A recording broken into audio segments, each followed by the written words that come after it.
Hello everybody, welcome to part 2.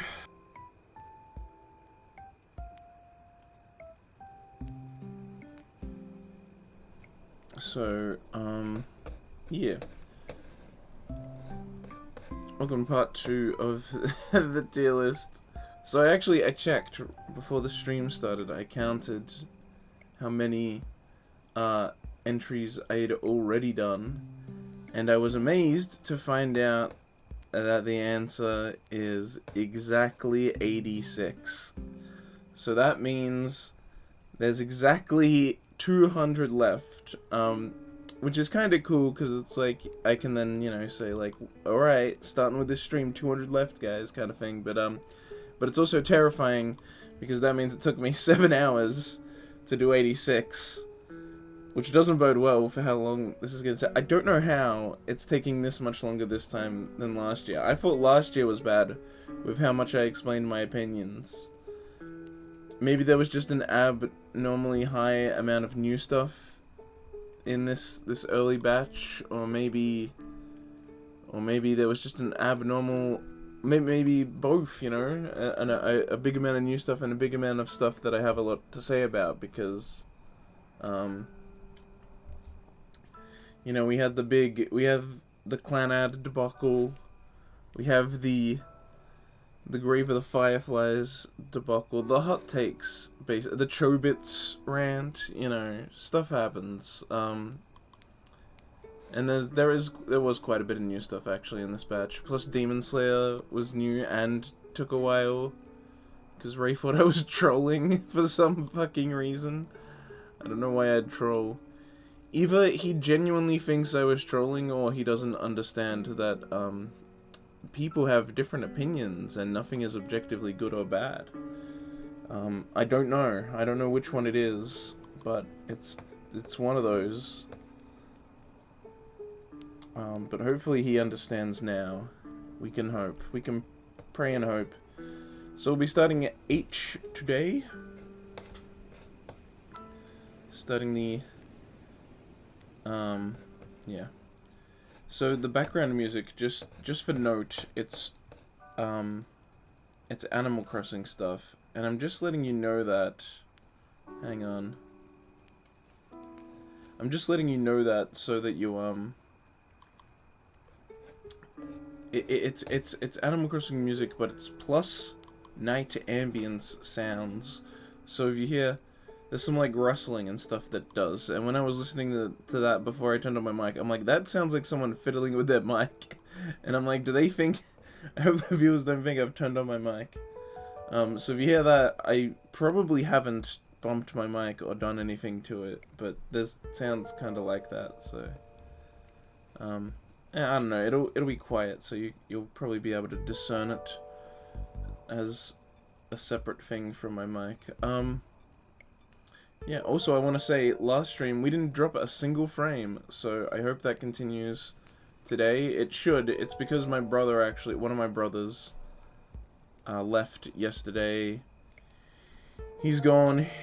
Every New Year's, he goes off to a caravan park with his mates, and so he's off for New Year's. And that's good, because he's the one that uses the most internet, besides me. I use the most because I stream and I watch a lot of anime and I play video games online, and I almost spend every second of my waking life online. But he uses the second most amount because he watches a lot of shows via streaming and he plays online games with his PS4, which he has plugged directly into the router, like an asshole. I'm using Wi-Fi. I'm streaming via Wi-Fi, just so you guys know.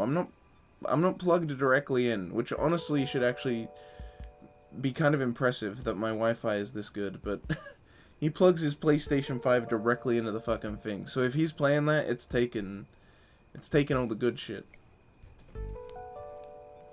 But anyway. Also, my mom isn't here either. She's off doing the Melbourne to Hobart sailing race, so...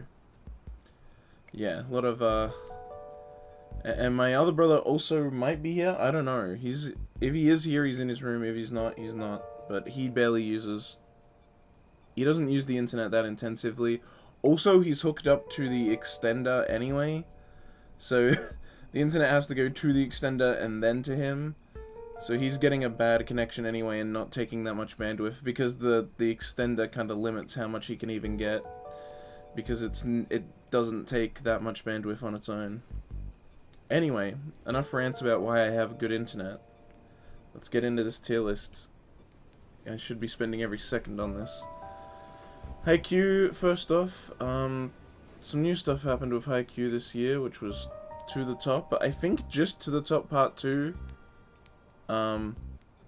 Wait, I don't think I had even, yeah, no, is this completely new? I think it might actually be completely new. I hadn't even watched Haikyuu last year.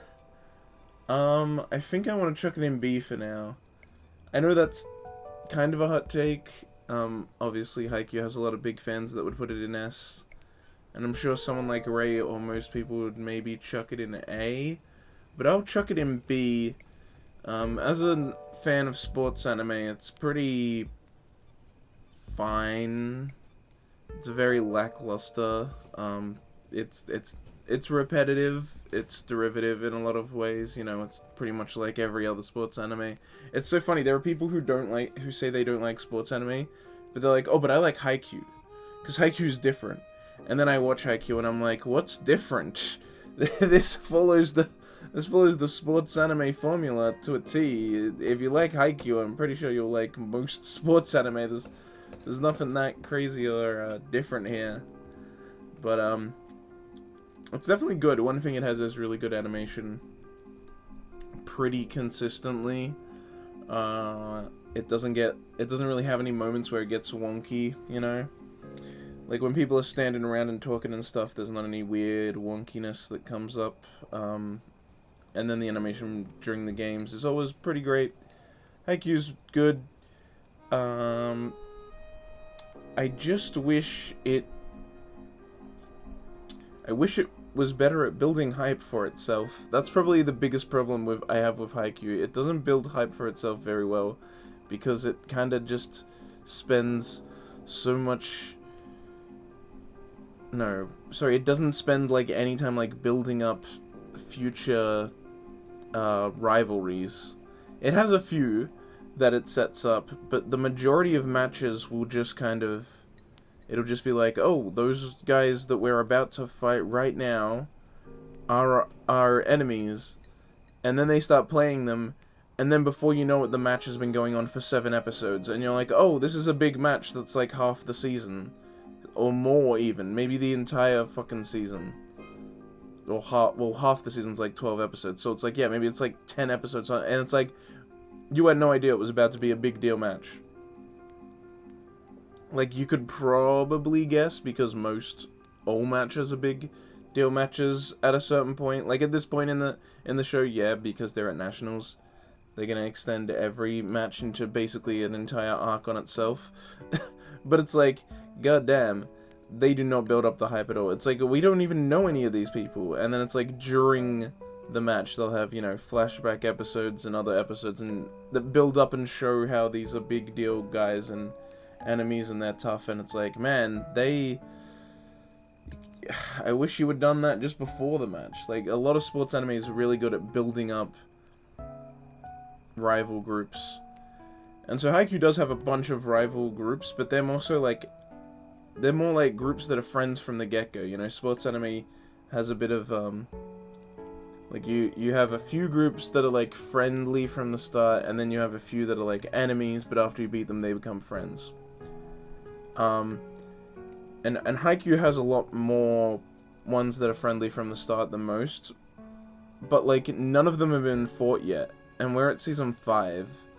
And I get it's because, yeah, basically every match from here on out is probably going to be one, like, for all future seasons. Like, every match is maybe going to be a team we have had build-up for. But it's just kind of weird that they have more of those friendly matches, friendly teams that we're familiar with early on, yet overall, have prepared us to watch matches less. It's weird. It's a weird thing. It's like weird that it has made it easier for itself to do that right, and then it does it way less. It's like, what? Anyway.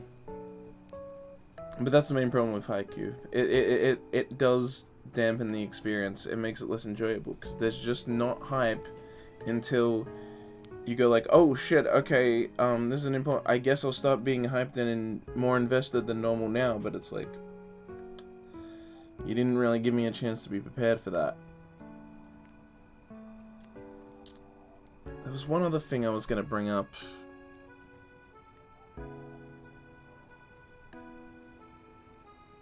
Oh right, the flow of the games in Haikyuu is terrible. It's really hard to keep track of who's winning at any given point in time. They just like, because they don't show you every single like point that happens. Sometimes they'll just skip forward and then show you the scoreboard, which is like kind of fine. That happens in some sports anime, but it's definitely weird, and it's hard to follow because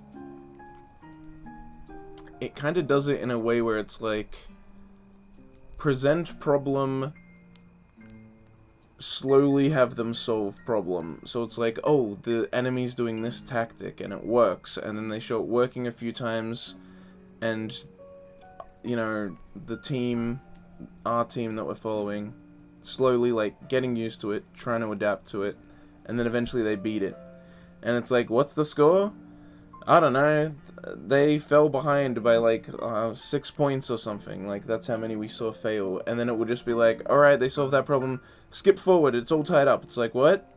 Okay, we're tied up. Oh, here's the new problem they have to face. They lose to it a couple times, they eventually pass it. Skip forward, they're equal again. It's like, and like, yeah, they also have moments where it's like, they're doing something really good, and it shows how they're like, yeah, this is working, and then the enemy finally stops it, and it's like, oh shit, they stopped that tactic, we can't use that anymore.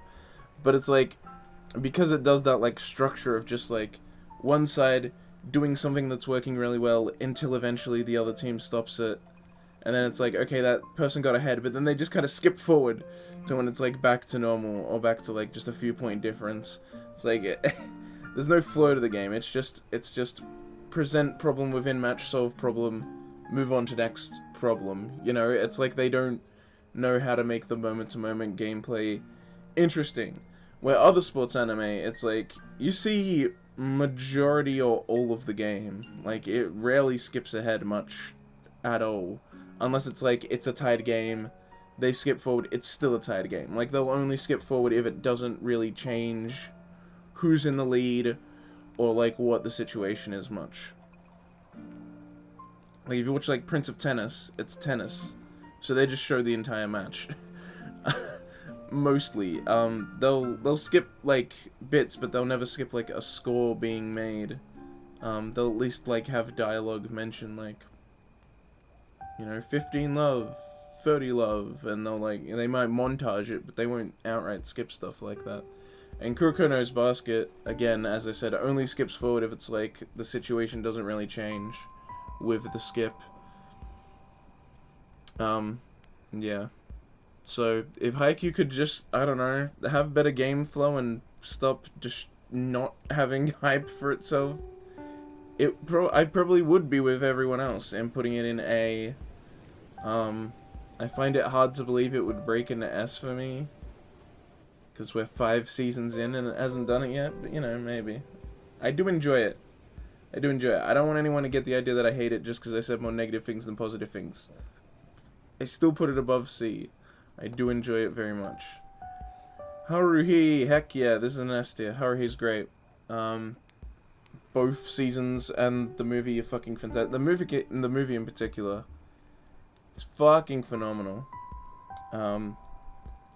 Haruhi's not the best thing out of KyoAni because it's not directed by Naoko Yamada. But you know, it's one of the best things out of the studio, for sure. I think it's really funny, if you look at, like, KyoAni movies that they made, the Haruhi movie was made in 2010, so the very start of the 10s decade, they made the Haruhi movie, Disappearance, and it was so, like, it was a big deal, and it was so good, and it had, like, a bunch of really advanced animation techniques, and digital integration, and all this stuff that was, like, really new, and cool, and advanced for the time. And it's like, damn, this movie's crazy. And then you look at, like, right near the end of the decade, they put out A Silent Voice, which is also, like, holy shit, it looks so good. It has, like, more polish than, like, any other anime movie, like, ever. Like, that thing's polished to the fucking bone. That shit's just, like, as polished as an anime project could get, almost. In terms of presentation, that movie has, like, 0 flaws. I'm sure if you ask the people that worked on it, they're like, they achieved everything they wanted to that. There's, like, 0 touch-ups that you can make to that thing. And it's like, yeah, they started and ended the decade fucking leading the scene with fucking movies. They're just, like, they're so good. KyoAni's so good. They had a little right in the middle for a few shows, but overall, they destroyed that decade. Yeah, I mean, Haruhi's great. I love the show, I love the movie, I love the manga, I love the light novels, I love the characters, I love everything about it. Haruhi's fucking great. If you haven't seen Haruhi, go watch it. Go watch both seasons and the movie. Watch the series first. Today I found out that some fuckers watch the movie without watching the series, and I just want to know, what is wrong with you? Please stop living on this earth. That was a joke, not a threat, don't ban me. But yeah, I don't know why people do that. Why would you watch... It's a canon movie, it's not some spin-off movie like fucking Naruto. It's a continuation. Watch the series, watch the movie, it's all great, it's all fantastic. It's the best. Also, the movie has, like, payoff to so many things from the series that you're just gonna miss. Like, I see people go, no, I understood it, even though I watched it first. I'm like, okay, understanding it and actually understanding it, like, getting every single point and reference and callback and payoff, it's very different. Maybe you were able to keep up with what was going on a very surface level, but you're not understanding, like, the reasons that it's such a big deal that things happen. Anyway, point is, Haruhi's fucking amazing. I'm gonna move it up just because I want to. Haruhi's the fucking best. Okay, it's not actually the best. K-on's the best. But Haruhi is the best. Okay, you know what? Character of Haruhi is, the hottest anime girl ever. There we go. That's what that I can agree on. Next we have... What's this show called? Oh wait, I can just read the... Yeah, Harukana... That's Na, right? Or no... Yeah, Harukana. Harukana Receive. Probably a C. The animation for it's actually really, really good, but overall it's pretty standard. It's only 12 episodes. It's a beach volleyball anime, which is really cool, because, are there any other beach volleyball animes? I don't know, I've never heard of any, except this one, which is why I watched it. It's great, takes place in Okinawa, which is always bonus points. I love Okinawa, and I love anime that takes place there. But yeah, animation's really good, really, beautiful. The characters are alright. There's one chick I really like who, like, used to be a famous, like, child actor, because she was in some, like, famous commercial. And now she's, like, embarrassed by it, but everyone else recognizes her for it. She's pretty fun. She also has, like, emotional shit she has to deal with to play beach volleyball.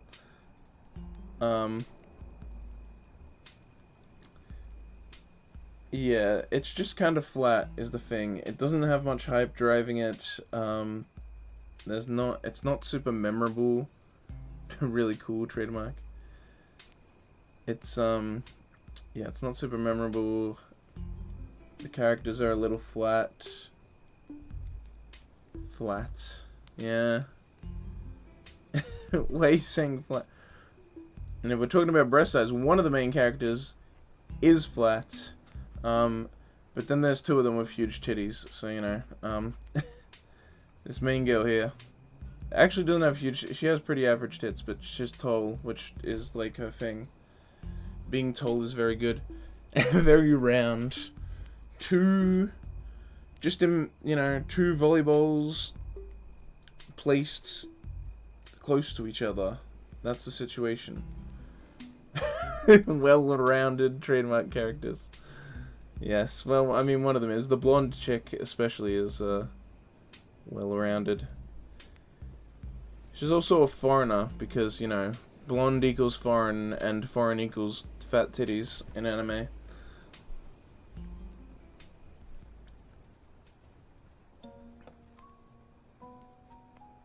Animation really knows what it wants to show off. Honestly, the animation's only good because, like, it shows off, like, they got good, like, sand animation. It's not like CG sand physics. Sometimes the sand looks a little too solid, but for the most part it does have quite a bit of give and, like, sprays up as people step on it and stuff like that. Run around, dive to get balls and stuff like that. And the water's really pretty. It's just really pretty, like, environments and colors. It honestly, it focuses on the tits a little, but not that much. You can tell the animes were interested in what they were looking at. It's a good show, though. Well, no, it's, you know, I didn't put it in good. It's just, it's enjoyable. Enough. I don't regret watching it. It's just kind of forgettable and kind of bland. So it ends up in the middle. It's not like there's any big negative. It's just that the positives aren't, like, such a big positive that I'm like, oh yeah, this needs to be in B. Yo, Heike story. Heike Monogatari. Based on the story of the Heike clan, which is based off a real clan whose name I can't remember, fighting another one to take over Japan. Semi-historically accurate stories passed on and collected by Biwa players. Made into an anime. And it's A tier. It's the worst thing directed by Naoko Yamada. Which is funny because it's in A tier, but it... So it's funny to say that. But, yeah, even her worst work, A tier. 9 out of 10. Easily. It's really good. It's just not quite S tier, which is a shame. But overall, I quite enjoyed it. It was very interesting because this was not a part of Japanese history that I was familiar with.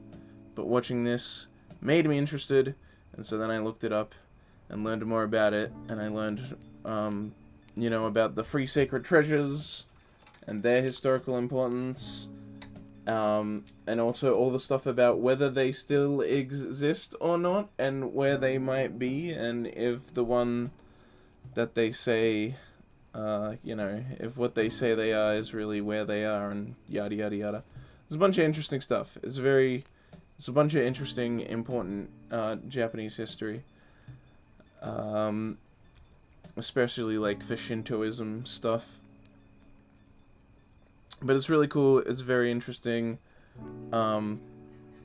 It's the dream team of Naoko. I think her name's Reiko, the scriptwriter, and fuck. Why am I forgetting everyone's name that I like? They're all in my favorites. Hang on. Yeah, Reiko. Yeah, Nushio Kensuke's on the music. Reiko Yoshida on the script. And then Naoko Yamada as the director. Those are the same three people that did Liz and the Bluebird. Reiko and Naoko did parts of K-On! Together. All three... No. Is that all three? Yeah, all three of them did, A Silent Voice as well. So they're, like, a really... And I mean, Reiko just in general is great. She's done script writing for so many anime. And it's all great stuff. But yeah, the three of them together is, like, really created some of my favorite stuff. So it was a shame that it didn't peak in S, but it's still really good. I really like the animation style. It's very Science Saru, you know, because Naoko left KyoAni, and now she's at Science Saru. So you can still see her directing, but the animation's like completely different because it's a different team of animators. But yeah, it's so good, and it looks good. I really enjoyed it. I think the main problem is that it's kind of loosey-goosey. It's all over the place. There are like time skips between every episode, because of course there is, you know, this like war between these two clans took years, and so they just kind of skip around to the important parts. You know, all the characters are like, well, some of the main characters are like little kids at the start, and then by the end they're like, you know, they're like warlords and leaders of their clan and in important roles, and older characters are like dead and stuff, and there's like a kid who's like, you know, kid age, who like wasn't even, you know, born at the start of it. No, one of the emperors, because there were multiple at this time. And also the emperor dies at the end. Kills himself. Well, kinda. Assisted suicide by his mother. Don't let them take you alive and all that. They also drown the sacred treasures with them. Which is why, to this day, there's ambiguity about whether they've even been found or if they're gone or just still at the bottom of that damn river. But, yeah. It takes a really long time, and so there's a lot of time skips, which is mostly fine because they kind of usually have a minute or two at the start that's kind of like, oh, man, isn't it crazy how this and that has happened since the last episode? And they're like, yep. And it's like, alright, I'm caught up. But it does make the story feel very disconnected and doesn't give it a good flow. Each individual episode is good, but the flow is, like, not there. And also, Biwa sucks. the main character girl, her name is Biwa, because the whole point is that she's meant to be a representation of all the Biwa players that collected the songs of the Heike, and then, you know, eventually passed them on, and they all got collected into the Heike story. And so she's like this, but it's weird because they don't really explain her existence. She's just like this immortal being because she doesn't age for the entire story. She also has one eye that can see dead people and another eye that can see the future. And she's a Biwa player that just goes around, and so she kind of sees all of this war and, like, learns it all. And there are points where she even sings the actual songs that make up the Heike story. As, like, the events play out on screen, she's, like, you know, playing the Biwa and singing the song. And those moments are really well done. Those are really beautiful. Because it's like the whole point of it. It's like, yeah, that's the song and that's the moment as it happens. It's very nice. But overall, her inclusion is very weird and muddies the whole thing a little. Which is probably the main issue, really. It's just that B was a weird character. And then she also has a whole side plot about going to find her mom, and that just doesn't lead anywhere, and then she finds her mom and then she leaves, and then it's like, I don't know, man. It's just weird. It throws the whole thing off. If it was just like a pure Heike story, you take out all the weird Biwa side stuff. But keep in the music, keep in the Biwa playing, because obviously that's an important part of the Heike story, but I don't know, just take out that character and just do the story straight, and I'd probably enjoy it a lot more. I don't know if that would still qualify it for S tier, but it definitely would make it better than it is at the moment, at least. Well, whatever. It's probably my only major issue. The rest are all small stuff. But overall, it's very, very well made, very competently made. Definitely one of the higher up things, just in A tier in general. Also, I'm gonna move that down. Evangelion 3.0 plus 1.0. Move that down to B. You know. High B, but B. I'm also gonna move Amagi down to C. Amagi was like the first thing I placed. No, it was the second thing I placed. So I wasn't quite sure how things. Actually, I do need it. Let's do a little fine tuning since I'm here. I'm fine with everything in S tier, because S tier is easy to know if I'm sure of it or not.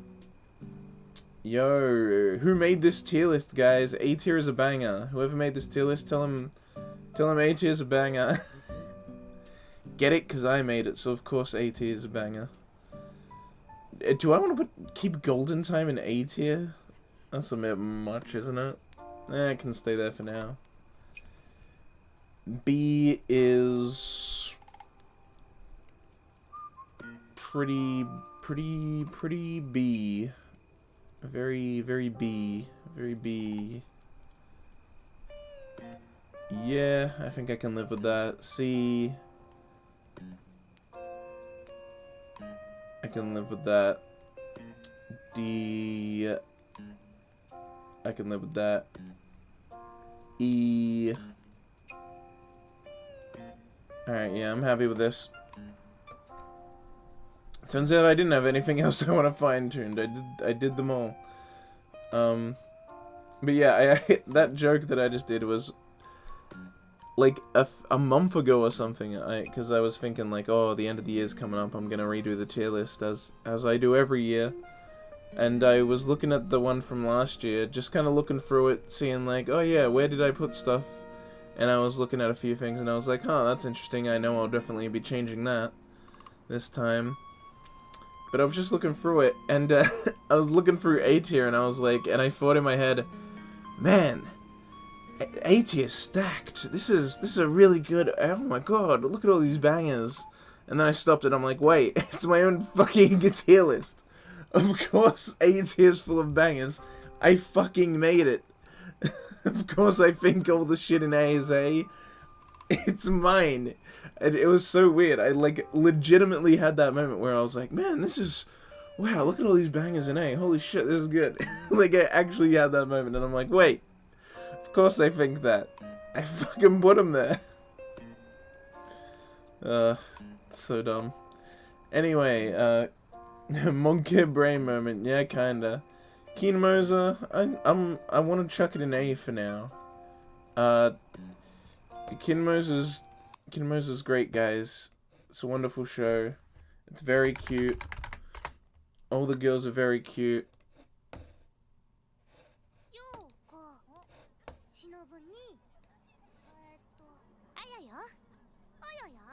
Wait, no, I need the song.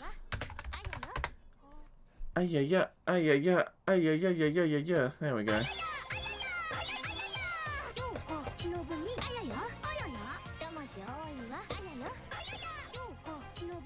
Alright,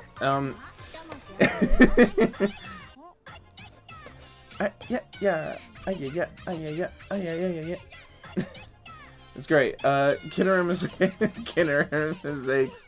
A great anime. It's very cute. It's got a bunch of cute girls. It has the Ayaya meme. I especially love the second season. The second season's, like, does a really good... It's, what show did I talk about before that does this? Oh my god. Turn that down. There we go. That's better. I can think now. I can fucking think now.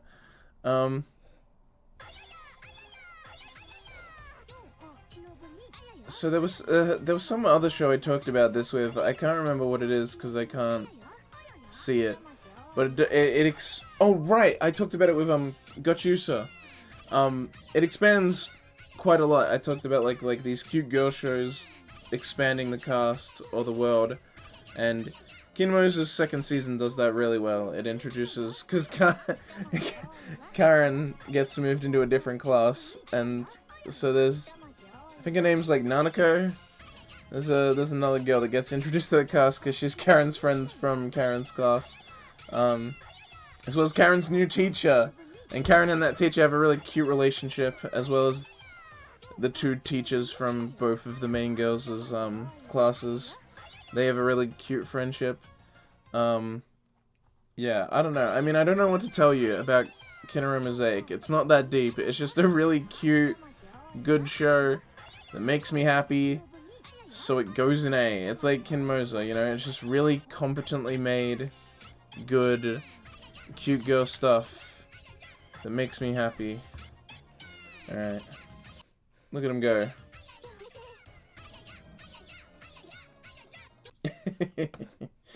Fucking idiots. Dumb, silly girls is great. Man, I want to watch Kinnero Mosaic now. That's a lie. I don't want to. I want to watch K-On! Oh shit. Hang on.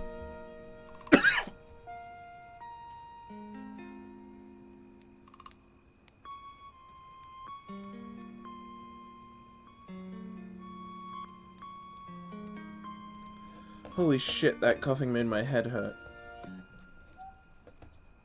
Hellsing Ultimate, that's a C tier. For me. It's just not that memorable, and I didn't enjoy it that much, to be honest. The streamer's got the Rona. I highly doubt it. It's not kicking my ass that much. I just have a cough. It's not even that bad a cold or anything. I just have one.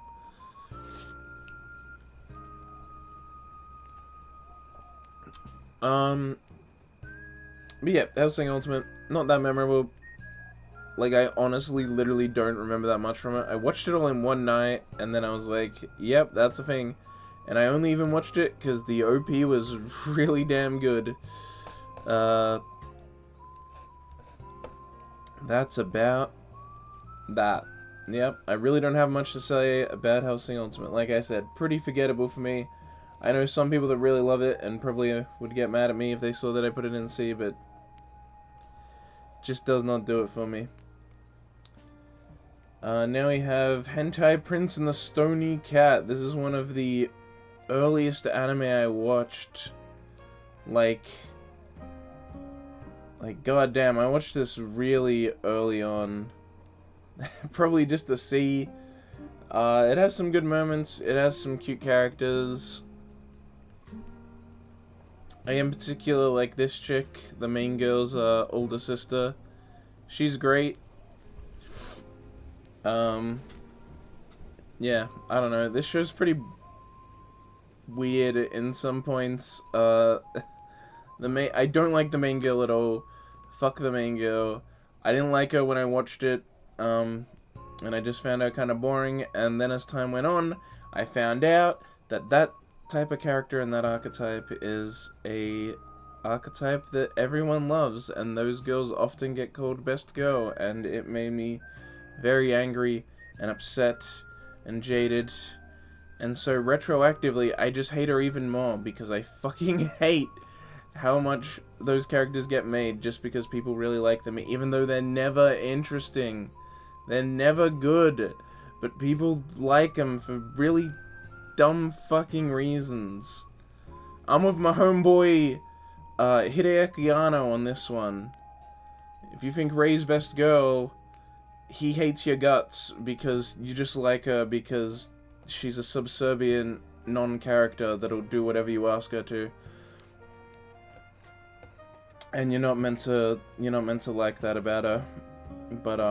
But everyone does, and Hideaki Anno hates it. I'm with him on this.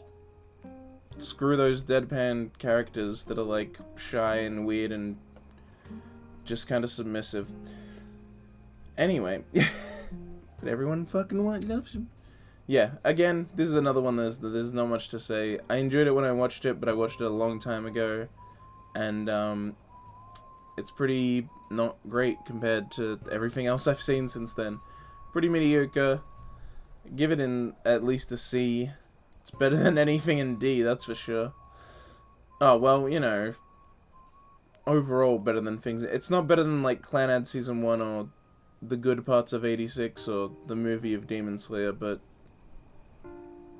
It's better than the rest of the stuff in here, and better than and you know, Gunslinger Girl season 1. It's not better than that. But again, they're all down here for complicated reasons. I discussed it last time. Hero Arca, D. I think I put it in C last time, but as Hero Arca's gone on, it's just gotten worse. Season 1 was like not my cup of tea. I think, is this a hot take? Aren't most people starting to get kind of jaded towards Hero Arca? It's definitely not got the hype behind it used to have. But it sure was a hot take when I watched the first 3 seasons and didn't like them. That's back when the show was like still super big. I feel like I've been seeing more fans lose interest in it. Hot take inbound. That's a hot take. All right. I wasn't sure if it still was a hot take to not like Hero Arca. Season 1 was not great. But even before I watched it, everyone always told me, like, if you watch it, you gotta watch Season 2 as well. Don't stop until you've watched Season 2, because that's where the real shit is. I was like, alright, I'll watch Season 2. Maybe it's better. Everyone told me to watch Season... So, because when I first watched it, there was already 3 seasons. So I watched Season 1. I don't think it's that great. Below par. Probably would put just the first season in D as well. Watch Season 2. It's better. It's better than Season 1. It's still not great. I still... It's like... passable. Maybe a C. You know? Season 3 comes out. Again, it's a bit better. Maybe even a B. Oh, I see. Question mark on getting completely missed by Stream Chan. I did kind of miss that there. Sorry, question mark Kun. That was that possible hot take. Hot take about. Yeah, no, I'm not sure if it's still a hot take. That's the thing. But yeah, Season 3 was slightly better, but still not great. But Season 3 on its own would maybe be a B. Maybe. That's a big maybe. But it exists. But then Season 4 came out and it was terrible and boring and I hated it. And then Season 5 was even worse. I honestly, Season 5, which is, came out this year, the worst season by far. The worst season yet. It's worse than Season 1 even, which really brings it down. There's so much filler. They extended arcs so much. And I mean, look, the anime, the studio that made it was put in a weird place because they had to, like, the next arc that happens after where Season 5 ends is a really big arc that is obviously going to take up most, like, half or more of the next season. It's a big deal, and so they didn't want to start it after they'd already passed the halfway point of last season, because it doesn't make sense to do that. They'd have to cut this big deal, big fight arc through the middle. So I get that, that's why they did it. But when you take an arc that, like, if you go based on manga chapters, the last time you adapted an arc that short, you gave it 3 episodes, and now you're giving it 6? 6? So double. We're talking like a handful of chapter manga. Like, I don't even think it's 10 chapters in the manga, and they made it into 6 episodes, a quarter of the season for 5. It's like, Jesus fucking Christ, it's terrible. It's so bad. There's so much just bullshit. There's multiple filler episodes. It's all slow and boring. There's not much of anything interesting happening. Things just happen, and they're boring, and it's just like, ugh. And then there's, like, multiple people I know who used to be, like, big gung-ho fans about it, who are like, oh, yeah, I'm kind of sick of it. It's kind of boring. And I'm like, yeah, because the show doesn't fucking evolve. It doesn't get better. You got drawn in by the concept, you get the kind of good character designs and the gripping concept. The concept of the superpowers and the superpower school. And now that it's gone on for so long, you realize that it's actually not been that interesting the whole time. I mean, there's so much anime like this that gets by on its good concept. I swear to God, there's so many anime fans that'll be like, oh, it has a good concept and nothing else? What a 7 out of 10 show, am I right? It's like, what? No. I'm more of an ideas guy, rather than a good concept guy.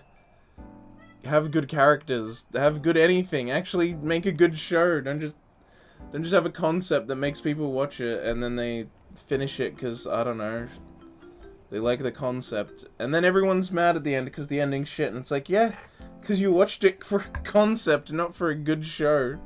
What did you expect? You didn't tell them you wanted a good show, so you didn't get a good show. You said you wanted a concept. You got a concept. Yeah.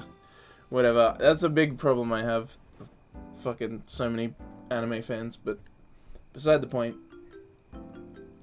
I've seen a lot of people getting jaded to it. I've even seen a lot of people who read the manga saying the author's like a hack and just saying it's like shit and that they dropped it, which is so funny because I was saying that after I watched the first 3 seasons. I'm like, this show's bad, yada yada. And there was one guy in this other Discord who got really mad at me and he was defending it so hard and he was saying all these great things about the manga and what it is and like I just missed the point, and he like all this stuff, right? He's like really going off. He fucking loves it. And then like a few years later, he's just like, dude, that author's a fucking hack. I dropped that shit so god. What a fucking trash manga. Blah blah blah blah blah. And I'm like, what? This is interesting. What happened to make you go from loving it to hating it? Could it be I was right from the start? Maybe. It's almost like I pay attention when I watch shows. Who could have guessed? Anyway. Yeah, it's not great. It has some good things, like I said. Season 2 and 3 are at least a C on their own, and the character designs are good. There's a few good characters. There's like one. Yeah. Deku sucks, the show sucks, the manga sucks, but I keep watching it because I like that I can. I don't know, there's this weird mentality where if you say to someone, oh, that thing, I don't like it, and they're like, oh, have you watched it? And you're like, well, no, I haven't watched it because I know I won't like it. And they're like, oh, well, you haven't watched it, so you're not allowed to say anything about it. And I'm like, I'm not saying like, I hate, like, what happens in the show. I'm just saying I dislike it because I know I won't like it because it's obvious. I'm not going to waste my time with something I know I'm going to hate. And then everyone's like, or if you're like, oh, I haven't seen the latest season, they're like, well, you'll change your mind if you watch the latest season. Even though that's not true. They're just saying that so that they can feel like you're wrong. Because then if you actually go watch the second season and tell them, they're like, well, why did you keep watching the show if you knew you'd hate it? It's like, because you told me it gets better. And then they're like, oh, well, it's like, yeah, no. Watch more seasons. What they really mean is watch more seasons if you're going to end up liking it and changing your mind to me. Otherwise, don't watch more seasons so I can keep telling you you're wrong because you haven't watched the later seasons. And it's like, it's just dumb shit. Just be okay with people disliking shit. I hate that every time I say I dislike something, especially when it's something like this, or this, or this, something popular, and I'm like, I dislike it, they're like, oh, you just hate it because it's popular. Disliking things that are popular doesn't make you interesting, and I'm like, sometimes people just dislike shit. Just because it's popular doesn't mean you can just remove all criticism by going, oh, you're just saying that because it's popular. No, I'm saying it because I dislike it. Stop trying to fucking eradicate my opinions and saying it's the same shit Ray did yesterday. Trying to make my opinion invalid by going, oh, you're trolling. You're clearly trolling, dude. No one would actually dislike that show. It's literally impossible for anyone ever to dislike that show. And if they say they do, they're trolling. So actually everyone loves the show. And there's not a single person ever in the world who's disliked it because everyone who dislikes it is just trolling. It's like, stop trying to invalidate my opinion and just accept that someone dislikes it. It literally doesn't affect you at all. Keep enjoying it. I don't care. I just want to be able to voice my opinion and share them with people. And my opinion is, Hero Aka sucks. I'm sorry. I got into a rant again, but I'm just sick of seeing that shit. Especially yesterday with Ray. Like, oh my god. Like, I didn't realize until after the stream. I was like, oh, that's actually really disgusting what he tried to do there. Oh, your opinion doesn't count because you're just trolling. That's not real. No one dislikes the show. It's like, what? It just pisses me off that people are so unwilling to accept alternate opinions. Especially that meme. That meme everyone... I hate that fucking meme where people are like... It's like a few stick figures sitting around playing a game or watching a show and someone comes up and is like, oh, I dislike that. And then they yell at them like, stop having fun. It's like, that's not why I voice my opinion. I don't say, hey, I dislike this thing in order to stop people, quote-unquote, having fun. It's not about you having fun. I don't care about you. I'm voicing my own opinion because I have it. And I like to share it. I like to talk about anime, whether I hate the show or not. I like to talk about anime. So I'm just voicing my opinions. I'm sharing them. And it has nothing to fucking do with you. If you want to have fun and enjoy the show, go ahead. I'm not trying to stop you.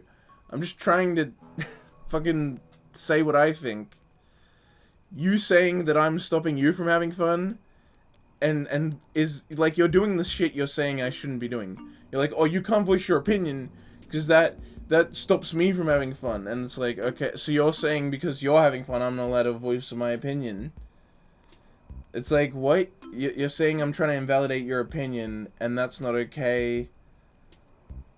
So you're saying my opinion is invalid because it invalidates your opinion. Do you not see that you're doing the same thing you're saying I shouldn't be doing, which I'm not even doing?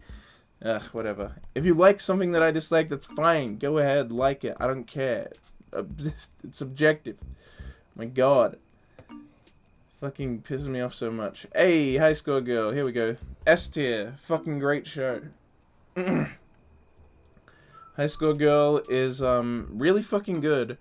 I don't think the second season is quite as good as the first one, but they're both really great. The whole thing's an S tier either way. Yeah, the CG in it's like a little weird because the character designs translated into CG are a little weird. It's not perfect, but it's not bad. It's not bad enough for me to really be bothered by it. But it is something I have to bring up because I'm sure there's plenty of people that have been turned off from the show by it. It's not the prettiest thing to look at, but something that is really cool about it is that when they play the games, they use actual game footage. So it's the actual video games as they're like you see the actual game. I don't know if they just like used some weird animation techniques to make it look exactly like the game, like they just had the sprite art and they just recreated it, or if they specifically like plotted out how the game is meant to be being played and they actually like sat down and like recorded it. I don't know how they did it, but but it's actual game, like it at least looks like actual game footage, which is really cool. A lot of fighting games, a lot of arcade games.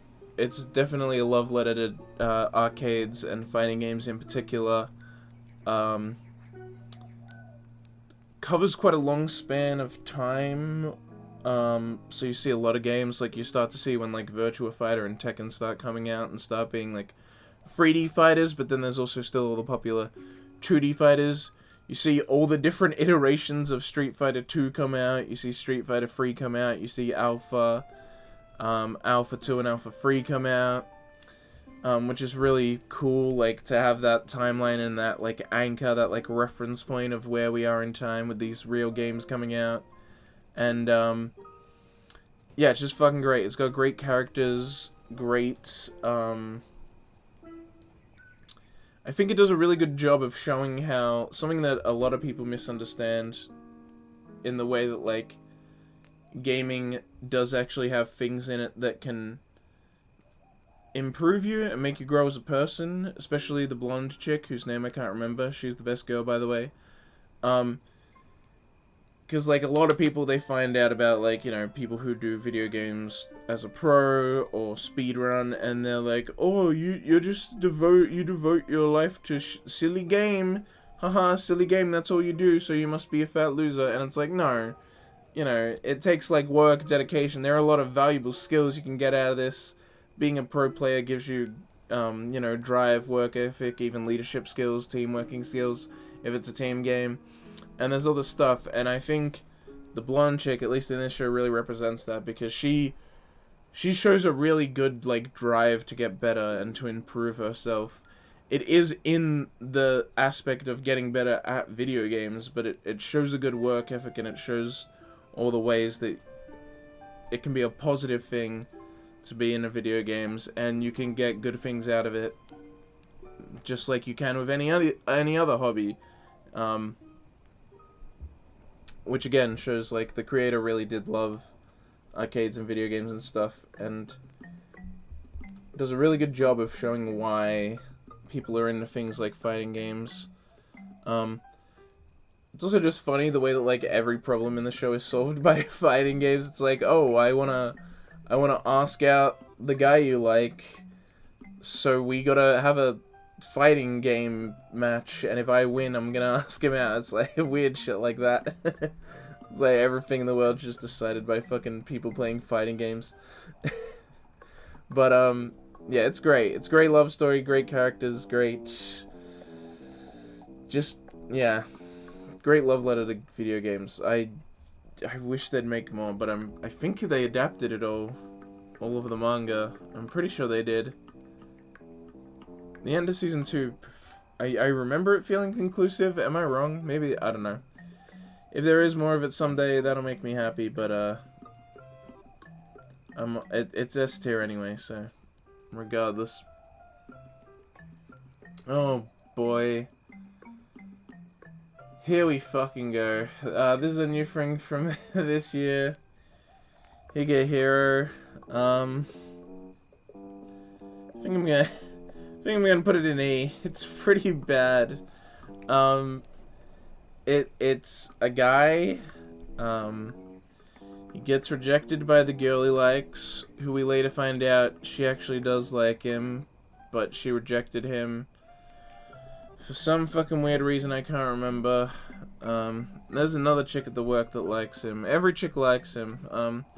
He goes home, sad about being rejected, and he's drunk, and he finds a high school runaway, and she's like, hey, let me stay at your house, and he's like, alright, fine, and then she's like, hey, let's have sex, and he's like, no, I'm not gonna fuck a kid, I'm not into that, and so she stays the night, and then she keeps trying to get him to have sex with her, because basically she believes that she's worthless if she's not fucking someone, because she spent her whole life being on the run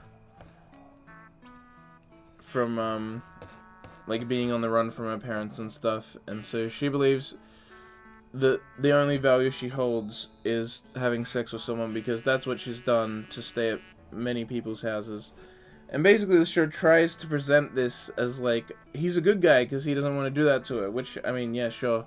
He, I don't know if I'd say that's a good guy, I'd say that's a normal fucking person. He's an adult and he doesn't want to fuck a teenager. Alright. I guess we can... I guess it's not bad that he doesn't want to, but it's like, I don't know if that's a positive. It's like a base standard. And, you know, there's a lot of, like, trauma with her and drama that I think is, you know, partly executed well, but the problem is that the show has this narrative dissonance where what is being shown to us and what is being said to us are two different things. So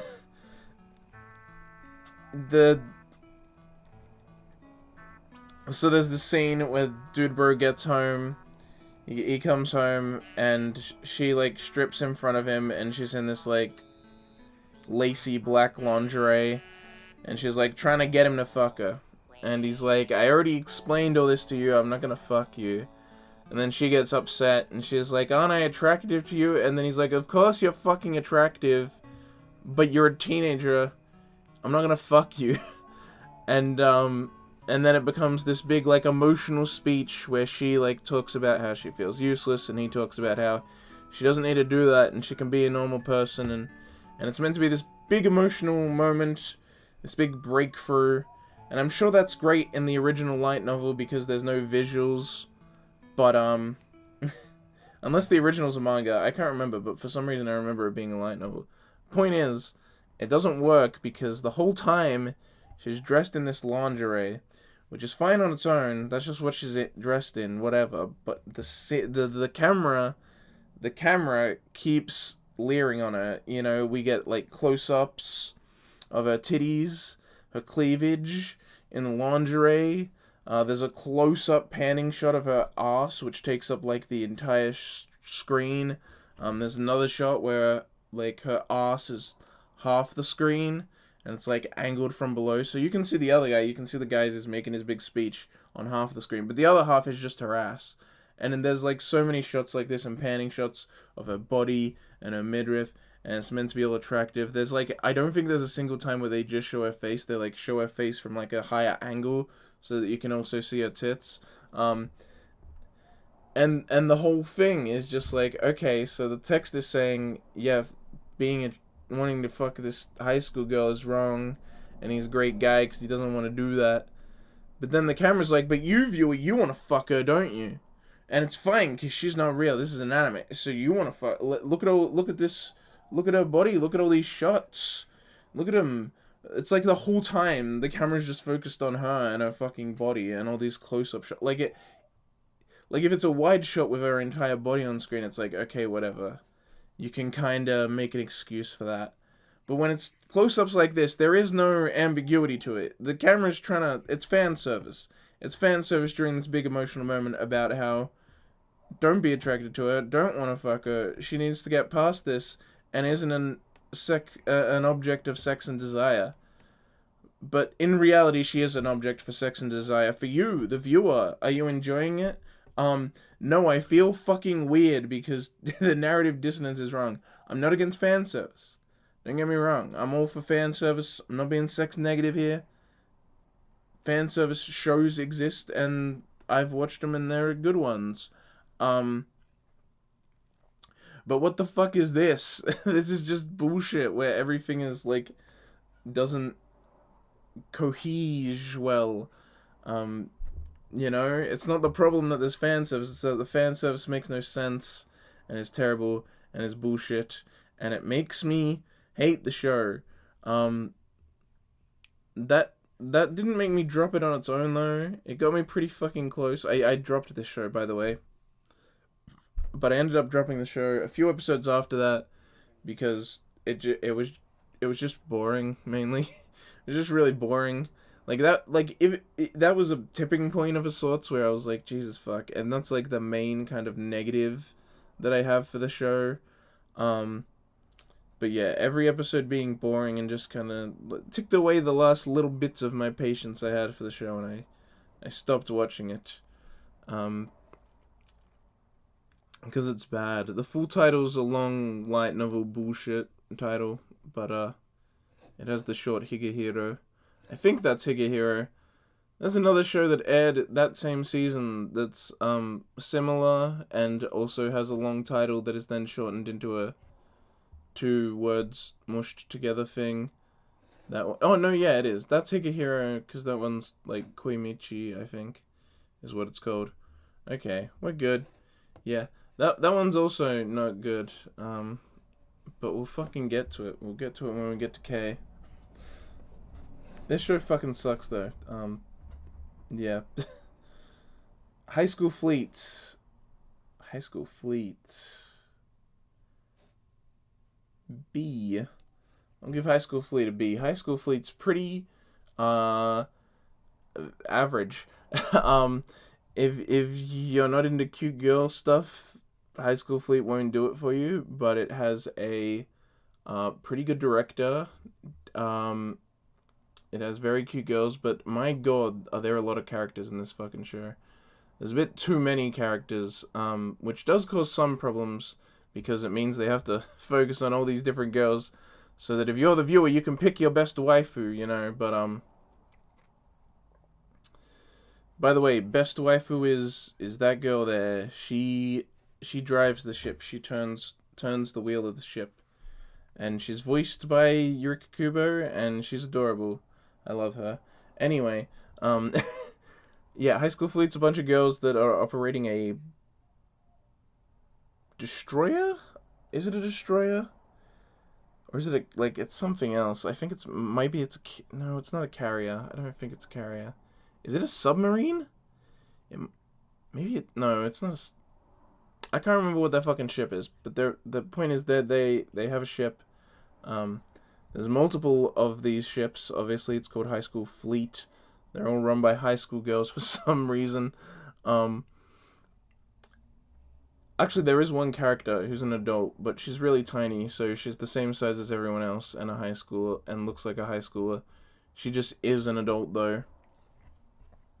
Because it's anime, you can just slap a number onto anyone. Doesn't matter. I need to go refill my drink, because my throat is dry and hurts.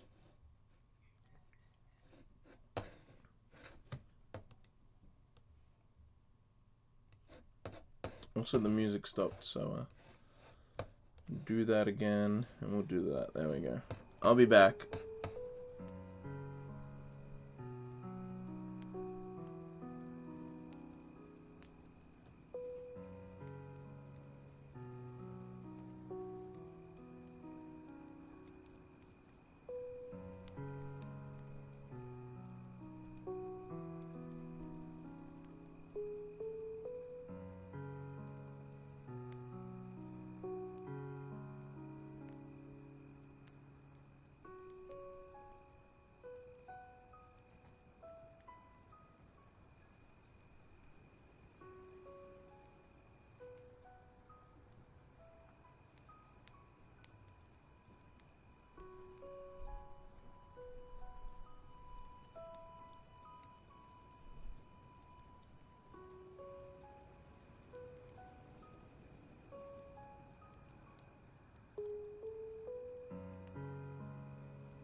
Alright, I'm back.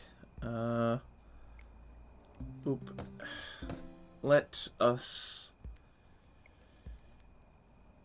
keep going. What was I saying? What did I just put in? High School Fleet. Yeah, it's got a shit ton of characters, which is a negative because it has to spend so much time on all of them so you can pick your waifu. It starts out with a really interesting plot. It has some intrigue stuff about, like, this disease that takes over people, and, it makes them evil. And so there's a bunch of ships that are evil, basically, and they're, like, the only good one, even though they're a weak, lesser ship, because they're all people that got low grades.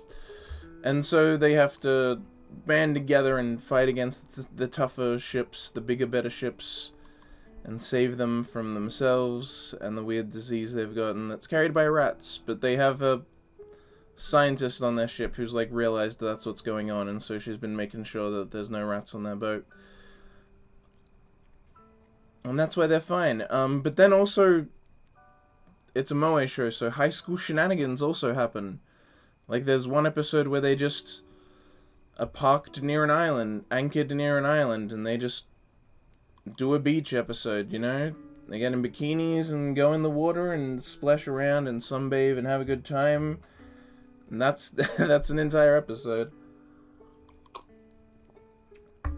So it is, but when it does do the battles and when it does do the plot, they actually can be very well choreographed battles with interesting, real, naval fighting tactics, that's fun to watch and can be really tense. It can really grip you when it wants to, in that way. It also has a banger OP by Trisail, so, you know. Which is really popular, actually. I was so surprised by it, but when I went to Japan in 2018... Yeah, 2018 into 2019, I was there for New Year's Eve, and New Year's Day, and more. But, when I was there in, like, yeah, 2018 and 2019, which is ages after High School Fleet came out, and also ages before the movie came out, because there's a series and a movie. I haven't seen the movie.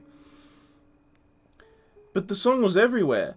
I heard it multiple times, just on the TV when it was on, like, radio via, you know, just something playing it, like, either when I was in a store or on a train or something like that. Like, there was just constantly. I heard it all the time, and I was like, Jesus Christ, why am I hearing this so much? It was really weird. That and one other song that's name I can't remember, I heard, like, so much, which was weird. Higurashi, what are we gonna do about this one, boys? Higurashi. Okay, look, last time I put Higurashi in S tier, but I don't know if I can do that anymore.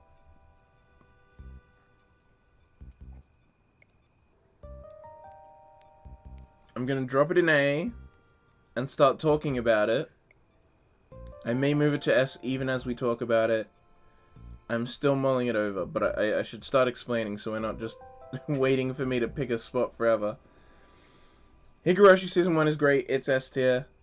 I've not seen Season 2 or 3, but I have seen Go and Sotsu, which unfortunately are not their own thing. They are not remakes like they tried to trick us into thinking. They are sequels. So I've seen the first season and then the last two, Go and Sotsu. Go sucks. Half or maybe a little over half of it is terrible. I hate that it's so repetitive. I know there's slight little changes here and there, and the endings are different, but that's not enough for me. I felt bored, I felt annoyed, I didn't enjoy watching them. I almost didn't even finish it. I only went back to it eventually because people told me about how, no, it's actually, well, no, sorry, by the second episode I knew it was a sequel, so I was watching for that. But eventually people told me the changes get even bigger and it becomes more of even a sequel, and I was like, alright, fine, I'll keep. And I eventually pushed through and got to the stuff where there's actual changes. First of all, the third arc is hugely different, which was a lot of fun to watch. And then after that, it gets into really different stuff, because it gets into after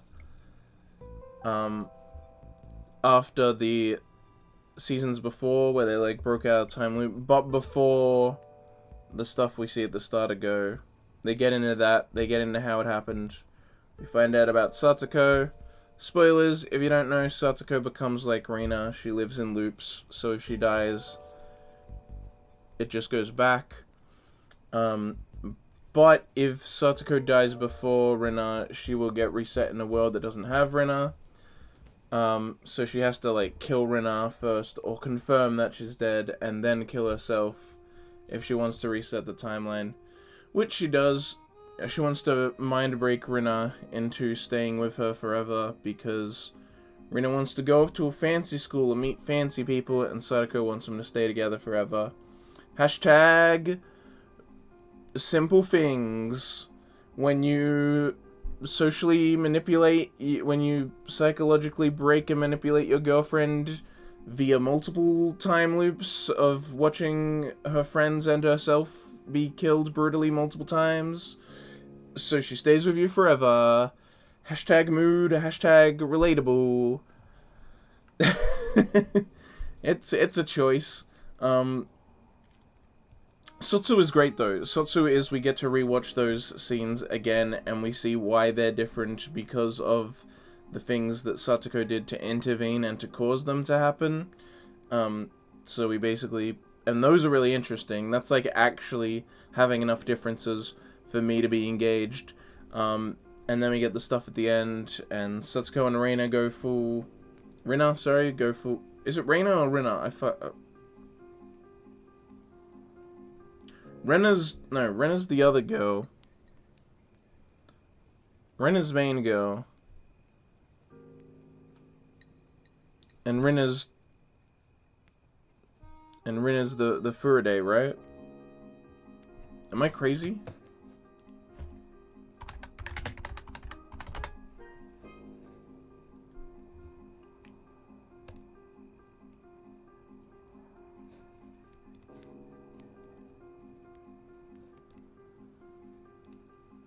It's Rika. Oh, I'm dumb. Okay, for some reason I forgot the car and I thought it was Na, whatever. Okay, Rika, sorry. Every time I've said Rina, replace that with Rika. Rika noises. Nipa.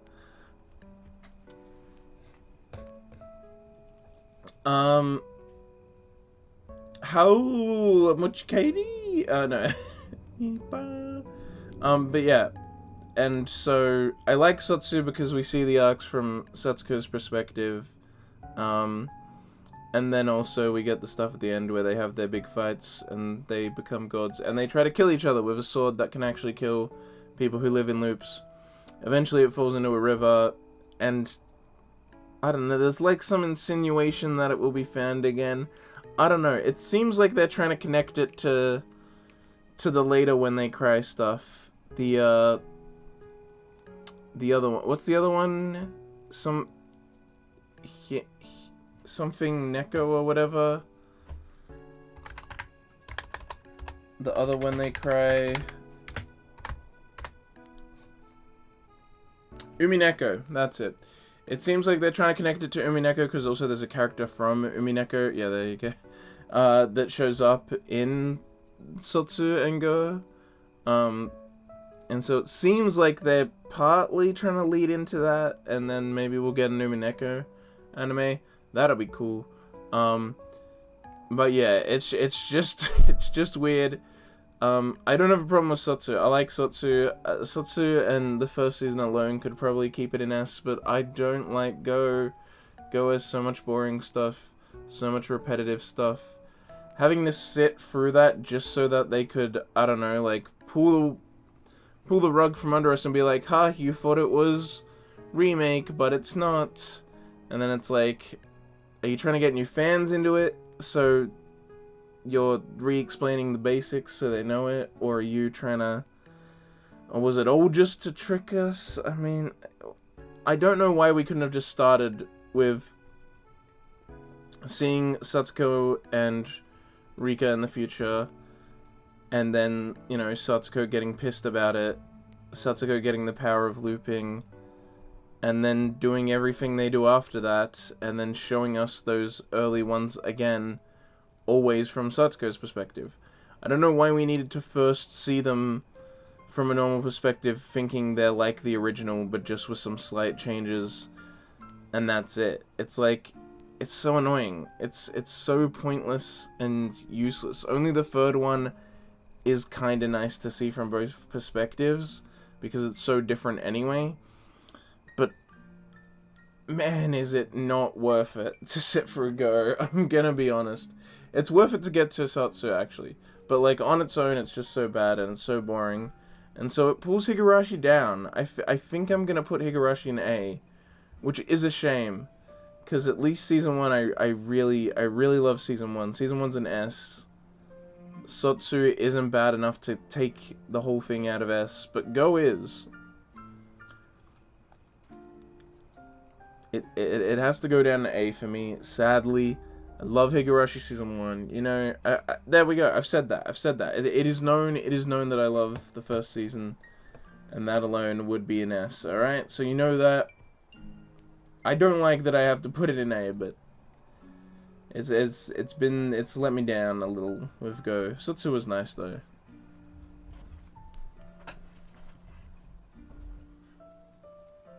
And maybe they'll do Umineko. Who knows? I think this is called, like, Himigoto or something. It's, trash. There's no real reason for it to go in S, except that I hate its existence. Like, there's no real big... There's nothing that's, like, offensive about it, or just... I guess it's kind of like Classroom in the Elite, that it's just terrible, but for different reasons. I only watched a few episodes of this, and then I dropped it, and I only watched a few episodes because I watched it with friends. I was sitting with two of my mates, and one of them, for some reason, wanted to fucking watch it, because he thought it was hilarious, but I was just sitting there like, this is terrible, and I hate it, and it makes me uncomfortable, and so I just stopped. It's a weird, cross-dressing show. The main character has to go to, like, he has to cross-dress. I can't remember why. And then it turns out, like, every main character's a cross-dresser, actually, the whole time. There's a lot of panty shots with the bulge. I don't have a problem with that on its own, like, existing, because I don't have a problem with, like, cross-dressing or trans people or anything like that, or femboys or whatever, you know. No problem with that. I just have a problem with the show because it sucks. Character designs are terrible. It's way too sexual, but at the same time playing it for jokes. And it's not funny. It's just kind of lame and bland and flat. And I just didn't enjoy it. And it's also, like, fairly forgettable. Like, that's the main thing is, like, I can't remember the specifics of everything and why I hate it so much, but I remember hating it, and I dropped it. You know, I dropped it for a reason, and when I think of it, I just can't think of really any redeeming quality that would make me consider at least putting it in E. So it's just F. I see no value in this. I see zero value in it, you know? It's not, at least, like, I don't know, I think it might be worse than Classroom of the Elite for me, because at least Classroom of the Elite, I could see how it has some interesting concept in it, at least. And Grave of the Fireflies, you know, a bunch of people love that. But this, sure, some people find it funny, but for me, there's no value, there's nothing here. I can't in good conscience put it anywhere else but F. Hitome House, Hitome House. Or Himoto House, is that? Yeah, Himoto House. Himoto House.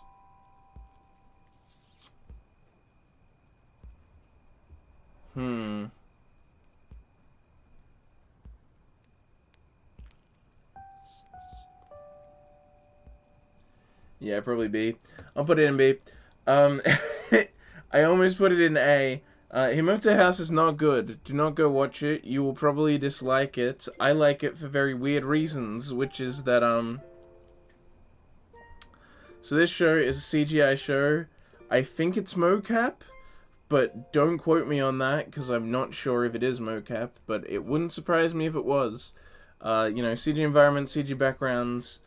It's just a bunch of girls in a house. Each episode's short. It's like, 9 minutes or 6 minutes or whatever. One of those short anime. 12 episodes, I think. And so it's really short, and it's like just some dumb CGI cheap thing. You'd think there'd be no value here, but what I like about it is that it has a bunch of improv. That's kind of the main thing. There's a bunch of improv in this, and that's the good shit. I fucking love that shit. When it happens in episode 1 and 2, it's just like the end part of the episode. Like the episode kind of ends, and then they cut to a scene where they're all sitting. All the characters are sitting on a couch, and they do I don't know, they do a gag you'd see in a Japanese talk show, or just something where it's a bunch of idols or voice actors together and they just do some kind of silly bit. It's like that, and it's I love that shit. I love all that stuff. I don't know why, but voice actors are always so funny. It's great. I don't know, maybe it's just the vibe and the fact that people laugh at everything, but it's just funny. And they do these they just do a bunch of little skits and questions and stuff like that, and it's a bunch of fun. It's really funny. It's that same stuff that's appealing about those talk shows or a bunch of voice actors or idols talking together and stuff. It's all that same appeal, but it's animated, which is why I say it might be mocap, because they might just be motion capturing them, as they're just in this room doing this stuff, and maybe that's it, and it was super cheap and easy to do, especially when it's improv. Then you don't even have to write a script. But it's not all improv. It's just those end bits at first, and then there are some episodes that have bigger improv sections. There's one episode that's almost entirely improv, where they're basically meant to be solving this murder mystery, but they basically just threw the voice actors into a room, and they just gotta make it up as they go along. It's great. And that's honestly that's why I like the show.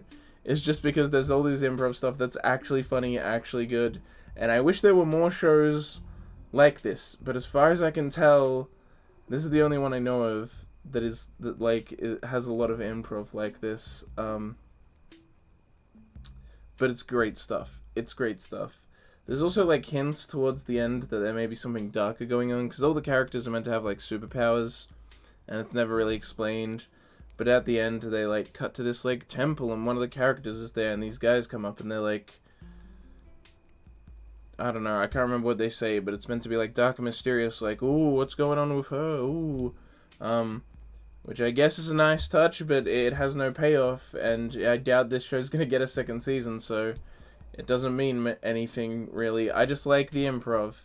It's fun stuff, which is why I almost want to put it in A, because the improv stuff is really fun, but I don't know if I can in good conscience. Man, I need to rewatch that show. You know what? It's so short, and I could just skip past the parts that aren't improv. I might rewatch it and just watch the improv parts. It's pretty good. I remember it being very funny. I laughed quite a bit with that one. Alright. Hinamatsuri. I think this is new this year. It might not be. I can't remember. Hinamatsuri. No, I think I did put it in my list last year, right? I don't know. Hinamatsuri is a... Is it an A or a B?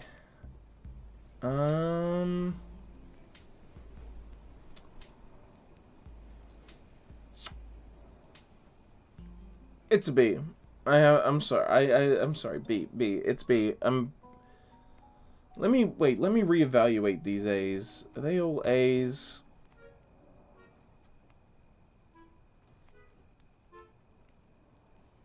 I think I'll move Asteroid in Love down to a B. Alright, I feel better about that. Yeah, Hinamatsuri is a B. Sometimes I wish I had like a A plus and A minus or something.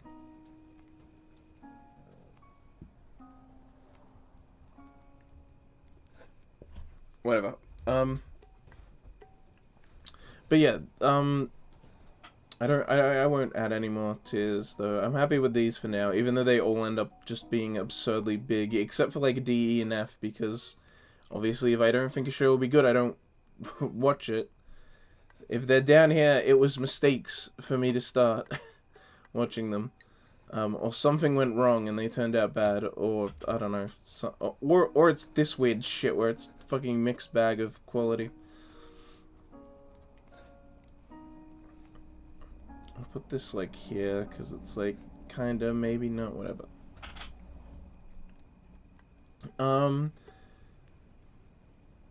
What did I just put in? Right, Hinamatsuri. Yeah, Hinamatsuri is great. It's a pretty funny comedy about a psychic girl. It has some great early episodes, and then towards the middle it kind of becomes a mixed bag. Some gags don't really work that well, and I think they do devote a bit too much time to some gags that don't work well sometimes, but overall it is a really good show. It's a very funny one. It's just a solid comedy with a solid characters. Like, the characters and their gimmicks are really good. There's some really sweet emotional moments. I think it's a little bit forgettable because it just kind of, I don't know, I don't find myself thinking back on Hinamatsuri much.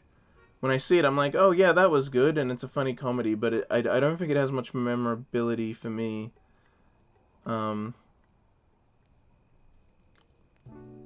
Yeah, I never find myself just randomly remembering it.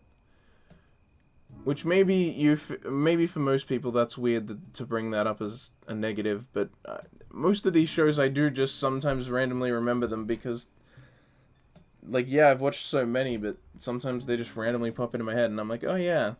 But I feel like that never happens with Hinamatsuri. I guess when I hear people say the word Matsuri, which I know means festival, maybe then I remember it, maybe. Because there's also a great gag about where they finally call something a Hinamatsuri in, like, the last episode. Yeah.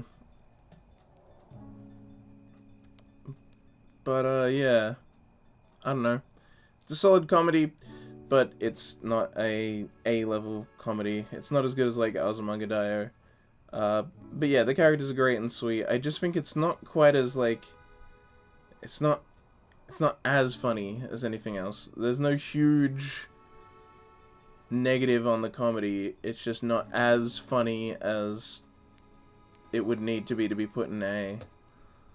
But a good show. Oh my god, Hinako Note. C. Hinako Note's a C. This show's weird. I watched it because cute girls. But then it was just weird. It can be funny sometimes. I think it's meant to be a comedy. It has a weird character design philosophy, though.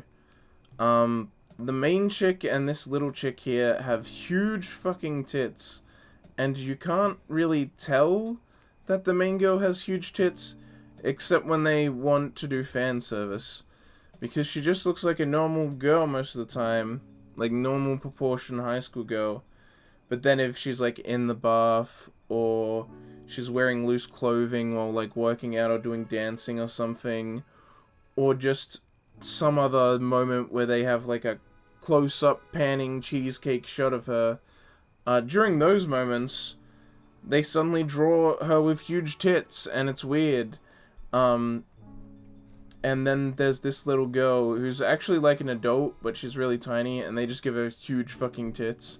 And it's not an appealing character design. It doesn't work. It just looks not correct at all, and it's like, okay. Like, okay, yeah, alright, that's that. And there's just a bunch of other weird, like, sexualized moments in the show. Most of the time, it's a normal, simple, like, slice of life comedy with cute girls that, like, is very simple, but it just has so many weird gags, and so many weird moments, and so much, like, sexuality in it for some reason, that it's just this mixed bag of weird things, and sometimes it just doesn't feel right, and it just doesn't work. It doesn't have a good cohesion. It doesn't work when it's all over the place like this, so I'm just kind of like, okay. Okay. So that's why I'm putting it in C. It's in C, it's whatever, you know? Don't worry about it.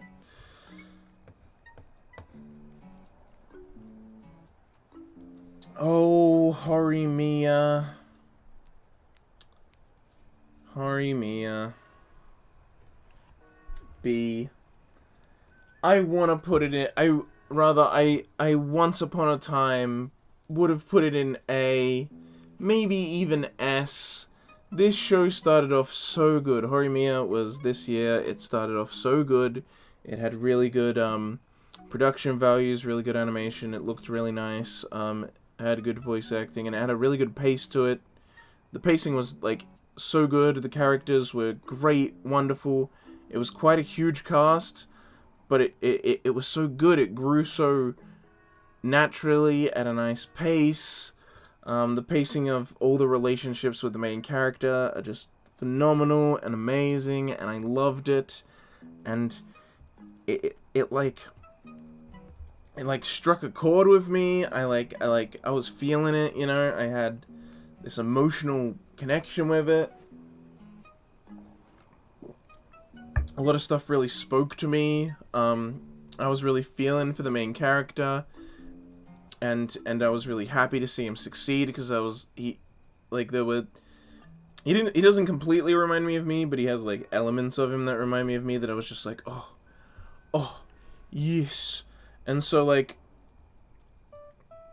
he was just, like, you know, overcoming stuff that I've also had to deal with, and the characters were all great, and like I said, it moved at a really natural pace, and then it had the fucking balls to have the two main characters actually get together, and I was like, holy shit, so much anime doesn't do this. So much anime won't have the main characters get together. It does this whole will they, won't they forever, and then in the finale they get together. Which, I never fucking understand that. Relationships are so much interesting when people are together. You can have conflicts, you can have them grow, and you can have all these different extra elements when people are actually in a relationship together. That's the most interesting part. But so many shows are just like, okay, now that they're together, it's over. And it's like, why? I want to see them together. I don't just want to see them get together, have that confirmation, and then fucking move on. The interesting part is them being together. That's the interesting stuff. More shows need to start in media res, or have their characters get in a relationship earlier, because it's so much better to then see them in a relationship. And this show did that. It took a good number of episodes for these two to grow closer, and then they asked what's his name? The guy confessed to the girl in a really natural way, and it was doing things so well. And I remember after that episode, I was like so in love with this show. I was like, oh my god, it's such a good show. It's doing so many things right. I'm so fucking in love with this show. And then it just went off the fucking rails. And one of its best aspects, the pacing, destroyed. Fucking, they dug a grave, they shoved it in it, they buried it alive. The pacing is dead. It's shattered into a million fucking pieces. The pacing just gets so bad. It goes so fast. It rushes like crazy. For some reason, they cared about the early stuff, and then they're like, alright, boys, we got 12 episodes, and we want to get to the point where they get married. So let's just speed past everything else. Introduce a character. This is their conflict. Here's 10 minutes about it. Boom, it's resolved. It's over. You're never going to see that character for the rest of the entire series. And that's, like, everything they do. They introduce a character, show what their, like, main arc and growth is going to be throughout the entire series. But then, boom, it's over. It's done. It's resolved. You'll see them in the final episode, and that's it. And then you just never see them again until the final episode. And they do that with so many. They're just like, boom, boom, boom, rapid fire, introduce a character. Sometimes they just... There's a few characters that they just, like... They're just there. They just exist, and they're talking with the main characters, and you're like, we've never seen them meet this character. But they're, like, talking to him. They know his name. We don't know his name. We didn't get introduced to him. We're learning his name now. They say, yep, we're friends. How's it going, buddy? And then he does his little thing that's his, like, plot being introduced and then resolved. And then again, boom, never see him again until the finale. And it just does this over and over and over. And we're meeting, like, 3 or 4 new characters every episode. And then they're resolved, and we never see them again. Again, until the final episode, where they show everyone. But it's like, what the fuck is going on? The pace is just destroyed. Destroyed. That stuff early on, about good pacing and good relationships, all gone. All gone. Remember when it was a big deal and took multiple episodes for the main character to get friendly with another person because he's emotionally stunted and used to getting bullied and doesn't know how to make friends and is socially awkward? And so it takes multiple episodes just for him to make one friend and then be confident that that person is his friend and for the two to trust each other and become bros? It never happens again. Everyone else is just like, hey, I want to be your friend. Now I'm your friend. It's like, oh, okay, I guess he just is just perfectly sociable now and can make friends with anyone in a fucking instance. And yeah, after he gets with the chick, it's just like they're just together and they completely rush the fucking stuff about him ending up. Basically, they find out she's a fucking masochist, and so he starts hitting her and slapping her and stuff because she's into it.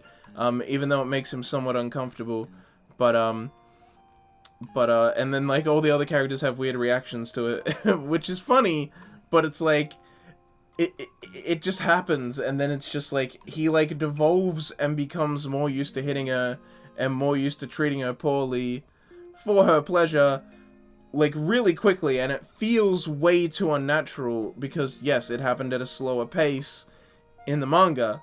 And then they're just like, yep, and now we're gonna get married, and it feels weird because it's a 12-episode series, and now they're proposing when they weren't even together until, like, 4 or 5 episodes in at the end, and apparently they just wanted to get to that point in the manga. That's what everyone says. They're like, oh yeah, I guess they just wanted to get to that point, so they rushed through everything else, but it just destroys the whole series. That early stuff is so good, and then it just ruins the pacing. I wish they just committed to keeping it good, and then gave it more seasons. But I guess the people making it didn't want to do more seasons, so they're like, this is it, this is the one adaptation this is getting, so let's ruin it. It's like, I'm sorry, because now we don't get another chance. Only the hyper popular shows get readaptations when they've had a botched one. Only the most popular of the popular, and even then it can take years or even a decade before we get the second one. But and so when a simple show like this that isn't the biggest of deals gets a botched adaptation, that's it. This is its adaptation. It's over. It's ruined. It's partly really good, which is why it gets to be in B at least, but fuck me, it just destroys itself by the end. And by the end, I literally hated it. I literally the last few episodes, I was just like watching it like, I've lost all interest because nothing means anything anymore. And then eventually it just ended, and I was like, just disappointed, just so disappointed. One of the biggest disappointments of the year in anime was Horimiya destroying itself. I really wanted it. It was so special early on, and I wish it had just stayed good. But no, it didn't. So we're here. How's Moving Castle is an A. Very good Ghibli movie. I'm only gonna put it in A. It's not an S tier for me. It's good, but not good. Not S tier good. Yeah, I don't know. What do you want me to say? It's fucking Howl's Moving Castle. It's a great Ghibli movie. Beautiful animation. Great story. Super cool ideas and concepts and just everything. I don't know. I love it. It's a good. What do you want from me? Whenever it's like something that's like well known to be bad or well known to be good, it's like, I don't know. I just say a few words and I'm done. Like, what do you want from me? It's, you know why Howl's Moving Castle is good, and if you don't, then you haven't seen it. Heck, most people who haven't seen it probably know that it's good. It's fucking Howl's Moving Castle. Hypnosis Mike. Hypnosis Mike. D. And I put it in D because it's not really bad in like a bad way. The quality's fine, the characters are fine, a lot of it's fine. It's just not for me. That's kind of it, you know, which just makes me kind of dislike it. I don't really hate it or have any problems with it that are too huge. I watched, maybe 4 or 5 illegal mic memes intensifies. That is something that's really funny about it, the way they, like, it's so funny, the way they sing with mics, and, like, guards will, like, come in with microphones, and it's like, there's, like, about to be a shoot-off, but it's a bunch of people with mics. And then if you sing super good, it makes the other people's mics, like, blow up. It's fucking weird. It's super funny. And that super weird, interesting concept. Yeah, hands up, pulls out microphones. That, like, super weird, interesting concept is why I started watching it. Because I thought, hey, that seems interesting. But it's mainly just, you know, it's a pretty boy thing, it's a multimedia project. So it's just kind of there so that you know, can see the characters animated. People who mainly only watch anime will see it and maybe enjoy it, and then they'll go buy your CDs and mobile games and whatever and get really into this big multimedia project. It's what it always is when it's a multimedia project. The anime is essentially an ad, but sometimes those ads are really good. And this time, I'm sure it's good for some people, but it's not for me. I tried to give it a good shake. It has some good characters that I really liked, and it had pretty decent animation. But overall, I just found it pretty boring, and also the rapping is not good. I mean, it's not bad. I guess it's fine. It's just that the bars are really weak. They're not strong at all. Lyrically, it's just kind of there.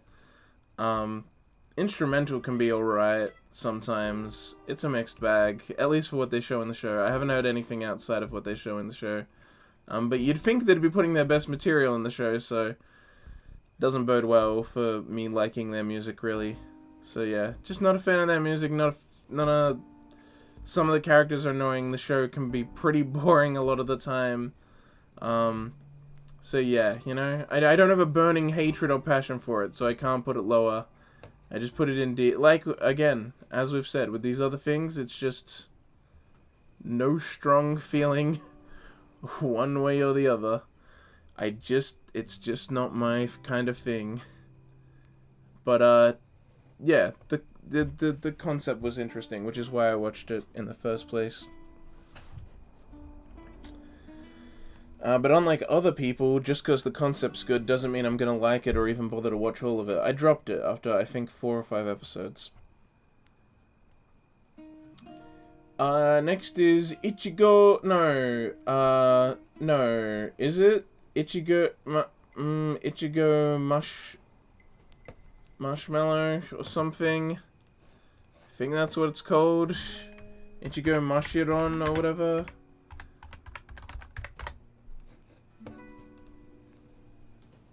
Ichigo Mashimaro. There we go. Ichigo Mashimaro. This show is... Is it a B? Yeah, it's a B. Is it a B? Maybe a C, actually. I think I'll put it in C. Ichigo Moshimura is really cute. It's really sweet. It's a pretty good, like, cute. It's a pretty standard, rather cute girl show.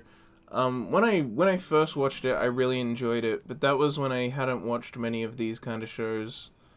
Let me actually check on Mao. When did I watch this? Oh man, yeah, 2015. Jesus, it's a long time ago. Yeah, so 2015 is when I had watched it. Since then, it has fallen simply because I've seen so much other cute girl shows that are so much better than it. In retrospect, it's pretty standard. It has really strong, cute designs, and I really like the older sister character. She's like not a cute girl. She's just like an older sister that likes her likes kind of messing with her little sister and her little sister's friends, and also thinks her little sister friends are like cute. Well, she thinks two of them in particular are really cute. There's one that she kind of never says is cute, even though that one always wants to be called cute. And she like smokes and drinks, and so she's just a neat, kind of interesting character to have in a show like that. I like her a lot. But yeah, outside of that, it's just pretty standard. It just isn't as good as other cute girl shows. It's perfectly fine. I like it enough, but for its genre, there's just so much better out there, and so that leaves it a bit lacking. It might just because it's old, you know. There wasn't as much competition for Moe back then. It was kind of before Moe blew up and became a big, like, cute girl, cute thing, became a real big genre. At least I think it is. Maybe I'm remembering wrong. I don't know. But I think that's the case. Anyway, it's fine. And also, interesting personal note, that show is when I first remembered and then kept remembering that when you answer a call in Japan, for some reason you say moshi moshi. Because I noticed it in that show, and maybe I saw it before in anime, but that's the first time I saw it, noted it, remembered it, and then didn't forget it after that. With other shows just reinforcing it, but this show in particular, for some reason, is the way I learned moshi moshi. I remember one time I said that when answering a call from my girlfriend when I was dating her, and I said moshi moshi, and she's like, "How do you know what that means?" And I was like, "From anime." She's like, "How do you know moshi moshi?" It was funny. Oh God. Here we go. This is Idols, spelt with two S's or two L's. I think it's Idols, but it's spelt with like two L's. It's weird. This show's bad. F? Is it F? I think it's F, for the same reason Hamagoto is, which is that I see no value from it. So I wouldn't have watched this. Like I said, dropped shows are a learning experience, and you can use that to then learn what you shouldn't watch in the future. Because you now have this perfect list, basically, of things that you shouldn't have even started watching. And so you can be more careful and be more mindful in the future, and make sure you don't accidentally start something you're just gonna drop. I was doing that. I was doing that with this show. I ignored it. I was like, that looks terrible. I don't care for it. I'm not going to watch it. But then I was listening to a podcast where they were doing, you know, those seasonal things where they talk about all the shows that came out that season, and they watch like at least one episode of all of them, right? I was watching one of those seasonal stuff, and someone said that it was an improv show. They said, this is clearly a show where they didn't write a script. They just got, you know, the voice actors to be in a room, do motion capture, and they just filmed it, and it was super cheap, and that was it. And I was like, oh, that's interesting. That's It's like Himoto House, and this one actually is motion capture, fully, but like cheap motion capture, not like, you know, putting on the whole suit and everything, like VTubers doing 3D type stuff, where you just have a set that's made for it and you do that.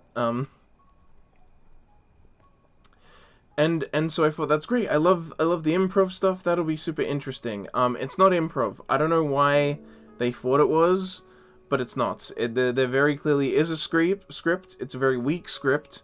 And it's a very boring show where not much really happens because it all takes place in one room and it's just a bunch of voice actors standing around reading the script, and it's boring and uninteresting and not good or well made at all. It's very cheap, very weak, very just nothing. And yeah, I guess, you know, they just wanted to make some cheap thing and put it out. So they did. They made a cheap thing, they put it out, it's whatever. It's trash. It has no value to me. I dropped it after, I think, 6 episodes. It is a short. It's short as in, like, I think each episode is half the length, so it might be more like 11-ish minutes per episode, I think.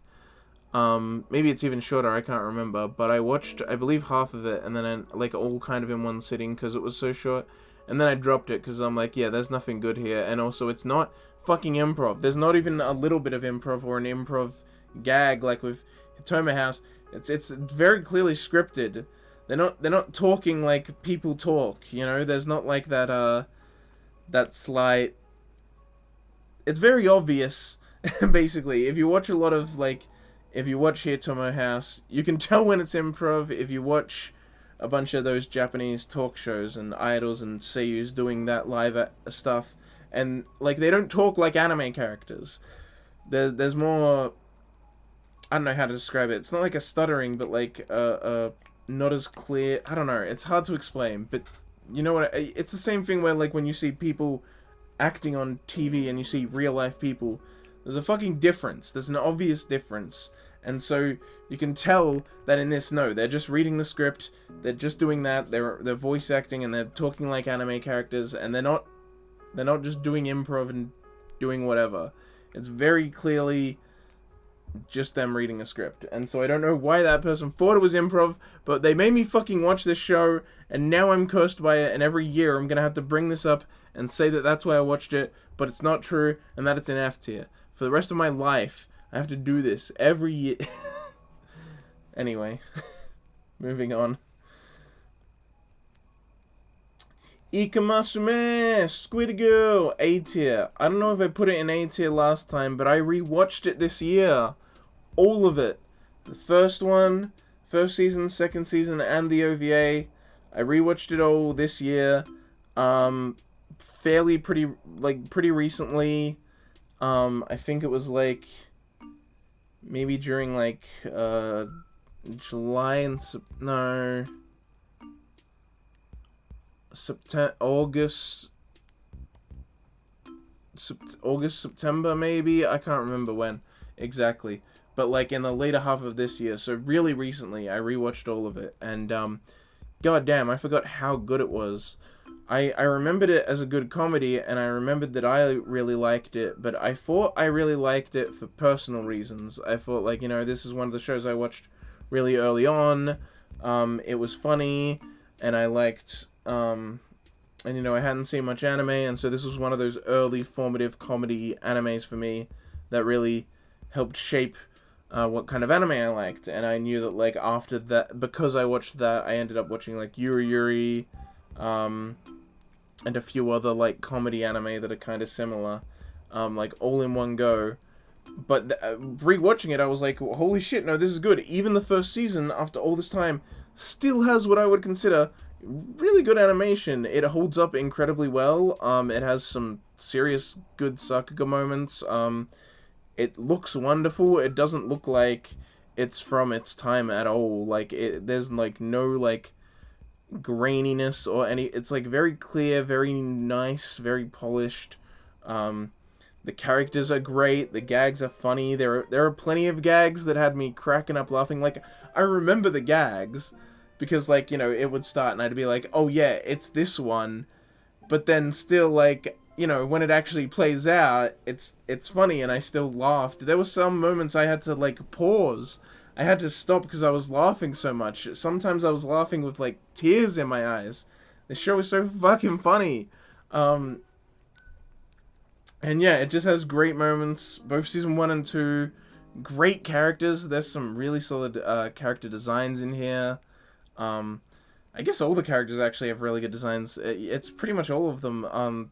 The character designs are great. The animation's great. The voice acting is very phenomenal and well done. And I don't know. It's funny. It has good dynamics. It has good it has a very good, like, evolution of characters, because, like, if you think about comedy anime, there's a lot of comedy anime where it's like, here's the character, here's their gimmick, and then every time they show up, they're just gonna do their gimmick, and that's the joke.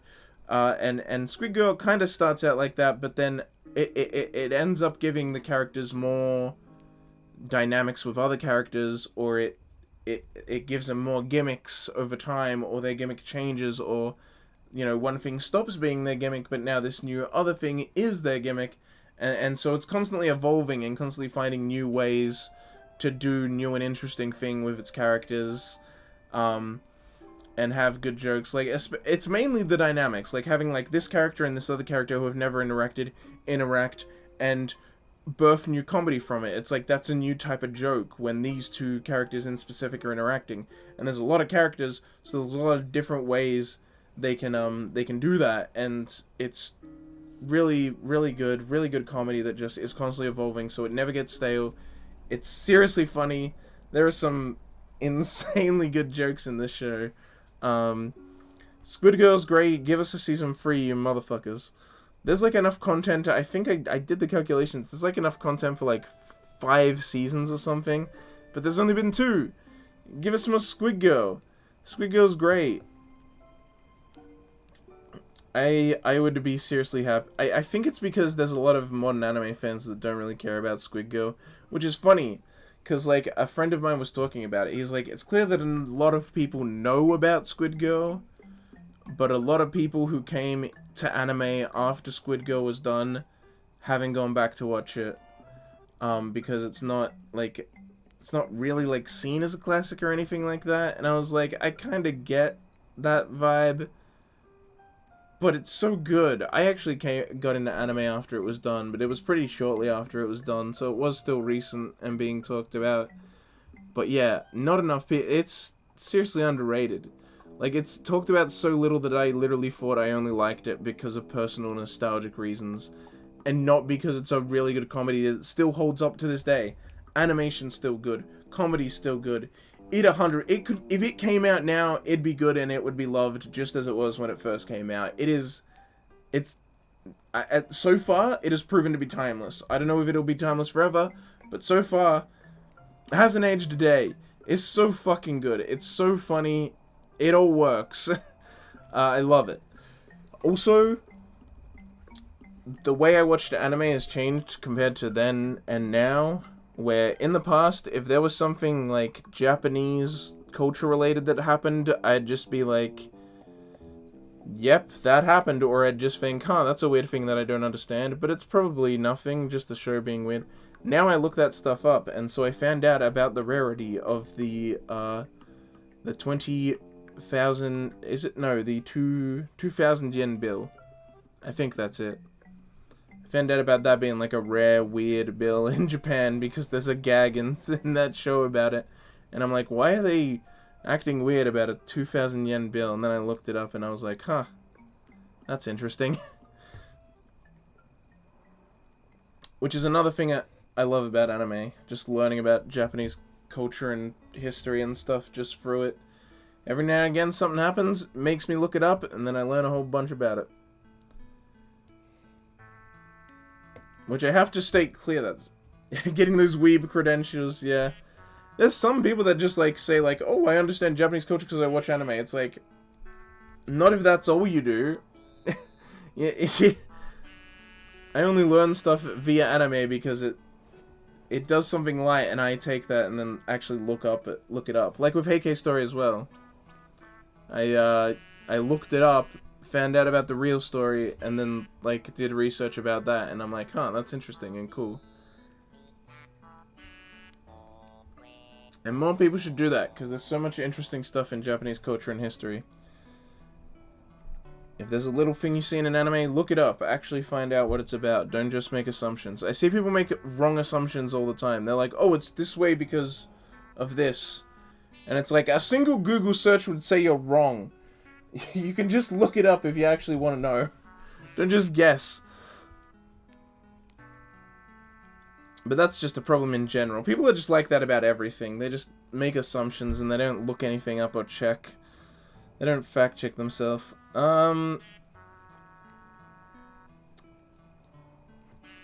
This is called, like... Is this Interview with Monster Girls? I think it is, right? I think that's what its English title is. It's... Yeah, I think it is, because, yeah, the English title... The Japanese title has Demi-chan in it, but that means, like, demi-human. So the English title is Interview with Monster Girls. This is a really good show. It's a really good comedy. It's just funny. Yeah, I don't know what to say. It's like, you know, a bunch of demi-humans, like girls that are weird. There's like, you know, I can't remember the name of this, I guess, monster, but like, you know, someone that doesn't have their head and there's like fire in the place. Where their head is, and so she like has her head like separate, and she carries it, and there's a vampire girl, and there's I can't remember the other girl.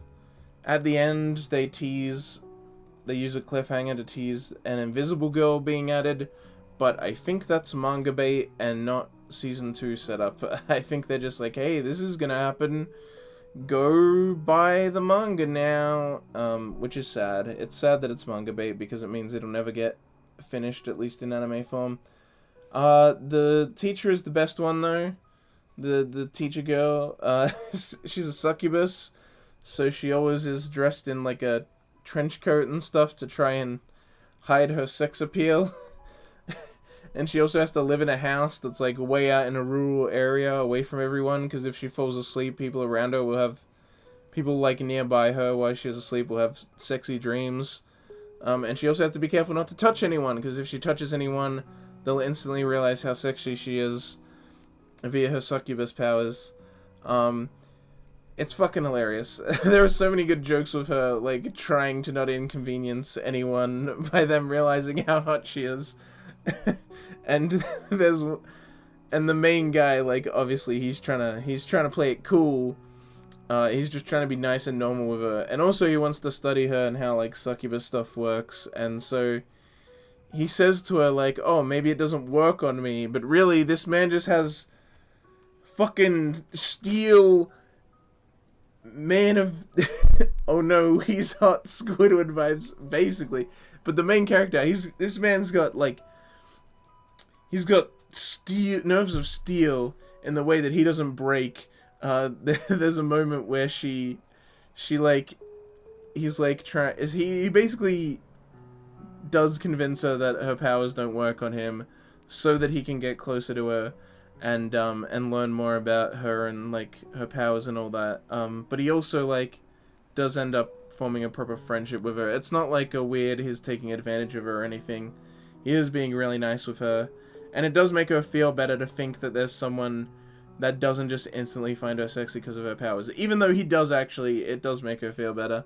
But at one point they have a pool episode. All the other demi-humans, whatever, are chilling in the pool in bikinis. You know, it's a great time. And then she like isn't sure if she wants to go in, and he's like, "You can go in if you want." And so she like zips down her tracksuit, and like, you know, like spreads it out and shows her freaking huge tits in a bikini, and she's like ta-da or whatever, and there's this great shot of him like just trying to keep a straight face, and there's a volcano in the background that explodes, and he's like, fuck, she's cute, and then he's just like, yep, cute, And he's like, and they're like trying to be like, yeah, that's cute in like a very normal way, but in his mind he's like, fuck, she's hot. It's so fucking funny. I've seen so much fan out of that where people just get like other characters like doing that and then someone's reaction. It's so fucking great. There's a bunch of like great gags with her in particular. She's the best part of the show. Easily the best part of the show is her. And then there's a bunch of other... Wow, someone came in for like 1 minute and left. Why? I'm talking about anime. What did you fucking expect, bro? I literally haven't even said anything weird. Maybe they didn't like me talking about funny joke, haha. But yeah, no. It's a great comedy. Great comedy. Not quite A tier, but it is really solid. Aaron not a waifu? Oh, yeah, you're right. That probably was it. They probably saw the my little Aira in the corner over there, and then they came in thinking I was like a VTuber or a PNG tuber, and then I wasn't, and also a dude, and so they left. They left in disgust. I do worry about that sometimes. I'm like, am I misleading people? And then I remember, oh no, wait, there are plenty of guys that use female avatars. Even if they're full-on VTubers, so, I don't need to feel bad about that. Look, that's Aira, that's my avatar, I get to do what I want. But yes, I do feel bad that some people might come in expecting a girl and then they get me instead, but, oh well. Is what it is. I also have 58 followers, so, you know, I mean, clearly plenty of people don't mind. Next is Isekai Quartet. Oh man, where do I want to put this?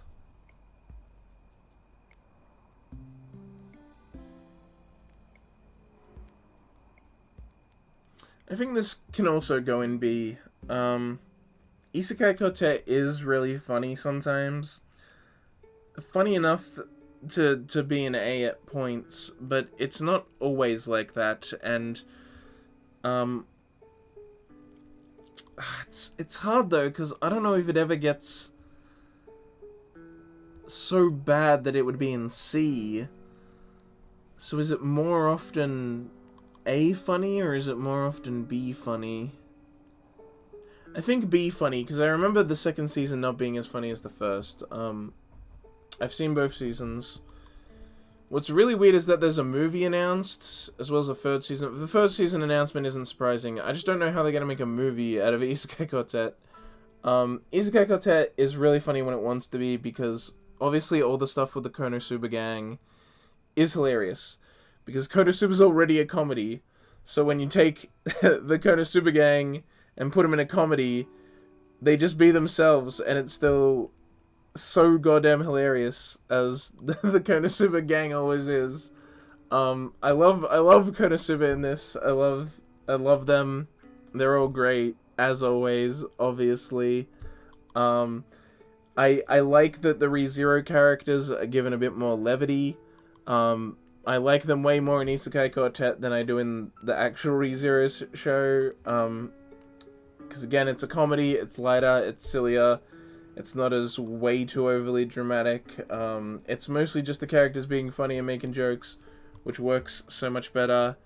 The Tanya gang, I already love them. I think they suffer a little because,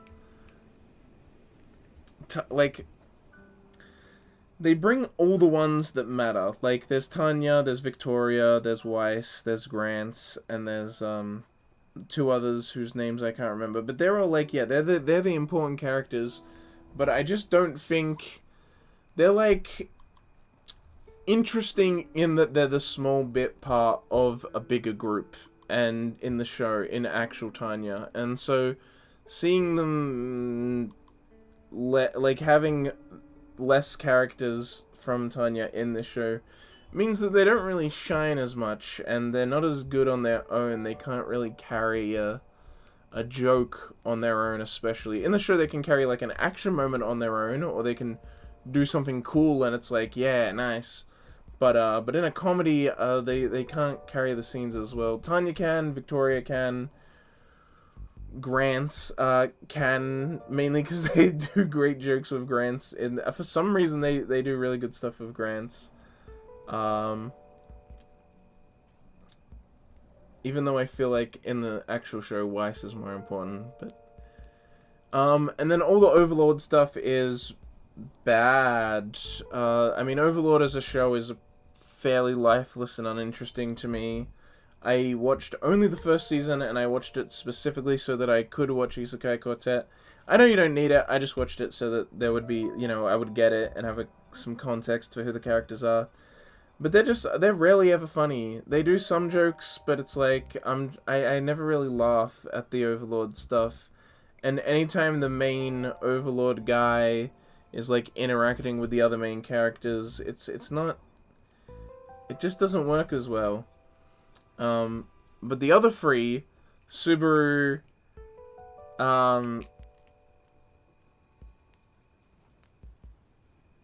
Kazuma, Subaru, and Tanya interacting, those three is all great, because eventually they realize they're all from Japan, and they've all been isekai'd to a world, and then them and the natives of that world have now been isekai'd into this world.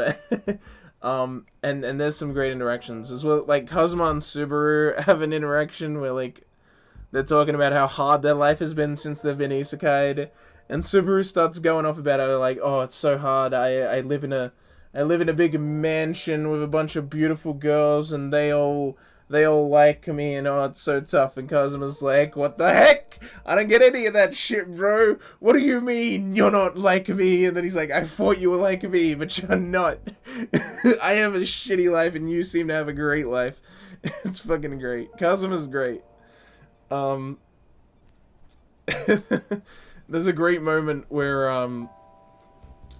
this is a great moment technically done by one of the Overlord characters, but it's only great because of how the Konosuba characters react, which is, at one point, the Overlord guy freezes time in the classroom during a test so that he can cheat, and then Aqua is still able to move during it because she's a goddess, and he's confused at first, but then he's like, oh shit, I guess she really is a goddess if she can move even after I froze time. And she doesn't know why it's happening, so she just starts fucking with Kazuma's face and, like, sticking pencils in his ears and nose, and the Overlord guy doesn't move because he doesn't want Aqua to realize that he's the one doing it. So eventually he just unfreezes time, and Aqua gets in trouble because she's away from her desk. And Kazuma just has this great reaction to all these pencils suddenly being in, like, his nose and ear and mouth and shit. It's a fucking great scene. Yeah, there's a bunch of funny stuff. The second season isn't as good. It introduces the Shield Hero main characters, the main trio. They get added in, which is kind of nice. They're interesting. Philo, in particular, I think does really good in Isekai Quartet, because she's a silly character anyway, so she works well in a comedy. Now Fumi doesn't work well because he just doesn't work well in a comedy. Shield Hero is so far away from a comedy that having him in this and being slightly jaded but not too jaded because they don't want to get too dark, and trying to have him in comedy bits usually just makes for not funny comedy, which is why I think it is great that they have moments where Philo or Raftalia go off on their own and have their own jokes and bits, because it works much better. So yeah, like, it's literally just a gag show, pretty much. It lives and dies by its comedy, and as I said, there's plenty of great, memorable comedic bits, but the second season especially, I think, isn't nearly as funny as the first one, and so that's why it's overall in B instead of A, but it definitely has some A-tier moments. It has some really funny stuff in here. I'll bring up two more things. One is that there's a great bit with Grants, because I said they give Grants great bits, where yeah, he gets up in front of the class and he has to do something with Darkness, but because Darkness is a fucking weirdo, she just starts, going off about, like, wanting to be punished and, like, saying that Grant is, like, leering at her and doing all these horrible... And everyone just, like, starts lambasting Grants for it, and he's like, what? I'm not doing anything. It's just Darkness being a weirdo, but just, like, fulfilling her own desire, but that reflects really badly on him, so everyone in the class just starts getting mad at him, and it just keeps escalating with him being confused and Darkness just getting more and more weird about it. It's fucking great. And then the one thing I'll mention is that I'm really sad that they never took advantage of the fact that there's shared voice actors in the cast. Like Takahashi Rei voices both Megumin from Konosuba and Amelia from ReZero. But they never talk. They literally never talk. I was paying attention because I wanted to see if they would do something, if they'd make a joke where it's like the two of them interact for an entire scene. So it's just the one voice actor doing that whole scene. Or if they'd like make a comment about them sounding similar, or they'd just have some kind of bonding moment or something that like just some kind of point out about how they're both voiced by the same person. But they never did anything, and they never even talk to each other. They don't say a single line to each other. There's a few moments where they're both on screen, but they never interact with each other. They never say a single line at each other. And I'm like, oh, dude, that's such a missed opportunity. And there's others too. Grants and Subaru have the same voice actor, and Puck and one of the Overlord characters have the same voice actor. I think that's all of them. That's all those are the three I can remember. There might be more voice actor crossover, but those are the three that I know for sure. And all those characters are in Isekai Kotep, but they don't do anything with it, and I'm like, ah. Especially the Amelia Megumin one. I feel like that's the most obvious one, but like, come on, man. Do it in season 3 of the movie. I need my fucking voice actor jokes. Give it to me. Here we have... I've been killing slimes for 300 years, and now my level is... I'm level 100 now, because I killed nothing but slimes for 300 years. This is a show that I dropped after, I think, 2 or 3 episodes. The first episode was alright, actually. It was pretty... It started out good, rather. The girl gets isekai'd, she comes to this world, she finds a slime and kills it, and she realizes that, like, killing a few slimes a day is able to get her enough money to live a happy life. She buys a little house that's a bit out of town, a bit far away. Every now and again she uses magic and medicine to, like, she's like a witch class, so she, like, helps out the people in town, but she mostly lives away, and she just wants a quiet life. Every day she gets up, kills some slimes, goes into town, buys stuff, sees the people, goes to the bank, deposits some money that she's saving, and then she leaves. She maybe helps a few people out, and she just wants this peaceful, quiet life, and, yeah, it's fine, it's whatever, it's cute. I'm like, damn, if it's always this chill, I can get down with this show. But then basically, and so she eventually has become, like, this figure in the town, because, she's lived for 300 years. None of the normal people have, so she's, like, just this eternal figure that, like, they know, and she helps out the town every now and again. But then it gets found out that her stats are really good, and that she's level 100, and then a bunch of people come to try and challenge her, because they're like, oh, you're meant to be powerful. And she is. She's able to easily destroy most people. Because she's level 100. And, eventually a dragon shows up, and then it can turn from dragon form into cute girl form, and it's like, she joins her, as like, oh, please, like, train me. And then later these, like, spirit girls show up who are angry because they're, like, haunted by the spirits of slimes that she's killed. And they're technically born from the spirits of slimes, so they say that she's their mom. They're like, oh, you're our mom, because we're born from your actions of killing so many slimes. And one of them's fine with it, but the other one's angry about it, and she tries to kill her, but fails. And then that's when I noticed, okay, 3 cute girls have been added to the cast, none of which are funny. the show is slowly losing its chill vibe with all these fight scenes that aren't even that well animated. Comedy's not funny. And then I noticed in the OP there's like 12 girls that are like following the main character around. And it's a 12 episode series, and I'm like, oh god. Are they just gonna keep introducing all these girls every episode that are some different creature representation, and they join her, and it's just gonna be a bunch of oh god.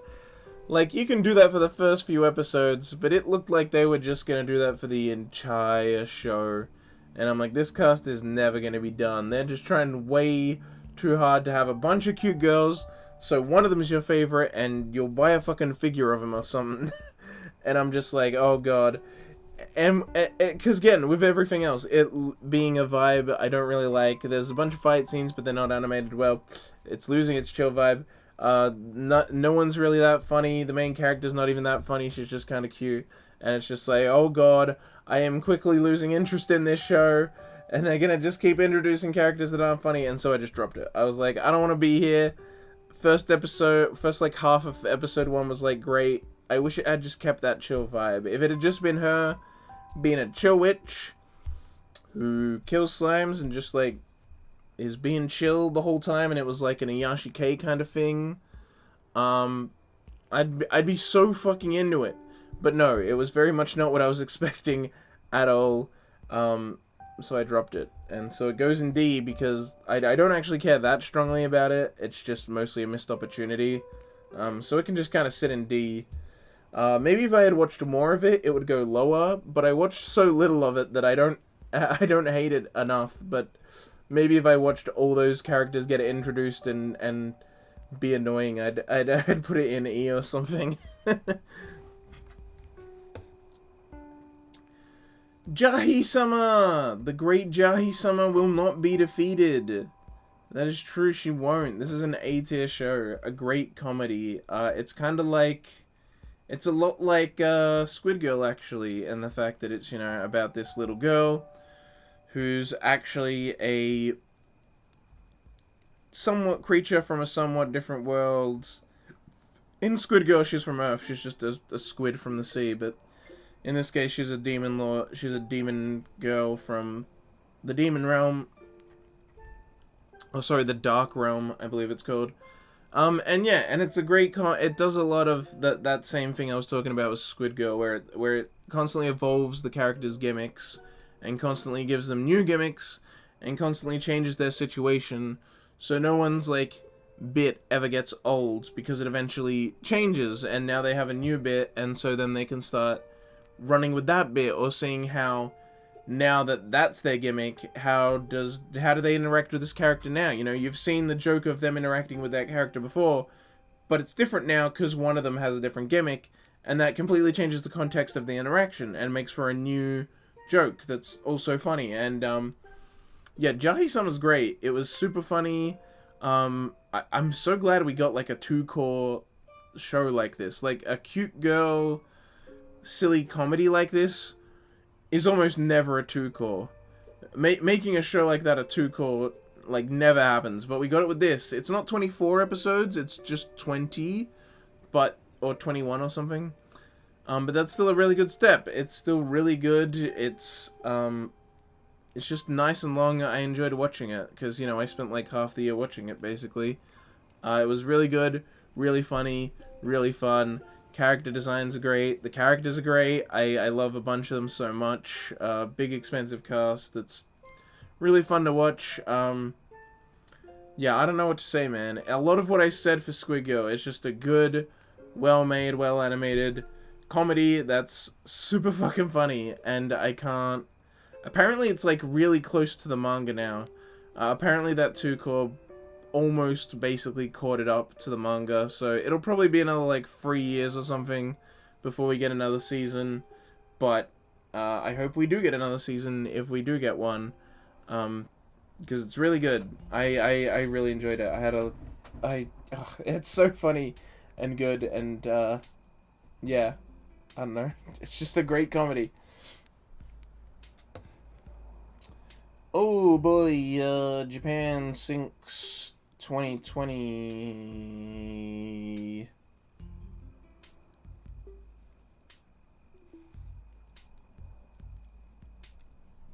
I'm gonna have to give that a D, I'm afraid. Japan sinks 2020, as I said last year, is not great. It starts out good. It starts out really good. Obviously, it's got shit. Oh, there we go. Yeah. Right? It was Ushio, right? That did it? Yeah. Yeah. Ushio Kensuke on the soundtrack. My man. And he did a great job with that. The soundtrack's great. The animation is great. That's about it. that's about it for the entire show. The start is good, actually. I really like it early on. It's got some good characters. It's got some good moments. Early on, I think it's very impactful and really good. I made like a big paragraph about why I liked episode 1 so much that I put in this one Discord server. And so I was really hyped for it early on. I really enjoyed it. It was really good. But eventually I feel like it just kind of lost its way. Don't lose your way. Yeah, I feel like it just kind of stopped being good. It eventually was just like killing characters off with no impact, where before it felt like each death was like a big moment. When now it's just like, oh yeah, that one died. Isn't this a powerful moment? And I'm just like, no, you didn't deliver on it well enough, I'm afraid. And also like just the plot structure and the pacing just starts falling apart, and it's just like things are just happening and they're not being explained well or flowing into each other well. The animation starts to break down, and it does become really bad at some parts.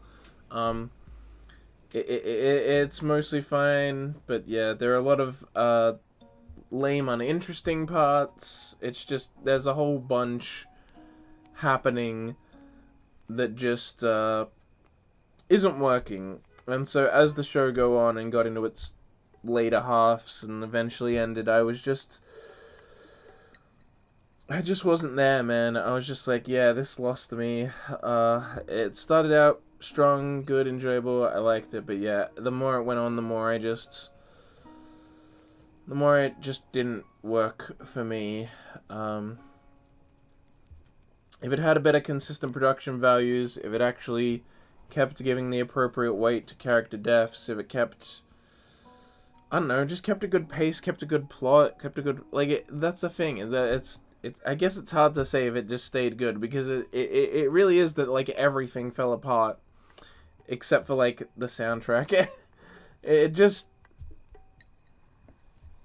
yeah, it just, like, fell apart and couldn't be put back together, and I just didn't enjoy it by the end. So sadly, I gotta chuck it in D. It's a shame. I was really hyped for it too. I was so hyped for it. I watched it like all on day one because I was like waiting for it. I kept being interested in it, and I just ended up being a disappointment. Jobless Reincarnation. This is an A. I'd honestly be tempted to put it in S even, because Jobless Reincarnation is really fucking good.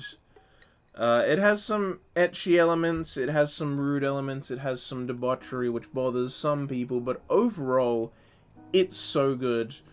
Really great action, really great animation, super good characters, good dynamics, really strong emotional moments when it wants to be, really strong development, really good pacing. It's like fast pacing, like just in this first season, like obviously tons and tons of years have passed, but it's paced really well despite that. You like notice that time is moving fast, but you never feel lost. You can always keep up with what's going on and always have this interest in the overall plot. And the fact that it does move so fast, it means that nothing feels unrealistic. Like, at this point in the show, how long ago was the mana event? There's like, the big mana event was like so many years ago at this point, like 3 or 4 years ago, and it's still affecting like everyone because, yeah, it was a big event, and putting all the pieces back together and reconstructing the world is hard when something like that has happened. And so it's done so well, it's told so well, it's written so well, it's animated so well. I mean, I really can't get over how good the animation is in this show.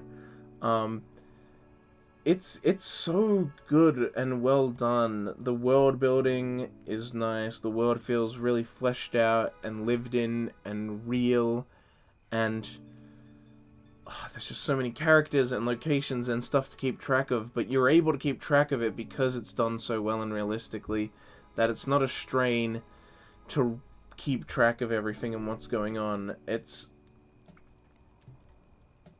such a good show. It's such a good show. I mean, I'm praising it so much, you can see probably why I feel like maybe it should be an S, but, for now I'll keep it in A, but know that it's a very high A, like a 9 out of 10 at least. It could be a 10 out of 10, though, that goes in S. Maybe it is S. I don't know, I'll leave it in A for now. We can move it into S later if we want to. I'll move it up here so that I remember to consider putting it in S later. Like I said, not organized horizontally, I'm just putting it there so that I see it and that I remember. Yeah. Jobless Reincarnation's really freaking good. Easily the best isekai. At least. That's a 100% fact. It's the best isekai ever. For sure. No debate on that part, at least. Just a great fucking show. Great fucking show. I know some people are a little uncomfortable about the lewd parts in it, but honestly, you get past that, there's so much emotion and good characters and development and this great, big, expansive, interesting story being told.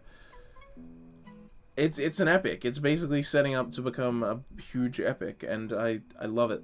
I love it. I can't wait for season 2.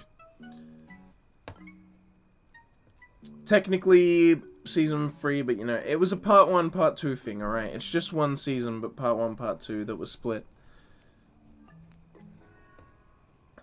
JoJo's Bizarro Adventure. JoJo's Weird Adventure. C. Because, take note, citizens of the realm. This is JoJo's part 1 and 2 only. That's all I've seen. I haven't seen Stardust Crusaders. Alright? I haven't seen Diamond is Unbreakable. I haven't seen Golden Wind. I haven't seen Stone Ocean. I've just seen part 1 and 2. I do intend to watch part 3 and more. But part 1 and 2 for me, just kind of see. Part 2 does have some good stuff. Part 1 is kind of boring. Yeah, part 1's kind of boring.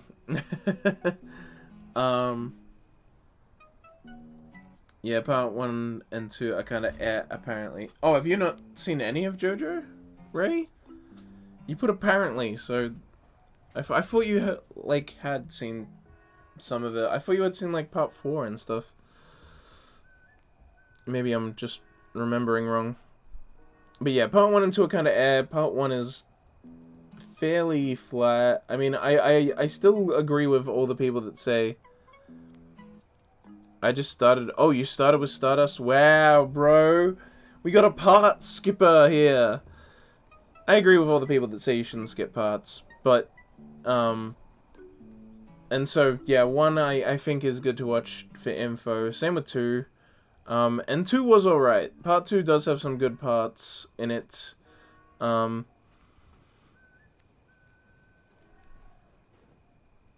Oh, you did, but you're on part 3. Why'd you say apparently then? Or do you just mean most people find them kinda What did you think of him? Part 1 is... Yeah, Part 1 for me does nothing. I just don't find it very interesting at all. Part 2 does have some stuff. It has, you know... Caesar! which makes, you know what? No, S tier for the Caesar meme. Caesar getting crushed by a fucking rock is iconic. Caesar! But that's, yeah. Yeah, okay, you did mean that people think they're relative to the next few parts. Yeah, I've heard that it gets better, you know, once you thought they were okay. I thought 2 was okay, but 1 kind of... 1 is a big meh for me. 1 on its own might even be D. But Part 2's C with occasional B parts. Overall, I'm good to put it in C. Yeah, 2 is some good stuff, and is definitely a good setup for the later parts. But yeah, 3 is when they introduce stands, and I feel like that's when the show really finds its identity. Because the thing is, like, when the manga was first made, it was just going to be Part 1. That's it. That was the story. It ended it with Part 1. That's why Dio and, Joseph, I think, is the first JoJo. That's why they kill themselves at the end of Part 1, because that was just meant to be the end of it. It was just meant to be a fairly short but interesting manga called JoJo's Bizarre Adventure. But then it was so popular, because the author had done a bunch of other manga before that. He knew that manga were always at risk of being cut, so he kept them just short handful of stuff mangas. And he did that, and then it was so popular, they're like, do more. He's like, alright.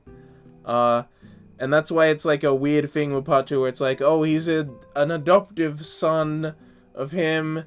And then later in 3, like, Dio just comes back, even though he was meant to be dead, and stuff like that. And it wasn't until 3 that they introduced stands and actually found the show's, like, it found itself and kind of became what it is.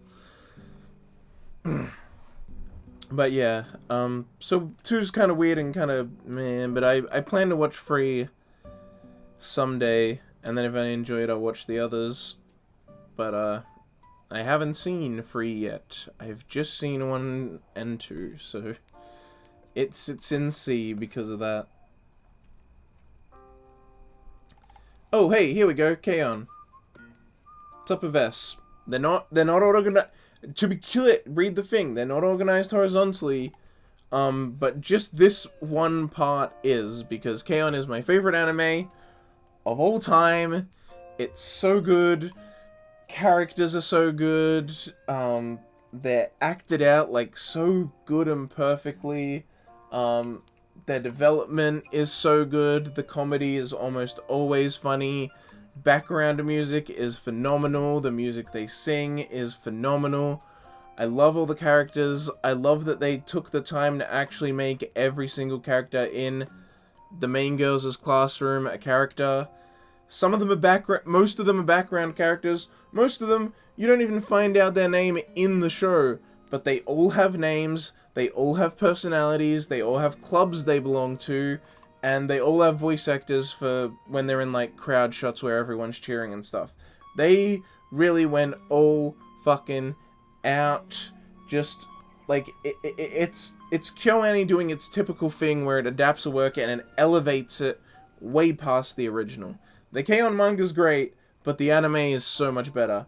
It added so much. Even just the voice acting and them being able to perform the music for real adds so much weight to it. It's great. It's all great. The emotions are great and strong. The show makes me cry every time. It's directed phenomenally, because of course it is. It's Naoko Yamada. And this is where she got her start. This is the first time she did directing. Before this, actually, it's the first time she was a full director for a show. Before this, I think she did some episode directing, but she was mainly a key animator, I think, and a storyboarder. But with this, she had directed some episodes, I think, before this, but then she got to direct all of K-On! And the movie's great. She really showed off her directing skills there, I think, is where she showed, like, yeah, I'm someone to keep an eye on, and then after that, of course, over time with her other stuff, people realized, yeah, she's a friggin' phenomenal director. K-on's great. Every script's great, great. It just, the development's great, the story arcs are great, the animation's great. There's so many, like, cool episodes that just have great ideas behind them, and then it just executed on so perfectly. The music festival episode is one of my favorites. I also like the episode Left Behind, which is where, so basically, you know, the girls go on their school trip, and you get that as an episode, and then the next episode, you get what Azunyan, Ui, and Jun were doing while the other girls were away on their school trip, because they're a year younger than them, so they're not on their school trip at that point. And that's a great episode. I mean, there's tons of great episodes. I don't think there's a single episode I dislike, and there's no real major flaw. Like, the thing that makes K-on! So good is, like, there's so much I love about it, and there's also not much I dislike about it. I can't really think of a major flaw. I could probably find small bad things if I really looked for them, but they'd all be small. Because if there was a major flaw, I would have noticed it. There is no big, major detractor for me. When I watch it, I'm just happy, and it's my happy place, and I love it. It's such a good show. You know, it's able to do drama well, it's able to do comedy well, it's able to do emotions well, it's able to do just everything. Like, so many people disregard it because, oh, it's cute girls and, oh, it's a slice of life, but that doesn't mean anything. That's just the genre. It does so much, and it does it so well. And, oh, man, I fucking love it. I just love it so much. K-on's the best fucking anime ever made. Naoko Yamada's a legend. Yeah, K-on's the best. I love it. My favorite anime of all time. I will praise about it any chance I get. And I want to watch it right now. I listened to a little bit of K-on! Music before the stream started, and I was just like, fuck, I want to watch K-on! Now. I don't want to stream. But we're here. We're here. And I want to watch K-on! But I need to I will rewatch it soon, though. I'm planning on doing a big KyoAni rewatch soon. I need to finish watching, as I said last stream, I need to finish watching Cells at Work Black and Is This a Zombie? But then once I get those two done, I'll watch Made in Abyss, and then I'm going to rewatch almost everything KyoAni. That's still the current plan. It's been that for a few months, but that's because I had a lot of stuff in my watch list that I was like, I need to clean up this watch list. It's just those two left. Is This a Zombie and Cells at Work Code Black. Once I get those two done, my list will be nice and cleaned. It'll have one thing in it that's not done airing, and the rest will be airing stuff, and then I'll be able to progress. I need to do a bit of spring cleaning, you know? Here we have Kato the Right Answer. C. I think I put it in D last time, but in retrospect, that's a bit harsh. Kato the Right Answer has really good stuff early on. This, it's another one of these fucking shows that is so good early on and then becomes a disappointment. There's so many of these. Ugh. But Kato the Right Answer starts out really strong. It's got really interesting ideas. A big-ass fucking cube drops on an airport runway in Japan, and then, and there's an airport that was on the runway that gets, like, consumed by the cube, basically. It doesn't get crushed, it gets consumed by it, and is then inside the cube. And someone on that plane is a negotiator. Two of them are, actually. They're our main characters. They're negotiators. That's their job. They go and negotiate stuff. And so they meet this, like, alien creature who takes the form of looking like a human in this cube, and he starts working out this negotiation, and he's basically come to, like, introduce all this alien technology to Earth and to humans, and it instantly is just super interesting, full of great ideas. Heck, the first episode alone is amazing, because the first episode, like, it starts out as, like, you know, there are these two guys, Actually, sorry, it's technically called Episode 0. Episode 0 is great. It's these, you know, these two negotiator guys, they, like, meet up with someone, they're, like, they're doing some basic negotiation work for this one company. This company wants to, like, buy this factory, and the person who owns the factory isn't willing to sell it, so they go to try and, you know, negotiate it and get it so they can do this job. And, you know, as it happens, and the people that work at this factory, they're like, we really want to keep the factory, but we haven't done anything that makes it worth keeping us open, so they're gonna eventually get rid of us, and selling it is our best option, but we really don't want to. And so the negotiators help them, like, come up with this new way of, like, making some kind of metal that's, like, I don't know if it's, like, cheaper or the metal's, like, better quality or just something. They come up with this, like, technique, and they do it, and it's like, alright, now this factory's, like, made some stride, and it's made something new, and it has value. But then we find out the guy who wanted to buy the factory used to be friends with the guy who owns the factory, and the reason that he was trying to buy it is so that the guy who owned the factory would get a huge payout and be able to have a comfy retirement.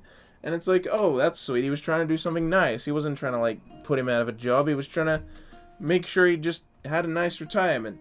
And it's like, that's a nice, like, you know, little twist at the end of the episode. And then the two main characters get on a plane, and you think, alright, I can get behind this. This is going to be a fairly nice show about these two negotiators that are going to go and, you know, we're going to learn about a different thing each episode. And there'll be these sweet little moments at the end every time, probably. But then the big fucking cube lands on them, and then you're like, oh, this show's completely different from what you expected. And then, yeah, going into episode 1 and further, it just gets better and better as these ideas are explored. There's, like, these alien, these, like, orbs that this alien has, and they give infinite energy. And he introduced this device that means that, like, if you use it right, you never have to sleep, because you can, like, create alternate versions of yourself, basically, and so you're both sleeping and not sleeping at the same time, so you never have to sleep. And it's basically, like, a bunch of tech that, like, gets rid of the need for things that are holding humanity back. It gets rid of the need to sleep, it gets rid of the need to eat, it gets rid of the need for energy, because the orbs create infinite energy. And it's all about, like, negotiations. Like, there's a lot of, like, political intrigue there, because there are other countries mad that this cube has landed in Japan.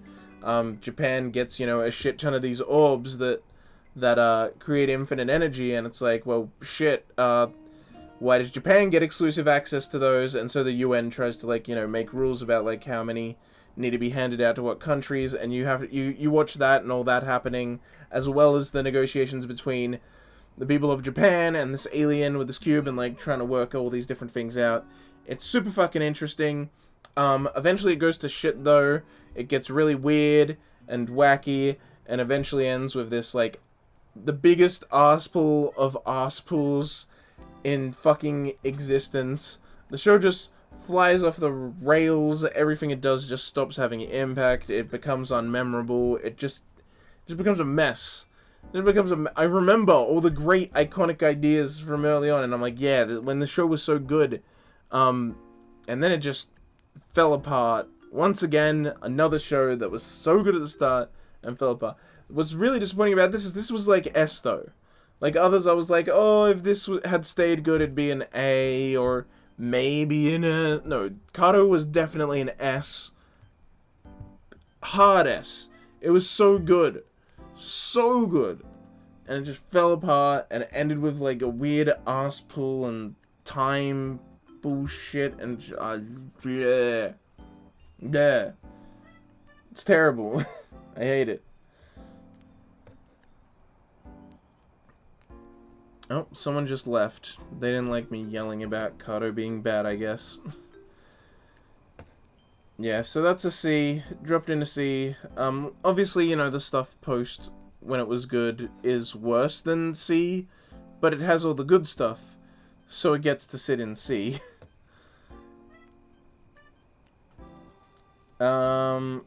Kaguya-sama, Love is War. I think B. It's a good comedy. It's a really good comedy. It's very funny. It's got good characters. It has good emotional moments. Like the climax of season 2 was really good. Also in season 2, actually really good, was Ishigami's little arc that he has at the sports festival. The sports festival episode's kind of all about him. He has a really good emotional breakthrough in that episode that I really loved, and that one in particular hit me pretty close to home. Ishigami's a great character. The new chick they introduced in season 2, she's also great. The trailer for season 3 is also great. The big, like, basically short episode that they did to announce season 3 is freaking hilarious. Yeah. You know what? Check it in A. Actually, B. High B. Probably a 7.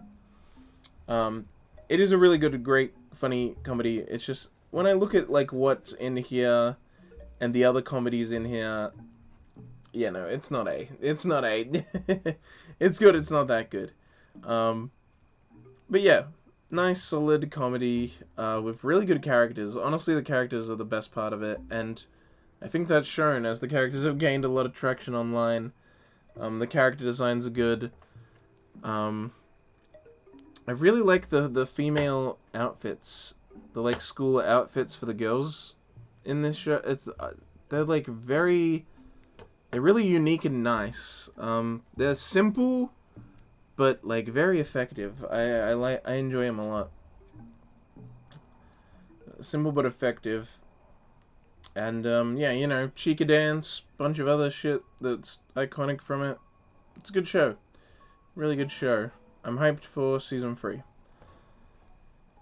Oh, Kaiji Ultimate Survivor.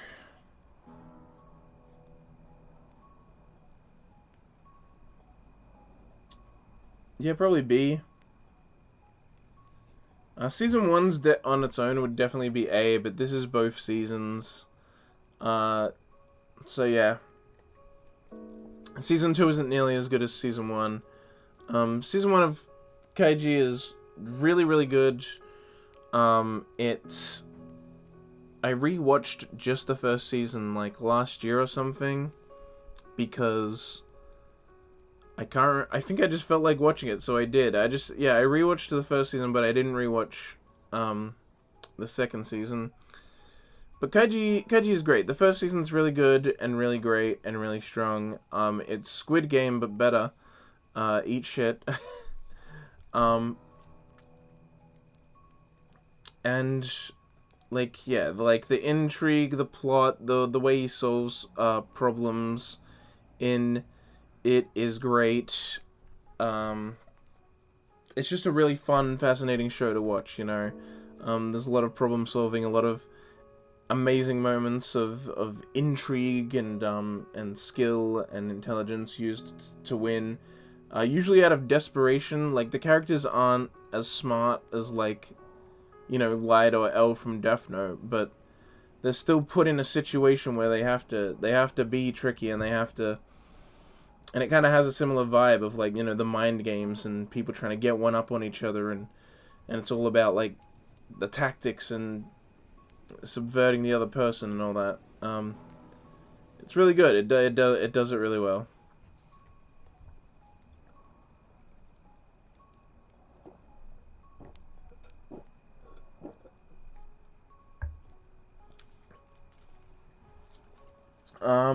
And then the second season isn't nearly as good. The first season has, like, multiple games as well. It's, like, not just the one game.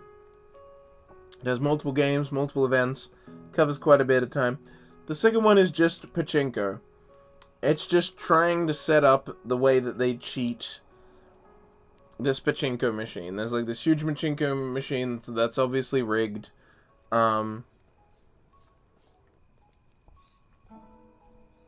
And they're trying to get the payout for it, because the payout for it is insanely massive, because it's been running for ages, and no one's ever won it at all. They've never gotten a ball through. But if you get a ball through, you get the entire payout, which is insane. And and no one's ever done it. No one never done. I mean, there's technically the game at the start actually with the dice, and that part is interesting. That part's good. But once it becomes all about that pachinko machine, it's like 14, maybe even more, like 18 or something, like episodes of just on this fucking pachinko machine. And by the end, like, they set up the plan, they start executing the plan, and then it's just spending multiple episodes watching the plan happen, which, like, it has some great tense moments, but it's also just a pachinko machine. Like, it's just watching the balls roll, and it's like, oh, is it gonna go down? Is it gonna do it? Oh, it got down to the next stage. The plan's working. It's like, okay, it's not that interesting. I think the second season would have been better if it was 12 episodes. To be honest, they would have had to pace it much faster. They would have had to cut a lot of the fat. It's just too long. I know that Kaiji's, like, kind of broken up into parts, and so maybe that's why they felt the need to, like, extend it. Because, like, I know it, like, it gets published for a while, then it goes on hiatus, then it goes publishing for a while. And so maybe they're like, yeah, this, like, publishing batch will be all of season 2. But it's just too short. It's just too fucking short. Maybe it also is as drawn out in the manga, I don't know, but it doesn't feel good. It's a way too dragged out pace. And so the second season brings it down to B, but the first season on its own would probably be an A. And the second, that's not, again, it's still B. That's not to say the second season's bad, it's just not as good. And it kind of lets it down. Here we have Kakushigoto.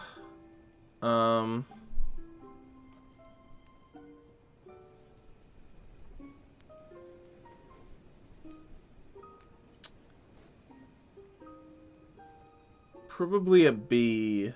Kakushigoto is really good. I like the animation of it. I like its art style. The little girl is super fucking cute.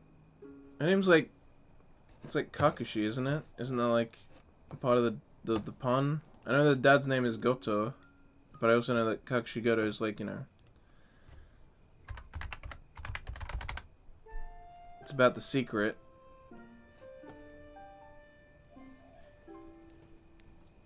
Oh, right, their last name is Goto. Her first name's Hime.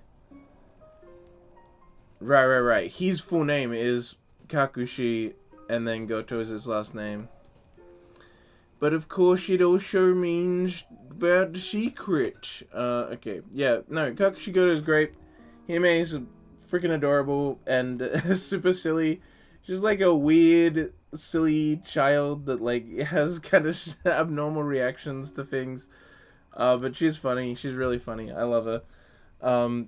Goto's hilarious for, like, the opposite reason. He's just, like, an over-the-top, bombastic, crazy person sometimes. I mean, he's an eccentric manga artist who draws a gag manga that's, like, rude. Like, of course, he's just an over-the-top weirdo. But then he, of course, you know, the whole point of it is that he's keeping it secret that he's a manga author from his daughter. He goes off and he, you know, dresses up in a suit, takes her to school, and then he leaves, saying he's going to his work, and says he's just a salaryman. But he draws crude gag manga. I don't like the ending. The ending is a little abrupt, and I think it kind of robs some of the, I don't know, potential of the show. It's just a weird ending. I don't like where the ending goes. But yeah, the main show is a solid comedy. Has some really funny moments. Has some great episodes. The episode where they think the manga's getting cancelled, but it's actually not. That one's great. That's a really great episode.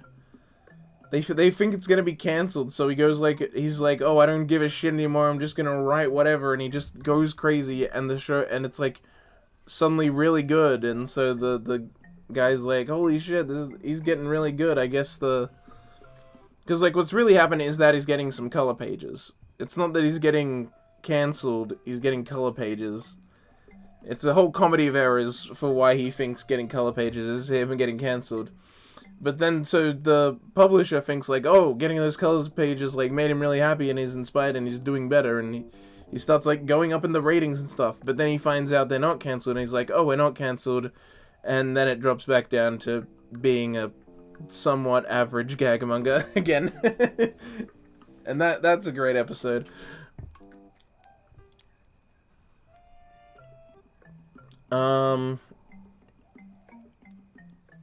Yeah, I don't know. Not much to say out of that. It's not strong enough to get an A, and its ending is kind of weak. But yeah, it's a good, solid comedy with some great moments in there. Its OP is also so freaking good. Holy shit, is the OP good. Go hit up the Kakashi Go to OP. It's really good. Really, really freaking good. Oh hey, whoa! What's this? What's this? That's weird. There's a blank spot here on the list. There's a thing that doesn't exist. How can this? How did this happen? How did this happen? Well, I'll put it in C tier anyway. This is the Kankole anime, an anime which definitely does exist and was made. Kankole Kantai collection. This does not include the movie, because I have not seen the movie, even though apparently the movie does exist, and the show doesn't. But I've watched the show, and this is only the show, and I quite like it. I like it. I mean, C's not, you know, outstanding, like, but that's because the show isn't really outstanding in any particular area. It has some weird elements, but overall, I think it executes pretty well. It's got a good animation. Obviously, the character designs are really good because they're really good from the base game. Like, yeah, the animation's really nice. I really like the concept. I think it has some really good episodes and moments as well.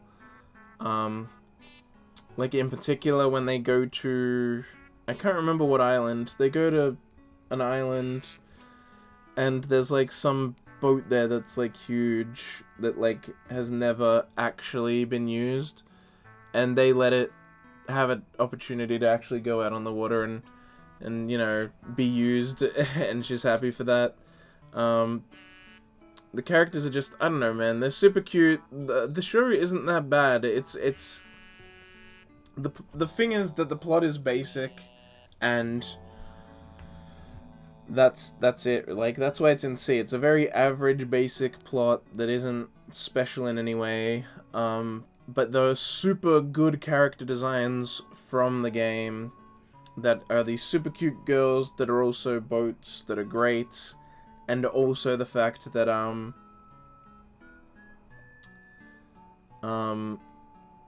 and you know, also the fact that the animation is really good, especially during the fights. The fight scenes are actually well, quote unquote fights. I don't know, naval combat. What do I call it? They're people, but they're ships. Those moments are really good. The only yeah, like, that stuff's really good, but it's also stuff from the game anyway. Well, the animation isn't, but yeah. And so it just kind of sits in C, because it's just like, yeah, it's just kind of basic in a lot of areas, but it has cute girls with really good design. Another episode I like, actually, is the one with all the cooking competition, because it's like 4 of the destroyers, the four lollies, because like all the destroyers are lollies, entering some cooking competition, but they're all voiced by the one character. I mean, the one voice actor voices all 4 of them. So it's just her. It's just her the entire episode. She just sits there. She just stands in the booth and records the entire episode herself, basically. There's like 10 other characters that also overall are only voiced by like 2 or 3 other actresses. But the main girl, like, it's just an episode where it's just the one voice actress basically the entire time. It's so fucking funny. But that's a real meta reason to like an episode. Oh hey, it's Kanon. D. D. Give it a D, put it over there. Because D is not vertically oriented, but it's categorized. These up to here is shows I just don't have a strong opinion about. These are ones that are D for real reasons, and these are ones that are in D because they're a huge mix of quality, which just awkwardly made them end up in D. Canon is fine. It's in D because like it's not bad, but it's below average for me, simply because I dropped it. It starts out alright. The girls in it are definitely cute, but it's the first key vision novel, so it has a lot of those early key problems, like all the girls being idiots. All the girls are complete airheads. None of them are intelligent at all. They're all just airheads that are silly and dumb. And I get it, you know, it's Moe. Key, like, invented Moe, basically, with the cute girls that are dumb and silly and make Mugu noises and stuff like that, you know. It's literally where Mugu came from. I get it. But that early key stuff just doesn't work as well as later key stuff. Early key is like, if you've been watching me play Summer Pockets, which is the latest key vision novel, the route I'm currently on, Smoogie, early key games is like every route's the Smoogie route, you know? You start dating a girl, she's a silly airhead that makes noises, you get to the end of the arc, and it's like silly slice of life shenanigans. Then eventually the emotional drama hits, and then it's sad, and you find out that this girl has all this trauma, or lives in some kind of horrible situation, and then you help her out of her happy ending. That's all key stuff. That's all of key. Early on, as it's gone on, it's relied on having that be every single route, but it's usually still the formula to a point. Yeah, Canon doesn't have any real major problems, which is why I don't say it's bad. It's just that it was kind of boring for me, and I got kind of uninterested. A lot of the conversations, I feel, drag a bit too much. The main character's a little too much the same as other key characters, like the main guy from Clanad. He's extremely similar to him. Kanan came first, but I saw Clanad first, so to me, Kanan feels derivative instead. And yeah, a lot of the girls are just complete airheads. They are cute, but the fact that they're just all idiots is a little silly, and some of them I just don't enjoy watching.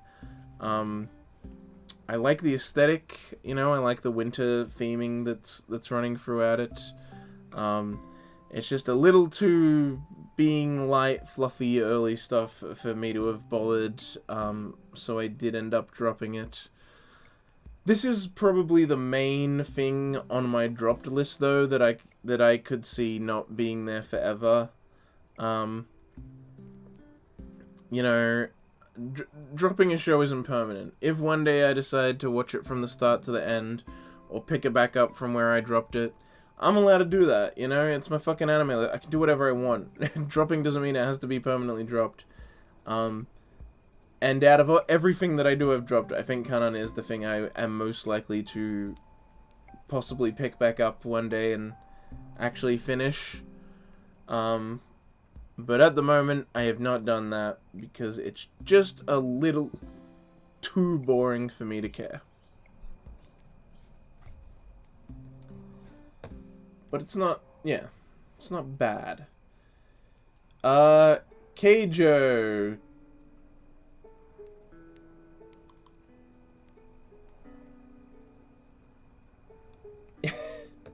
Is Ray gonna get mad at me? Is Ray still here? If Ray's here, he's gonna get mad at me. Keijo is A tier. I don't care what anyone says. Yes, I know, dumb meme butt show, but it's actually a very good, very well made sports anime. The sport is fictional, and the fact that it's people bumping their butts together is dumb, and obviously done for fan service reasons, but they take it seriously. As in, they do take it seriously. I don't, and then I got cut off and said a new sentence. They take it seriously. Like, it's a really well done sports anime. The training.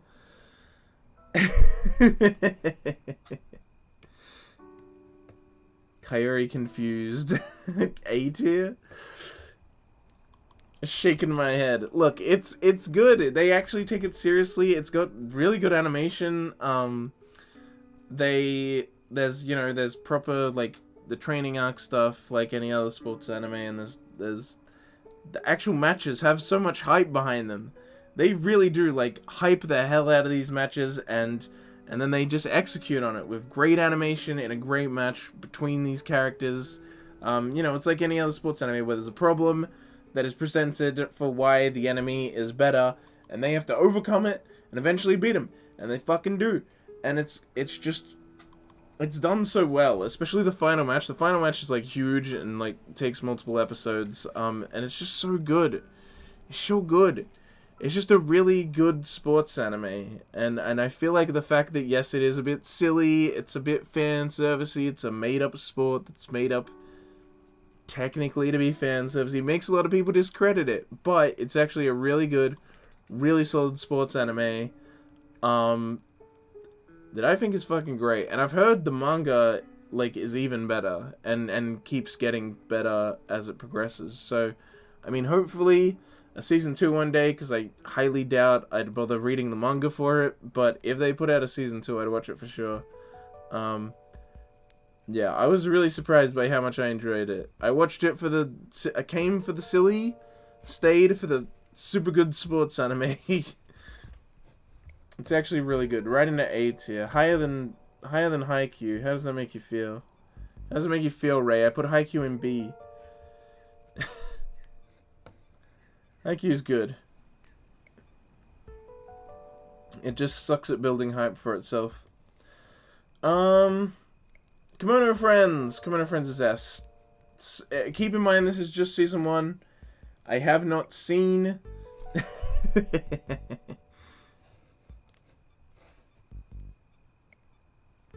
Table Smash. Nice. Nice anime. I didn't know there were, like, animated emotes. Damn, that's nice. That's cool. I like that. Yeah, Kimono Friends is S, keeping in mind it's just season 1, because I've only seen season 1 of Kimono Friends. I haven't seen season 2, because I've heard it sucks, and everyone hates it. All the fans of the original hate it, because it's not the original. It's not good anymore. They fucking... Kadokawa! They fired the guy that made the first season good, and it was a failed mobile game. It failed. The mobile game failed by the time the fucking ad for it, the anime, came out.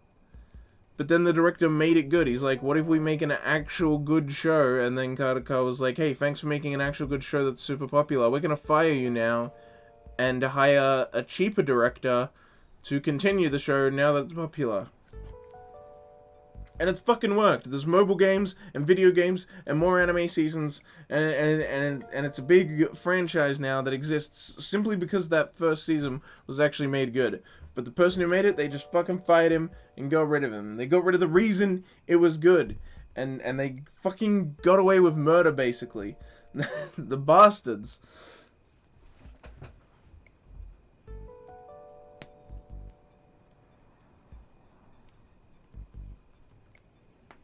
But yeah, Kimono Friends is really good.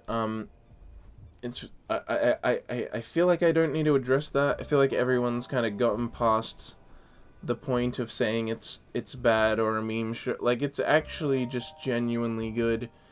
Really great emotions. Really good characters. I really like the voice acting in it. Obviously, the animation is poor, but it doesn't even matter. It's so good that it doesn't matter. It really does, like, surpass the fact that it doesn't look great. OP's a banger. The characters are great. The story's great. The pacing of it is great, and also the exposition is great, because there's not really much exposition. It's like the way the world slowly reveals itself to you is so interesting, because it starts out kind of like there's just a few hints of it, and And then as time goes on, it becomes more and more obvious. And then eventually, you know, you find out that, yes, humans are extinct in this world, or at least on this island.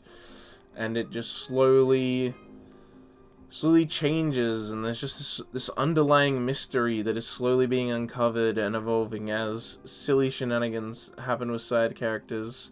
And there's so many great little moments and like great characters that only show up for one episode, but actually have a lot of interesting like stuff going on with them, and it's just such a good show. It's such a well-crafted world. The world building and the way it's paced out and you're doled out the information is so good and also so natural, you know? It doesn't just like dump everything on you in a very unrealistic way. It's like, yeah, in a realistic situation you would be slowly finding this stuff out naturally via natural reasons. You wouldn't just have someone show up and explain how the world fucking works to you.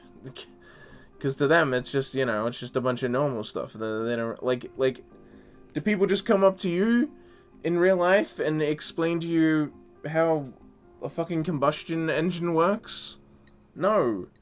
Like, yeah, it's a super important part of our world that is how cars are able to work and everything, but heck, most people don't even know how it fucking works, because, yeah, it's just a car. I know how to use a car. It's just a normal part of the world, but if someone from a world with no cars came, they would be confused and they'd want to know what the fuck it is, and most people wouldn't be able to explain it to them. And so it's like this. It's like, yeah, most of the people in this world, they don't know what's going on. They're just like, yeah, this is normal. And it's only Carbon like going like, huh, this is kind of weird, that she starts to uncover stuff, and you go on that journey with her of realizing the grander story of what's going on. Kimono Friends is fucking great, honestly, seriously. I know it's poorly animated. I know episode 1 isn't the best, but go watch Kimono Friends, everyone. I don't know if there's still people that don't know that it's good, but if you don't know that it's good, go watch it. It's 10 out of 10, even though it has bad animation. Don't watch the second season, though. Just watch season 1. Season 1's S tier, 10 out of 10. Great fucking show. Kiki's Delivery Service. Oof.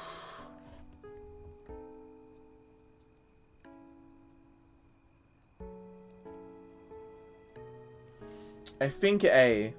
I am really tempted to give Kiki an S, but I think I'll give it an A. But Kiki is great. It's got great, amazing animation. It does a lot of really delicate, intricate animation that is way too detailed and way too unnecessarily like putting way too much effort into it. Kiki is full of stuff like that.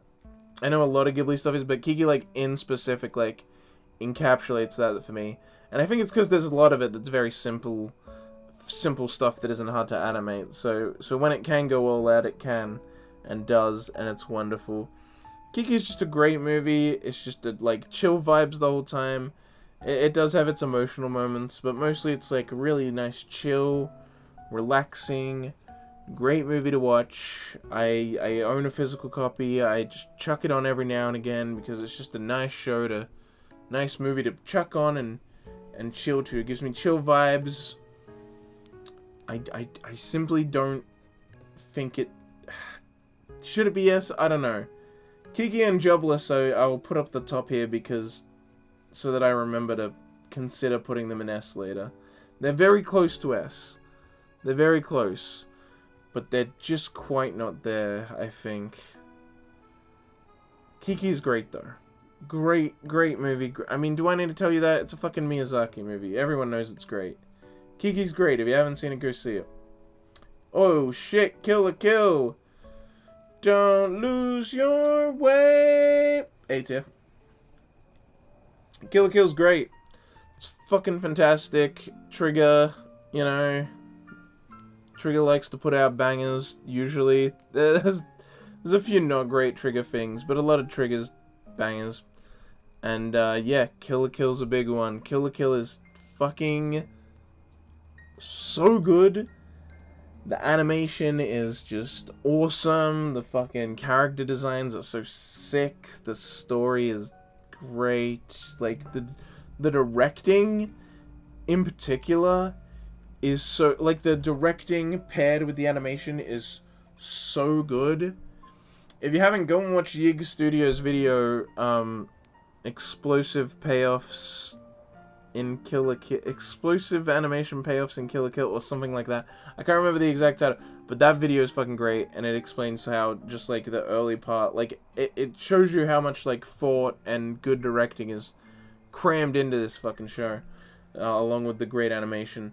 Kill la Kill's fucking awesome. I love it. Go watch Kill la Kill as well. You know what? Just watch everything in SNA. I don't need to keep telling you to watch shit. Just, go watch all of it. Watch Keijo too. Kill la Kill's fan-fucking-tastic. Yeah, just great shit. And I think it's a really good introduction to anime as well. Like, it does have a lot of the extreme anime stuff that you say, like, whoa, that's not friendly to new viewers. But I think it is good to show it to new viewers because it'll prepare them for anything. You know, once they see Kill la Kill, it's like, yep, they've seen... Like, Kill la Kill has so many ideas and so many different stuff in it that it's like, it kind of shows everything that the medium has to offer. So, like, when my friend first wanted to get into anime a bit more, he'd only seen, like, FMA. I was like, watch Kill la Kill. And he fucking loved it. He watched it and he loved it, and now he's into anime. That was Adam, by the way, Ray. I made Adam watch Kill la Kill. It was fucking funny. He watched it in high school. I couldn't believe how into it he was. But yeah, he loved it, and I'm like, yeah. And now he won't flinch when, like, you know, weird anime shit happens, because he's seen fucking Kill la Kill. It'll prepare you. If someone is weird about Kill la Kill and dislikes it for some dumb reason, you can be like, well, maybe you shouldn't be into anime if you're gonna be a fucking bitch about it. Converted! Yeah, Adam came up to me, he wanted to get more in anime. He'd only seen, like, FMA, Brotherhood. I was like, watch Kill la Kill. And then he did. He came to me, like, later, and he had watched, like, most of it. He wasn't done yet, and he's like, dude, Kill la Kill's so good. And I'm like, right? And I was like, alright, he's good. We got him, boys. Ladies and gentlemen, we got him. Hey, speaking of kill me, baby.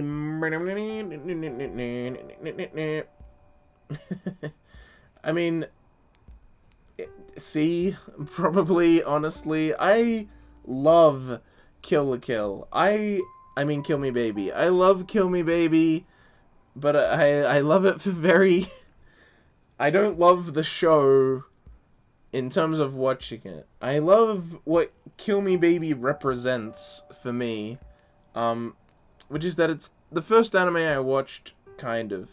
If you count, you know, when I was a kid and I watched One Piece and Naruto and Pokemon and Yu-Gi-Oh! And I didn't know what I was... You know, I didn't know there was a difference between cartoons and anime. I just know I liked all the anime shows more than normal cartoons, and also Code Lyoko, because that's also, like, serial storytelling and is really good, and not made in America or Australia, or UK, and I, you know, I did all that as a kid, but then as a teenager, I kind of, like, knew what anime was, and I did technically rewatch Yu-Gi-Oh! And Pokemon, but I only did that because I liked them as a kid. Kill Me Baby was the first anime that I watched with subtitles, with the, like, understanding that it was anime. Toast, my moderator, he sent, and good friend, you know, he sent the Kill Me Baby ED into the group chat in TeamSpeak. This was before Discord existed. Fucking TeamSpeak, bro. He sent it into TeamSpeak. I clicked it. I was like, what is this? He wasn't sending it to me. He was sending it to the Baronade, but I opened it, and it was just that silly dance, and I was like, alright.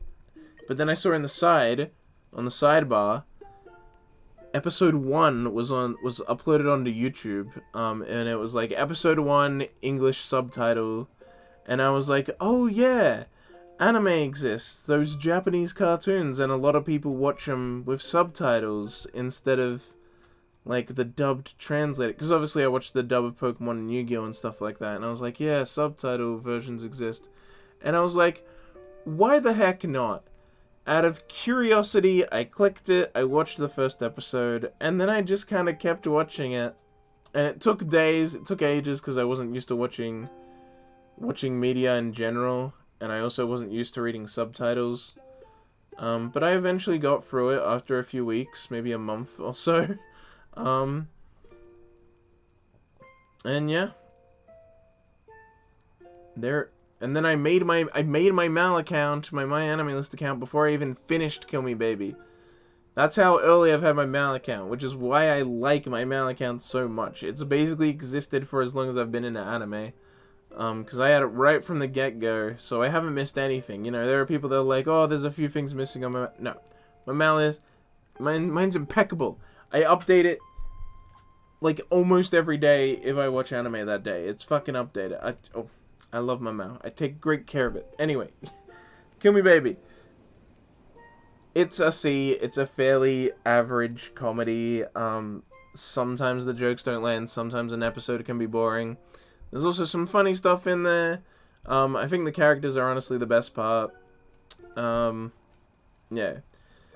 Kill Me Baby is only important to me, and I only love it so much because of the fact that it was the first anime I watched.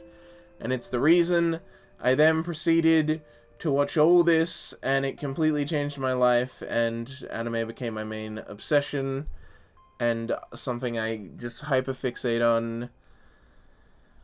I have autism, not like the joke way. I actually do legitimately have autism, so yeah, you know, when someone like me gets into something, it's like you just get obsessed with it and go full all in and just have a hyperfixation on it. And that happened to me. You're all to blame, Toast. You turned me into this by sending that one link in TeamSpeak. It's actually kind of funny that it was something that small that got me into anime. It probably would have happened eventually anyway, because like you three guys all like started getting into anime around that time and talking about it often. So if I didn't get into it, I would have eventually probably from you guys, but yeah, it kind of happened in a weird way, the specifics of it. Osama ranking is F. No, Osama Gamu, sorry, not Osama ranking. Osama ranking is a great show that is still airing, so it's not on this. Osama ranking is S tier, but it's not on this list because it's still airing. Osama Game, King's Game, is garbage. So it goes in F. Because it's a piece of shit. Yeah, this show fucking sucks. I heard that, like, the manga, I think it's a manga, is, like, really good apparently, but, not the anime. The anime is quite bad. It's very poorly paced, very weirdly paced, the way they decided to tell the story. The animation is poor, the characters are just like wacky caricatures basically. Nothing about it is interesting or intriguing, even though it's like meant to be this like kind of mystery. It just doesn't work. And so yeah, it's just a really bad show. Look, I don't know what to tell you. I don't want to talk about fucking King's Game for too long. It's a piece of shit. It's worthless. It's an F. No one watch it. It's not worth it. It's not even like a hate watch thing. Like, it's not even so bad it's good. It's just bad. Oh boy. Kiss Him Not Me. See? Yeah, see? It's a pretty standard comedy. It's a reverse harem where main girl's a fat chick, but then her favorite character in an anime dies, and so she gets depressed and locks herself up in her room for ages. And because of that, she eats less, and she stops being fat. And that also makes her magically beautiful, and also her voice completely changes, and her like face structure, and just I'm sorry, it's silly. It's a silly plot.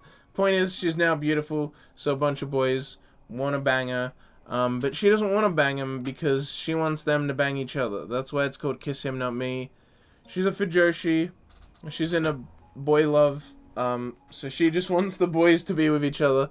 So she's fine to hang out with them, and they're like all there, and they're all trying to get with her, but the whole time she's just like fantasizing about them being together. Um, and yeah, comedy hijinks ensue. They all go on like big group dates, and hijinks happen. That's basically the whole show.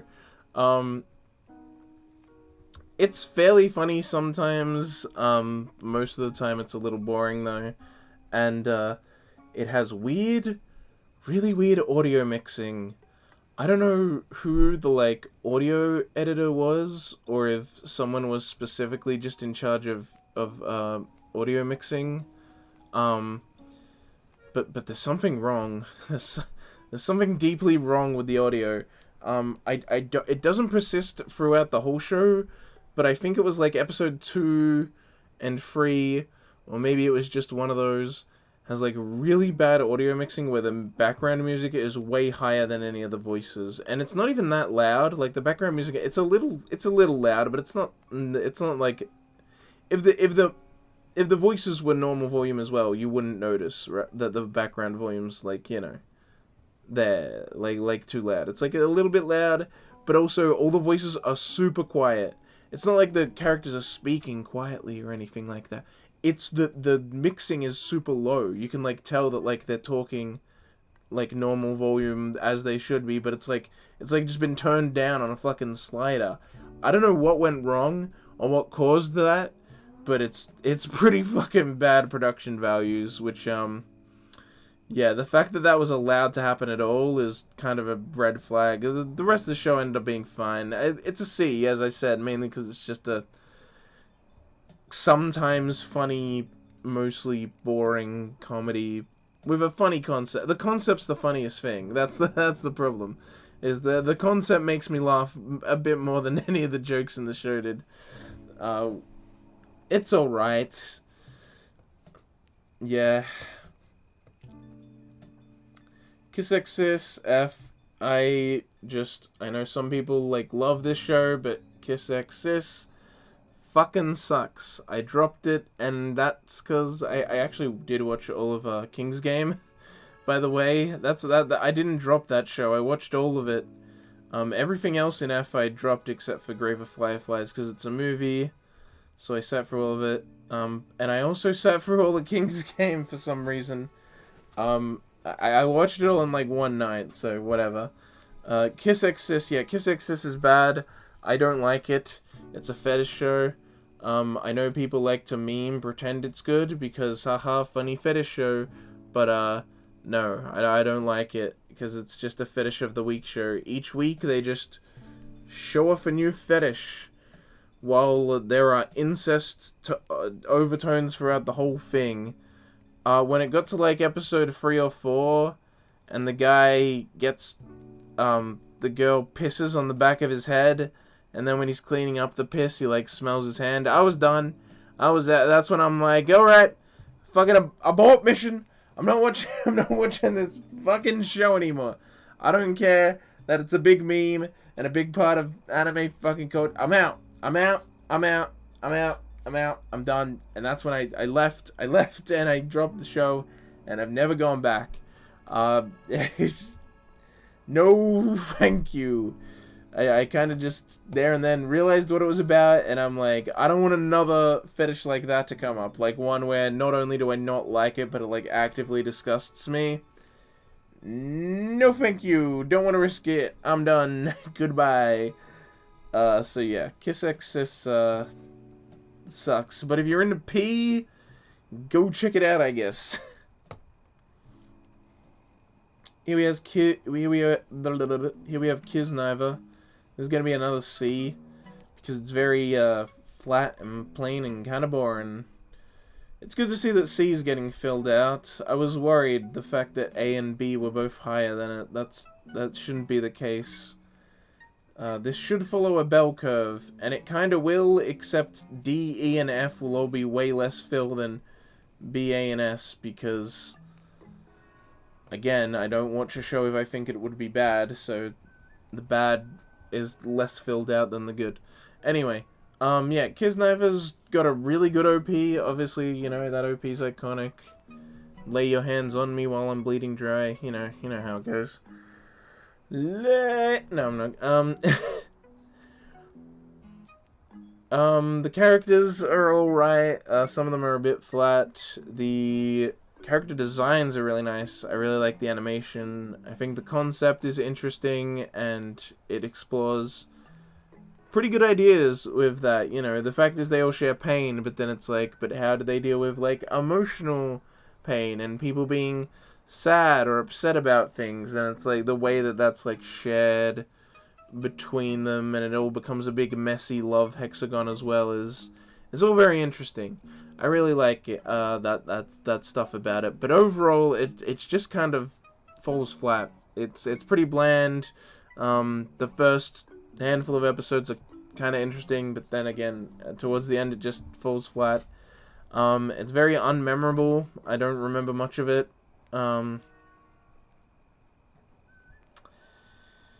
Yeah, not much to say really. It's just that's why it's in the middle. That's why it's in C. It's like, yeah, has some interesting ideas, but kind of falls flat on them, and I don't really remember it very much. It's not a very memorable show, which is a big problem, because, you know, you've seen how much I'm able to remember about some random ass fucking show that doesn't do much, and then it's like, then there's the unmemorable ones. If I say something's unmemorable,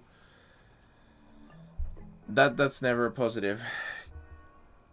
Because I can remember so much about some of these shows, and then there's some where it's just like, nope, head empty, forgot a bunch of that. I just remember enough to know not to like it or whatever. Yeah, Knights of Sidonia is kind of in D. I've only seen season 1, so keep that in mind. I know there's been, like, multiple seasons and a movie. The movie was recent, I believe, and I think it was the finale to it. I can't remember if it was or not. But I've only seen the first season of Knights of Sidonia, and I didn't even finish it. There's another one I dropped. Kind of for the same reason as Kanan, which is that I didn't really hate it, but it was just kind of boring, and I wasn't interested, and I had no desire to keep watching it, so I just let it fall flat. I just kind of dropped it eventually because I just had no interest in continuing it. Yeah, it's not really bad or anything, which is why it's not an E. Keep in mind, E and below is stuff that's actually bad. Yeah, it's just a real meh show. Knights of Sidonia can just kind of sit there. I was just bored by it, not super interested, didn't really grab me, and so I eventually dropped it. It is what it is, you know. Sometimes shows just aren't gonna click for you. I have no hate for it. Kurama Jinkan.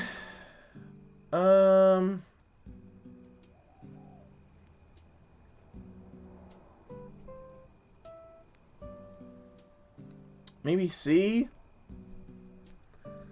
Yeah, Kurama no Jinkan's weird. It's weird, but it has good characters. Jinkan, right. Jikan. It's Jikan, right? Did I say Jinkan again? I thought I said Jikan, but maybe I didn't. I know it's like, yeah, whatever. Yeah, it's weird. The characters are good though, you know, if you get past the fact that it's like kind of weird because it's a teacher and a student, like, weird relationship thing. I mean, they don't actually get together, so there's that. You know, he blocks all her advances, but it is weird. There's a little lollies fan service in it, which is a little weird. But the characters are good just on their own, which is kind of like a shame, because like I ended up reading the entire manga, and there's some really good character stuff in there, really good character development, really good like writing in there. Like it's it has such good characters and development, but it's like surrounded by this other weird shit, and so I'm like, if this author just made something a bit more palatable, it could be really great and really fondly remembered. But I always have to say, like, it actually does have good characters and good plot development. But yeah, it's got all this other weird shit around it. But the anime doesn't get to that. The anime is fairly short. That's manga stuff. The anime is fairly short and mainly just has weird stuff. It doesn't get into the characters that are really good about the manga, or even really start to get into the good development stuff. So it's just kind of weird and bad. Not bad, it's just weird. It still has some of that good stuff that shines through in it, and I remember it being quite competently animated. I even remember liking, what's the guy name? The guy that's like the main chick's cousin. Is it like Kenji or Reggie? It might be Reggie. I think it's Reggie. I liked his stuff because his like arc and his like stuff is mostly resolved pretty early on, and so a lot of his early stuff is done in season 1, and they do that well. So I did like his character in particular for this season at least. But yeah, it's just kind of weird, and it doesn't really get a chance to get to the parts of it that are good. I mean, it would still be surrounded by the weird stuff, which is always going to be a negative. It does not handle exploring that idea well at all. It just kind of does it messily and shittily. It's very clearly meant to be kind of fan servicey in that regard, which is not what you want to see from that kind of story. It can make you a little uncomfortable. It's not too bad. It's not that intense. It's just it gets way more intense in the manga, which is very uncomfortable. But in this, it's like it skirts the line, kind of, which is why I just put it in C. You know, it has some good stuff, but it has a bunch of weird stuff. Just let it sit in C and be a non-ish entity, really. Silent voice S.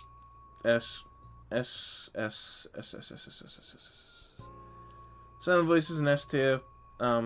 It's great. It's fantastic. It's iconic. The manga's even better, but I still give the anime a 10 out of 10 regardless. Packed with polished. As I said last time, you know, this is like the most polished that an anime can fucking be. I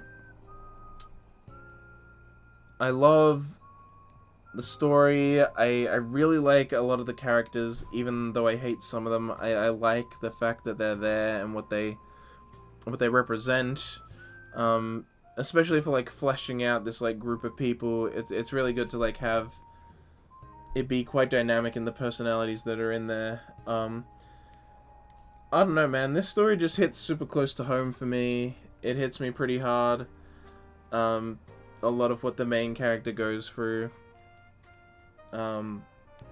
Losing friends and multiple times, and feeling like you're a piece of shit, and the self-loathing that all comes from that and everything, and the suicidal thoughts, and just trying to tie off loose ends and wanting to be better than your past self was, and realizing how fucking hard it is to overcome your past mistakes and really get past them and really and truly like get forgiveness from someone. It's all just stuff that just like hits super hard for me and is super, I don't know, just it hits hard for me in particular. And it's just so well made, and the characters are so good and so interesting, and even the ones that I don't relate to, it's like it's so intriguing, and they explore such interesting stuff, and the moral of it all is just so good, and I think it has a lot to say that's really good. As I said, you know, the manga's even better, but also just everything in the anime is so good. I fucking love it. It's such a good show, movie, whatever, you know, even better manga. Like, oh, just fan-fucking-tastic movie. I love it so much. You know. Naoko Yamada and Reiko, you did it in K-On! And you did it again here, but in a very different way. You fucking killed me. It's great. It's a great movie. Yeah, go fucking watch Silent Voice if you can. It's so goddamn good. Even for people who don't like that don't find it as relatable as like I do, still like love it because it's so well made. It yeah, it's fantastic shit. Makes me cry every time. I like if you cry every time. Oh shit, we got to it. I alluded to this one earlier. I said it was like Higehiro. But I hate it even more, so this one gets to be an F. Because I do hate it. I actively fucking hate this. It's Koikimo, I think is the shortened name for it. The like full title is "This is too disgusting to call love." Something Komochi to the Wareu or whatever. I don't fucking know. This is too disgusting to be called love or some shit. This show fucking sucks. I hate it. I dropped it. Please don't make me ever watch it again.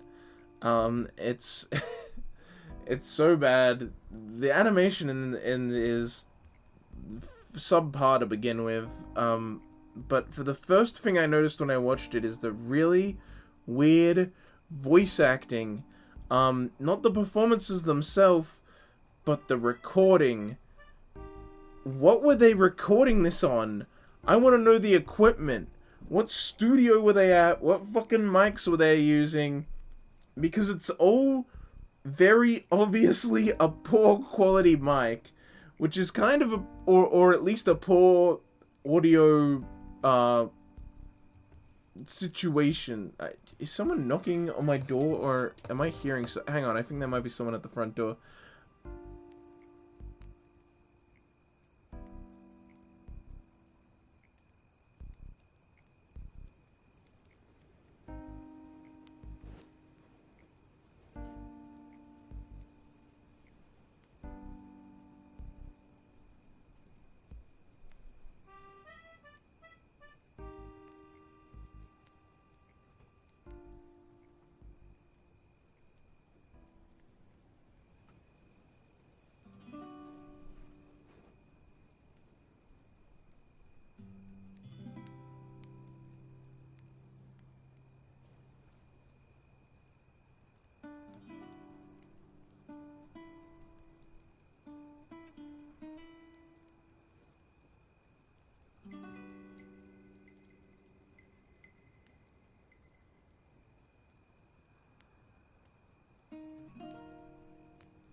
Alright.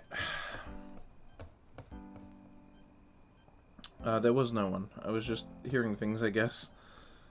But I decided to take the opportunity to refill my drink anyway.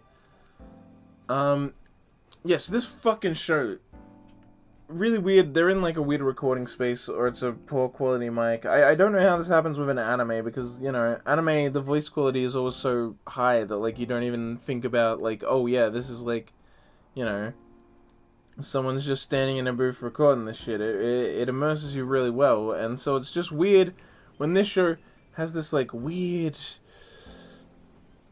quality to it that sounds like really bad. It's hard to explain, but if you go listen to it, you'll fucking see what I mean. The OP's a bop. I love the OP. I will say that, not the visuals, but like just the song that is used as the OP.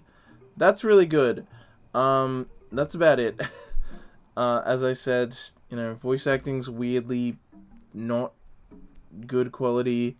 The animation's nothing special. The character designs I don't really enjoy. They're kind of flat and plain and bad looking. They don't really look good at all. There's nothing interesting about them. Something about like the faces and hair just looks bad. And this show is frustrating. I may be wrong, obviously, but everything's subjective when watching the show, so the way that I feel about it, like the intentions of the author, the creator, don't matter. Because the way I view it is how I view it, and that's, you know, that's how I felt when watching it, and so those are all valid feelings and interpretations. Regardless of his intention, it's how it came across to me, so I'm just gonna say this, no, I may be wrong. I feel like the author was very much trying to speak through the work to just speak to his fucking fetish, which is that he wants to fuck teenage girls. And he goes to great lengths to use this show to try and explain why teenage girls should be into adults and not teenagers, and it's very strange, it's very weird, it makes me feel like, well, like, if you want to have a show that, like, you know, has you know, fan service of teenage girls without it being weird like in this show, or like, you know, is a teen romance, or even has uncomfortable age gaps, like, it's gonna make me feel weird. Mainly the age gap one's gonna make me feel weird. But, like, you can do it. But it's like, it's specifically the way that this feels like it's the author trying to say, this is the better option. This is a good thing. And it's fucked up. So, the dude bro and girl sis, you know, basically it's this older guy who has a job at an office. He's a full adult, falls in love with a teenage girl who is a high schooler, and constantly stalks uh, berades, forces himself on her, gives her gifts despite her saying they make her uncomfortable. She rejects him and he never accepts it. And he just keeps, like, basically forcing himself into her life. And eventually, like, you know, there's this teenager at school, this teenage boy who also ends up liking her. And so her and him, like, they're getting along well. They're both into anime. They're into a lot of the same things. They get along well when they talk. They get along well as friends. And it seems like, yeah, this is who she should be with. Because of course she fucking should. He's her own age. They're both clearly into the same things. They have a lot in common. They get along well. And he likes her. And she even says that she kind of likes him too. So what's the fucking problem? Literally nothing. But, as I said, the author needs to prove that no, teenage girls should fuck him instead. So he says, he has this scene where, like, the teenage boy thinks that she's being hit on by some guy, and he quickly, like, runs over to go and help her. He's doing a brave thing. He's like trying to help her. He grabs her hands, tries to run away. And then he realizes it's a misunderstanding. Whatever. But the point is, he did the right thing. He was, like, trying to help her, trying to get her out of that situation. But then the author, writing her, has the fucking goal to make her think, oh, his hand was so small and weak when he grabbed me. He was clearly so afraid. He was frightened and shaking and scared, and he didn't know what to do. He didn't know what to do. But this guy, this stalker guy, he knows what to do. Look, I'm on a date with him now, and he's walking on the side of the road. He sat next, he took my seat in the theater so that, he could be in the way of me and these other guys in the cinema. Oh, what an adult. This is what it's like to date someone with experience. He's so much better than that loser teenager, and he's so much cooler, and he knows what to do, and he knows how to treat a woman right. Brr, brr, brr, brr, brr. And also, she even like outright says, like, oh, that other guy's a teenager, so he can't help it. Of course he's weak and shit like this. And I'm like, what the fuck is this? It just feels like the author going, yo, teenage girls should fuck me and not other teenagers. And I'm just like, what the fuck am I watching? And it keeps happening. Like, he's not into anime or anything like that. He only looks into it and learns about it so that he can make her like him more. He has, like, nothing to do with her life. Like, he's a fucking salaryman at a company and an adult, and she's a teenage girl who's in a fucking anime and shit. And it's like, and then there's an adult girl who falls in love with the adult guy and asks him out as well. It's the same episode that, the teenage boy actually asks out the teenage girl. And I'm like, both of these relationships are better than the one you're forming with the two main characters. They should both say yes to this other person that makes sense and is, like, into the same shit as them and is, like, very much a good relationship for them. They're getting along, they're great. But both of them fucking say no and reject the other person and go back to their weird fucking bullshit relationship that's also possibly illegal. I can't remember how old the girl is and what prefecture they're in. Maybe it's not illegal, but they sure act like it fucking is, so I think it is. They're probably in Tokyo, where the age of consent is 18, so probably is illegal. But anyway, it's just weird shit like that. Like, if it was just that, I'd be like, okay, whatever, it's a bad show. Maybe I'd put it in E or D or something. But no, instead it's just like very clearly the author trying to play up that it's good, actually, for teenage girls to date older guys. Probably because he wants to fuck a teenager. That's the only reading I can get from this. That's the only thing that makes sense for why it's written this way. Because it keeps happening as well. Like, I just talked about one scene before, but it happens constantly throughout the show, where she's like, oh my god, he's so good. This is what it's like to be with an adult. He's such a good boyfriend. So much better than other person. And it's like, oh my god. It's just dumb. Because also, like, no, this is a very terrible thing that's happening and no one's willing to comment it. It just idolizes this mess. And it's just, I'm just like, gosh, it just made me feel shitty and angry at it, so I dropped it. I don't even know why I started watching it. I can't even remember why I started watching it. Did someone say it was good? Why did I start watching it? Whatever. I fucking dropped it. Same as this other one. And these two aired in the same season. And they were both about a weird love age gap relationship that has, like, weird things where... about, like, clearly what the creators think and what they're putting in the... It's weird shit. It's weird. It's weird. It's weird that they were both in the same season. They both fucking suck. Here we have This Art Club Has a Problem. I can't remember the shortened Japanese name it has, but I love it. It's a great little silly comedy. Nothing too special, but the main girl is really, really freaking cute. There's another girl that's really, really cute. And two other girls that are... Look, all the girls are really cute is basically the point. Bunch of cute girls that are all just, and it's a silly comedy. The main guy, they're like in an art club, all the characters. The main guy always draws anime girls. And, yeah. It's just an art club. It's also got a little bit of a romance element where she kind of likes him, but he's one of those anime characters that always says he only likes 2D girls. And there's some cute romancy stuff that happens, but it's mostly just very light-hearted. It never really gets heavy.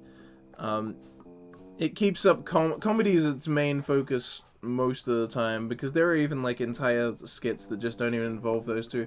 So I wouldn't even call it a rom-com. It's a comedy, and then it just sometimes has a little bit of romance in there. Comedy 100%, and the comedy doesn't need to always revolve around a romance at all. There's plenty of it. Yeah, really cute characters, nice animation. I really like the colors. It's like really like colorful, pretty colors that really pop. It's a nice style. Yeah, I don't know. There's not much to say about this. It's just a very simple, fun comedy, that's really nice. I watched it and I enjoyed it. Konosuba. Konosuba's an A tier for sure. I fucking love Konosuba. Great comedy. I mean, I kind of talked about this in the Isekai Quartet one, but yeah, the Konosuba characters are so freaking funny that it's unreasonable. It's unfair how fucking good they are. Not good, as in they're not good people. They're all pieces of shit. But that's why it's so great. Obviously, all like great comedies are a bunch of fucking assholes.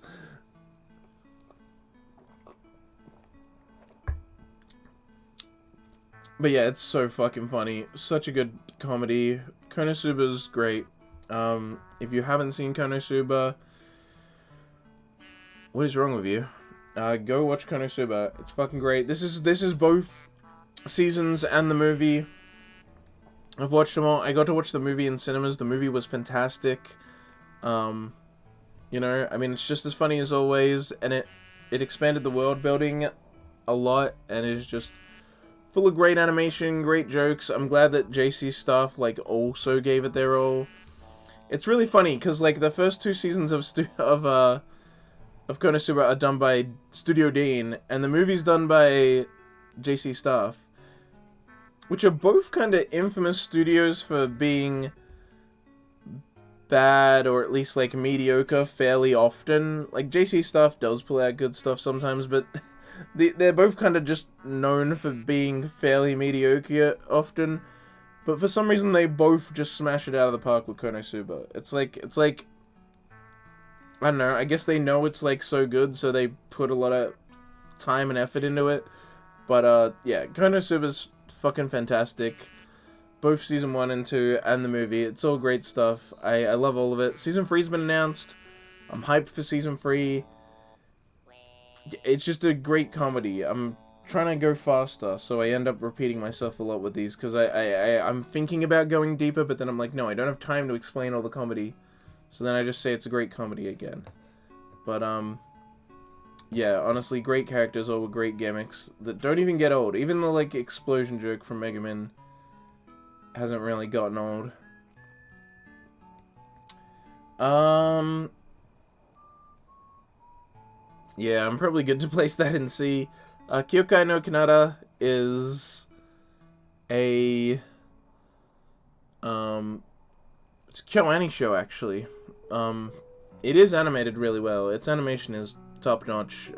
If it was just how good is the animation, A tier, but the show itself kind of falls a little flat in a few places. I think the main two characters are good and have a good dynamic, and I like a lot of the side characters. Like Scarf Boy, the boy who uses fucking scarf magic. He's great. And his sister's also great. The, like, blood magic stuff that the main girl uses is really cool. As I said, animation's top-notch, so the fight scenes are also top-notch.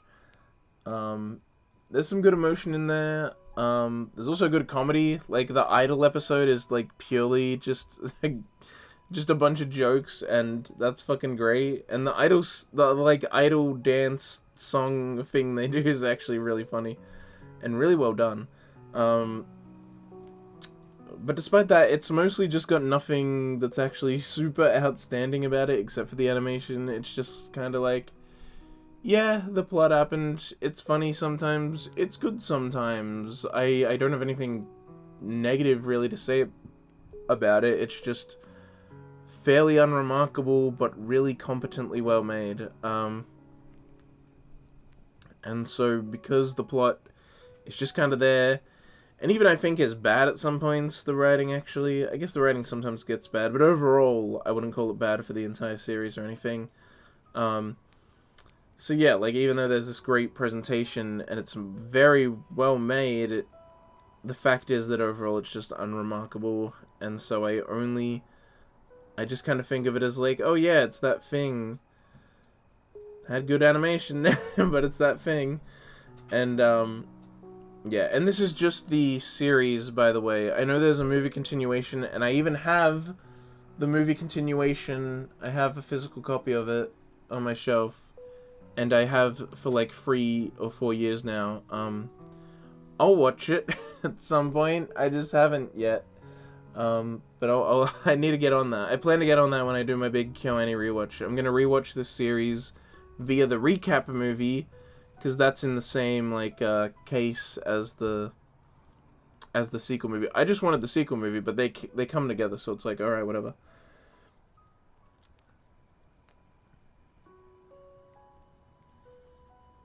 Yukito Moonlight, hello. Have you a anime list? Yeah, I do. I'll put it in the chat.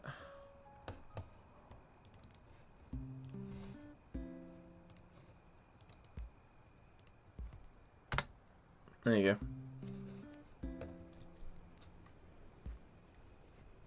Thank you. You're welcome. I'm doing a tier list of all this friggin' anime. What was I talking about? Right, Kyokai no Kanata. Oh yeah, I'm gonna rewatch it via the recap movie and then watch the sequel movie when I do my big KyoAni rewatch. But yeah, and maybe I'll remember that it's better. I don't know, maybe I'll like seeing it all will like be, maybe I'll think it's better and it'll move up next time. But at the moment, the way I remember it is that it's fairly unremarkable. Bunny Girl is very good. Yeah, it is pretty good. I put it in B because I have a few problems with it. But, I can definitely see why someone would have it higher. Look, the Clanad situation is weird. But I don't know if I want to... Clanad's a hot take for sure. No. Clanad is D because it's... Clanad's D because it covers both. Notice how I say one per series in the top left there? It's both Clanad and Clanad After Story together. And so while I love Clanad, I have a lot of issues with After Story.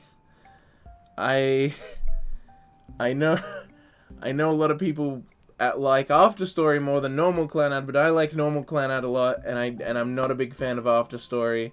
And so it kind of combines into a weird mesh of something good, something bad for me, At least, as always, you know, subjective opinion. People can like whatever they like. These are just my thoughts.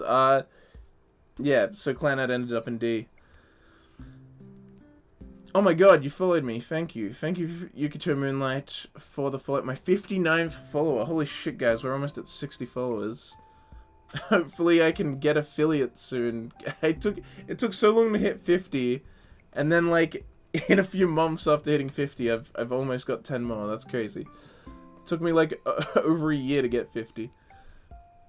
But I don't have the average viewer count yet to get affiliate. Hopefully I'll get it after this. These streams have been... I have free viewers at the moment, so hopefully it stays like that. I'm from Germany, my English is not good. Oh, that's fine. It's good enough that I understand it. I mean, yeah, it's not perfect, but I understand it well enough. There's actually a German guy who's really into anime on my anime forums. There's an anime forums that I help run, and yeah, there's a German guy on that. Anime is actually weirdly crazy big in Germany. It always surprises me when I learn about all the conventions and stuff that they have there. It's like, damn. Golden Boy? I do know Golden Boy, but I haven't actually seen it. I know of it. I just haven't seen it. I've tried to see it multiple times, but I always watch anime legally. So I'd need to find a legal way to watch it, which sadly is not easy. Right, what were the other ones? Oh, right. My Hero D. My Hero Ac is a similar thing to Clanad, where, like, there's just such a different burst of quality. Like, I didn't even like Season 1 that much to begin with, but 2 was better, 3 was better, even more. And then 4 I didn't like as much, and then, like, 5 was really bad. 5 is, like, the worst season they've ever had. Just super boring, stretched out, filler shit all over it. So, like, it's just a mix of stuff. Maybe if 5 didn't exist, I might put it in C, but I also just don't think the show's that great on its own anyway. Well, I mean, I'm not a big fan of it. It has a good concept and good character design, but I personally find it not very interesting.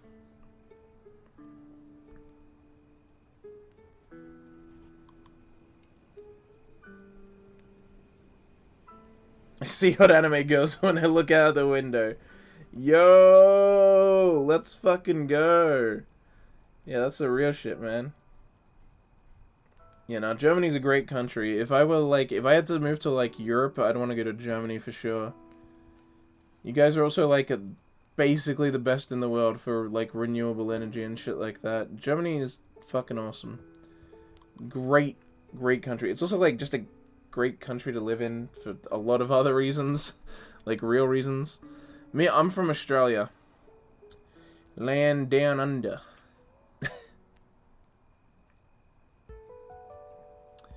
But yeah. If I would have moved to Europe, I would go to Germany, for sure. And if I would have moved to America, I'd go to Canada because of fucking the US. And if I were to go to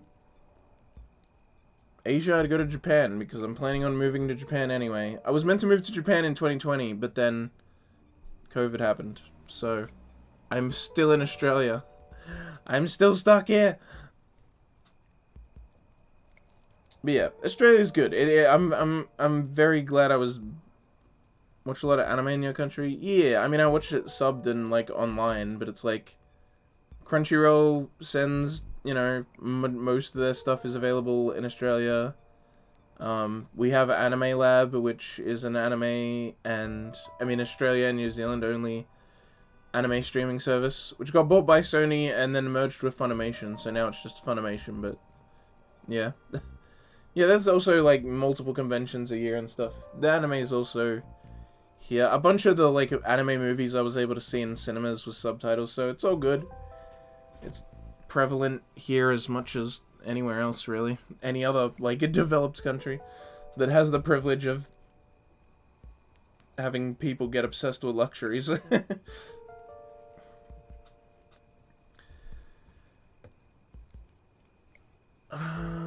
Alright. Kuma Bear. Ooh, where do I want to put this?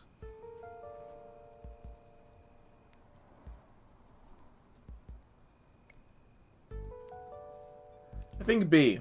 I'll put Kuma Kuma Kuma Bear in B. It's pretty good. It has its problems because some episodes are really boring. But as this show progresses, like, it just keeps getting better and better. Also, oh my god, the main character, I love her voice performance. She gives, like, this really, like, naturalistic performance. She doesn't sound like an anime character at all. She's, like, trying hard to, like, really just sound like a normal person. And so she sounds, like, a way more mellow. It also means that sometimes she just seems uninterested in shit, but that works really well for her character.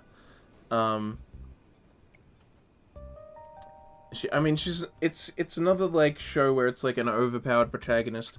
But like Hitori Bochi, it's a lot like that in that, like, yes, it's an overpowered character, but the show isn't trying to be, like, cool or epic. It's not taking itself too seriously. It's just having fun and being silly with it. And honestly, there's so much... Like, she's dressed up in a freaking bear outfit, and she has to be OP. It's the outfit, technically, that is the OP part.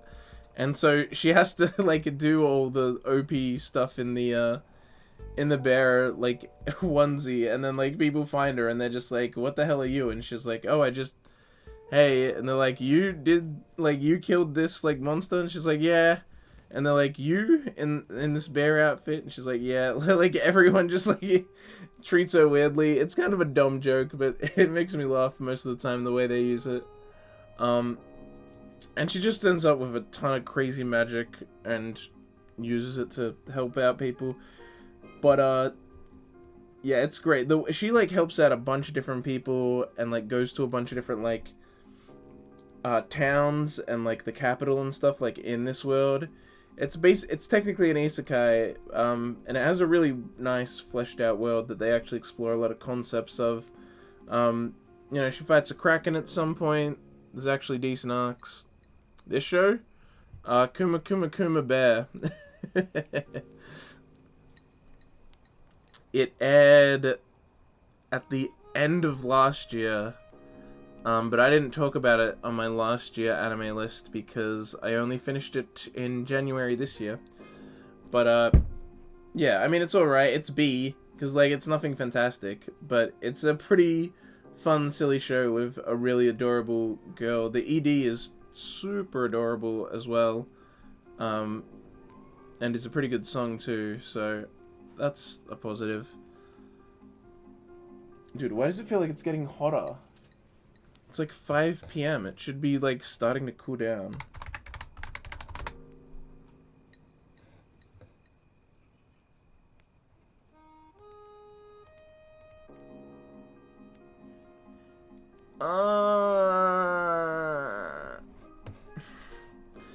Hurry up and get cooler. It's not gonna get till, like, same as yesterday. It's not until, like, 7 that it actually starts getting cooler. I hate summer. I hate it so much. Yeah, nothing remarkable, but it has pretty cool world building, pretty good comedy bits, and I like some of the characters. The characters are fun. Yeah, it's just like a fun but mostly unremarkable show kind of deal. Kurokona Basket is an easy A tier. Kurokono's Basket is fucking great. Otaku Hotbox intensifies. It really does. Hang on, actually, I might change my pants into shorts. Because I'm wearing pants right now. Because it was cool enough in my room to do that. But I don't know. For some reason it's getting hotter. Even though I have my window open. It was nice enough to wear pants. Like, how does this happen?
Alright.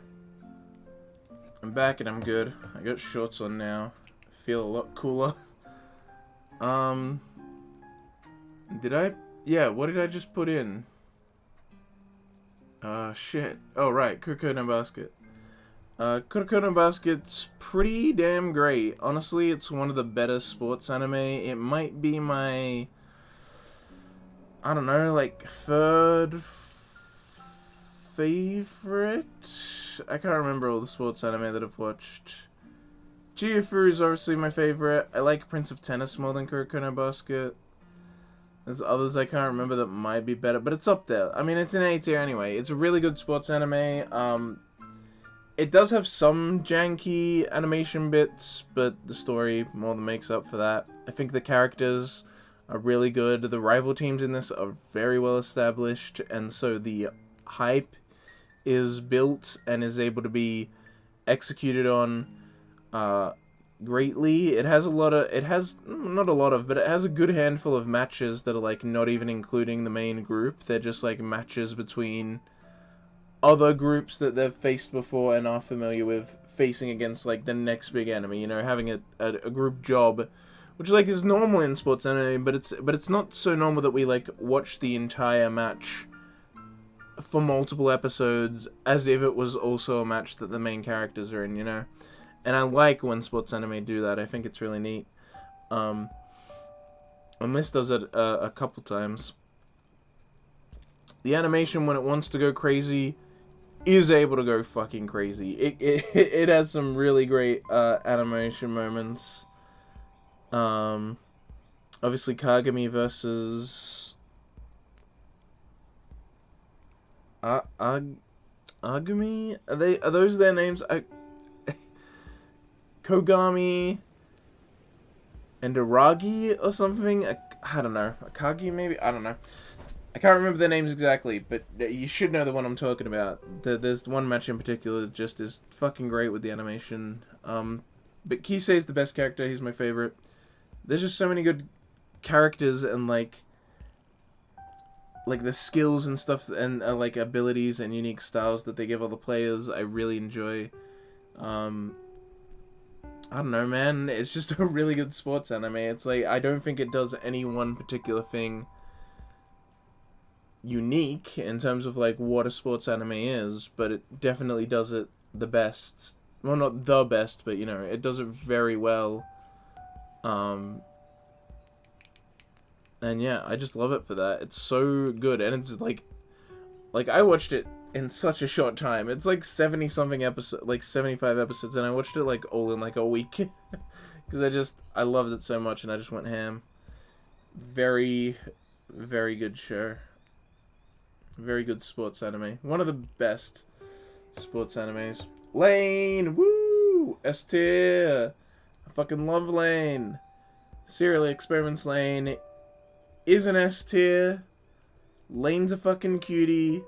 And the show is just super fucking great. It's so, like, interesting to watch. I love the ideas it explores. I love, the, like, crazy animation that it has sometimes when she's, like, in the white and shit.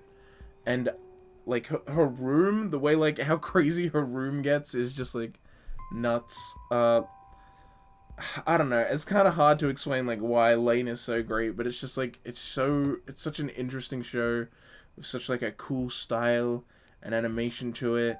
I love the vibe it, like, the kind of tone it establishes and maintains throughout, sometimes making the real world feel very alien and abnormal, usually just through, like, harsh lighting, like, the sun will be, like, so bright, and there'll be, like, weird, like, purpley stuff in the shade, and it's like, oh.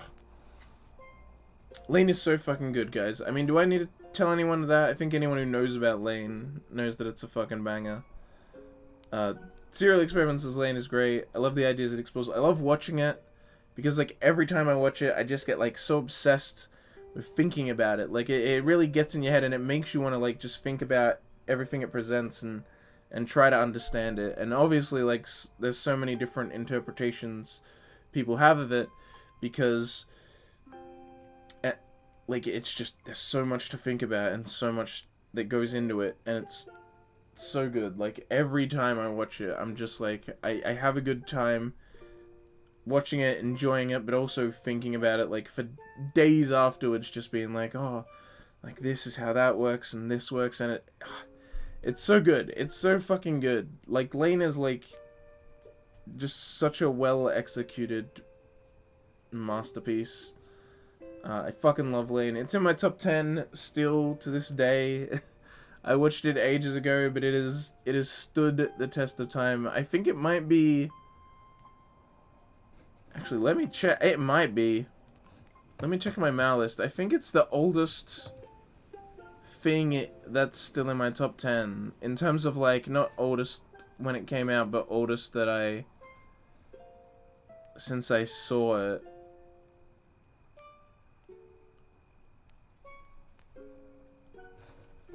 Okay, it's not. It's the second longest standing thing in my top 10. Haruhi has been in there longer.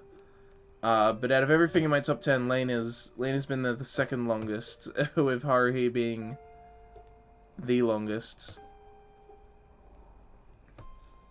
Yeah, and then I think it's like K-On! And yada yada. Man, Lane is so fucking good. It's so good. I've watched it, like, I think 3 times I've watched it all the way through, and I just... Every time I find, like, I, like, notice more about it. It's so dense, and just... I don't know, man. I, like, feel like I'm not doing it justice, but, like... Yeah, I don't know. It's fucking Lane. And here's Lapida, baby, which is also an ass. This is the best Ghibli movie. I don't care what anyone says. Best fucking Ghibli movie. Lapida, Castle in the Sky. It's the best one. It's the first one, and it's also the first one I watched. Oh no, wait. I technically watched Ponyo first. But it's like, so it's the second one I guess, the second one I watched fully all the way through. We'll say that. And I fucking love it. It's so good. As soon as I saw it, I was like, damn, that's the best Ghibli movie so far. Because I watched Ponyo, and then later I went to watch them all in order.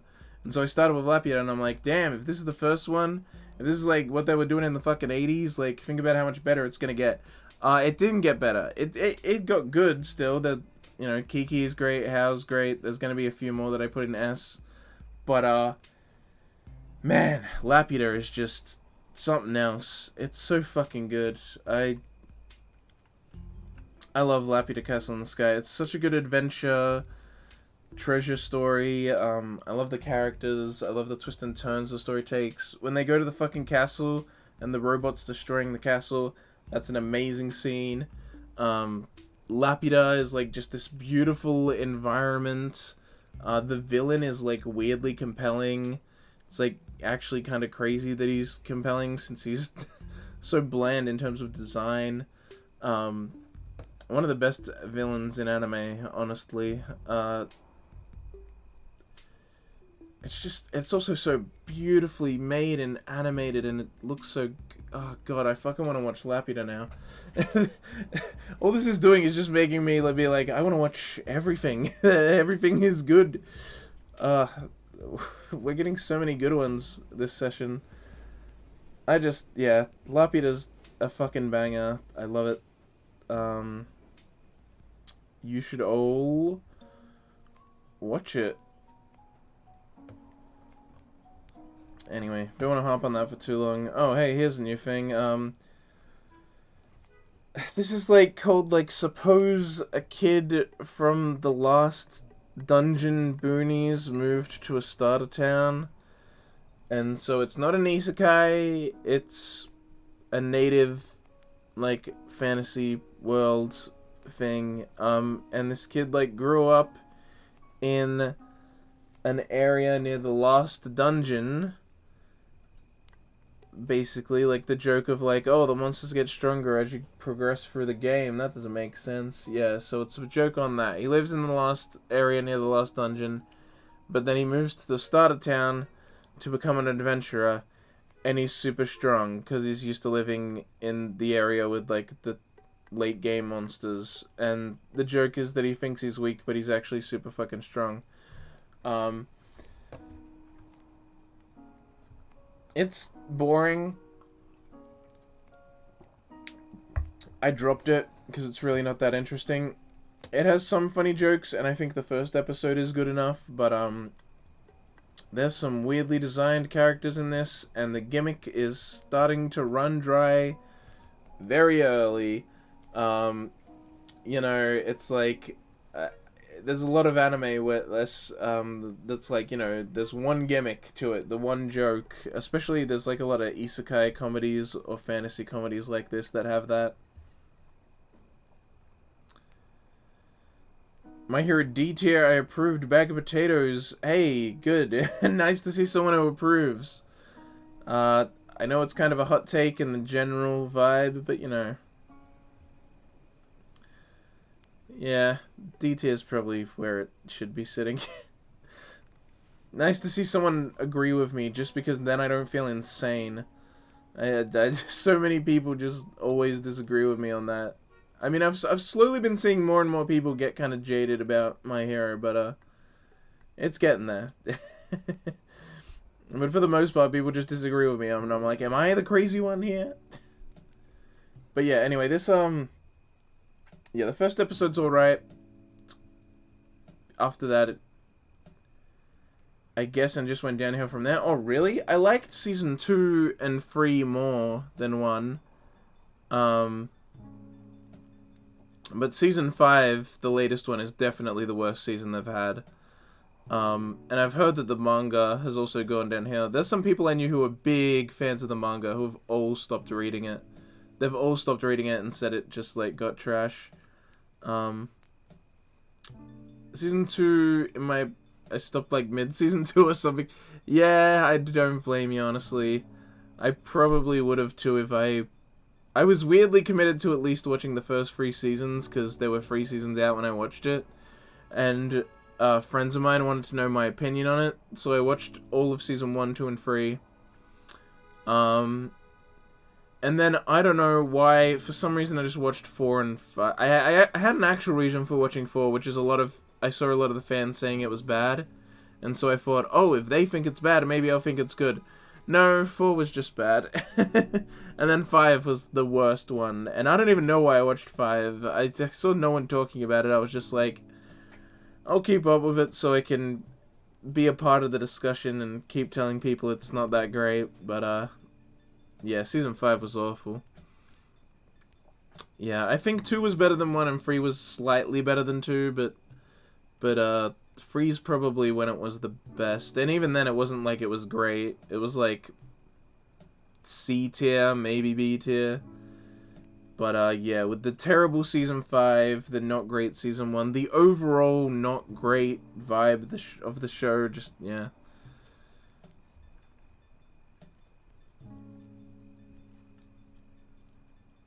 That's not true. There is a lot of people like that, because, like, Hero Aka's broken out into the mainstream, and so there are plenty of Hero Aka fans who have, like, only seen Hero Aka, or only seen a few.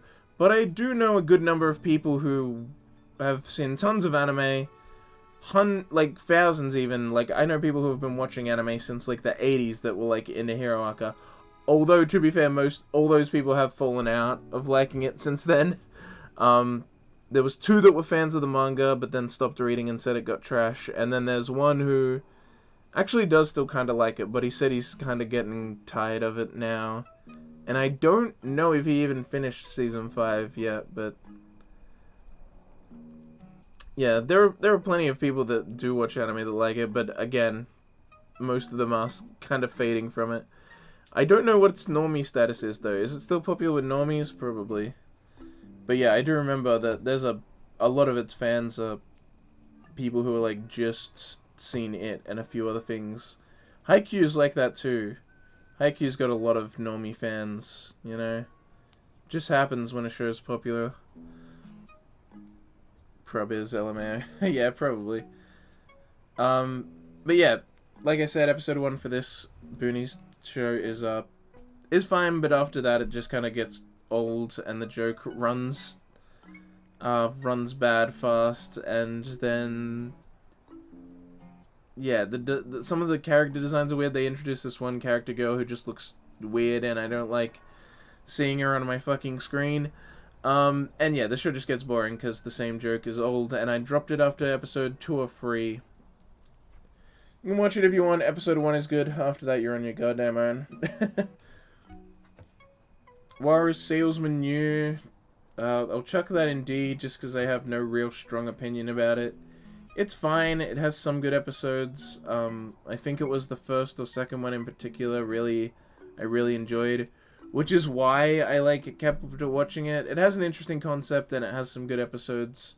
But overall, it just was kind of boring eventually, and a lot of the episodes didn't have like the good payoff that the first few did. Over time, it just felt like it got kind of flat. I don't think it got lazy. It's just, I don't know. It's like it ran out of ideas for how to make the payoff really good all the time. But it's also like an anime adaptation, you know? So it's like, wouldn't you be grabbing like the best chapters and the best stories and making those into episodes instead of just... So I don't know, maybe they did, and that's just what the best ones are. But yeah, it's falls kind of flat. I dropped it. This is another one that I dropped because I eventually just got bored, and I was like, I can't be bothered finishing it. That's that's a fairly common drop story with me. It's not even like that it's so bad I have to drop it. It's just like I have no motivation to finish it. Is that SAO Gun Gale or whatever it was called C tier? Yeah, that's Gun Gale Alternative, or rather Sword Art Online Alternative Gun Gale Online. The spin-off. It's C tier because it's alright.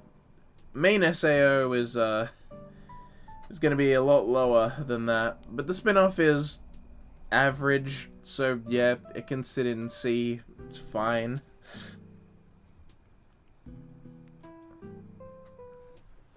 I got no big problems with that one. Little Witch Academia. Probably B. I think some episodes of Little Witch are an A. But overall, I'd put it in B. It's definitely a delight to watch, though. Little Witch Academia is a lot of fun. It's just a little too... I don't know. What word would I even use to describe it? I don't know. It just lacks some kind of grip. I don't know. Like, I don't get engaged with it that well. I kind of would usually just watch 1 or 2 episodes at a time when I did watch it to get through it. Which is good. Like, you know, it's a joy to watch. It's just, it lacks that engagement or that easy watchability. And overall, I think I didn't like the ending at all. I think the ending was really poor. I'm mainly just describing why it's in B instead of A. Like, B is still good, alright guys? Remember, B is good, it's just that I feel like I need to justify why it's not an A. Because it kind of has an A vibe, and I feel like most people would put it in A. Because it is a joy to watch, but again, kind of slow. Some episodes are boring. It's not super easily watchable, in my opinion. Like, bingeable. But it does also have some great episodes and some great moments. Ending, yeah, not great in my opinion. I think B is just a good spot for it. It's like pretty good but not great. So, but the character designs and animation, those parts are great. SAO had such a cool concept, but they ruined it in every way possible. Yeah, I mean...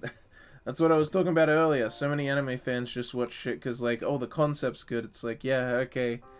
But is the show good? I mean, that's why SAO got so big and popular. It had this cool concept. And so if you just say to someone what the concept is, they're like, oh, that's cool, I'll watch it. And then you got another person who's seen it.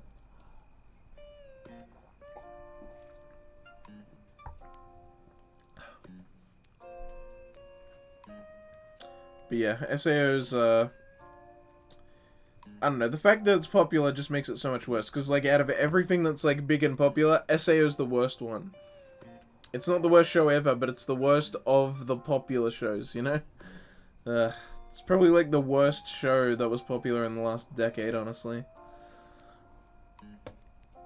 Oh, this is like something, I don't know, Geki Idol or something like that. I can't remember what it's called. I watched this when I was a really new anime fan, and I never rewatched it. So it's been a really long time. It's been like 7 years or some shit since I seen this.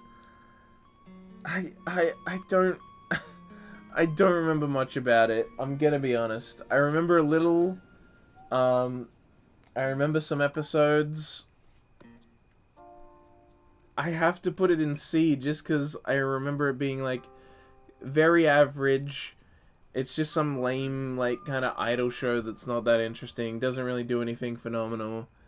Um, I remember this girl back here who's the mascot wearer being kind of funny. But that's like, yeah, it's mostly just an average flat idol show, basically. It's kind of where I sit on it. So it goes in C. Oh boy, Log Horizon. Okay, this is another awkward one. Kind of like, you know, Clanad or Demon Slayer or Gunslinger Girl. This is one where some of the seasons are good, and some of the seasons are not good. So Log Horizon has its first season, great. First season's fucking fantastic. I'd probably put the first season in S tier. Honestly, the first season on its own is one of the best anime out there. And season 2 is so bad that I dropped it. So quite the disparity in quality. I think the season 1's one of the best ever made, and season 2 I dropped, and so I've never even watched season 3, because I didn't even finish season 2. I think it has to go in D, or maybe C, if we're being, like, even, because, like, S, but then season 2's F. It might not even be F. Honestly, it might be E, so it's like, it could be B, maybe, but I'm just gonna chuck it in C. Actually, I think I would put the second season in F, now that I think about it. Yeah, whatever. C's fair. Just because it's a split, you know, it's a split down the middle thing. I'd love to put it in S, but only season 1 is S. Season 2 sucks ass.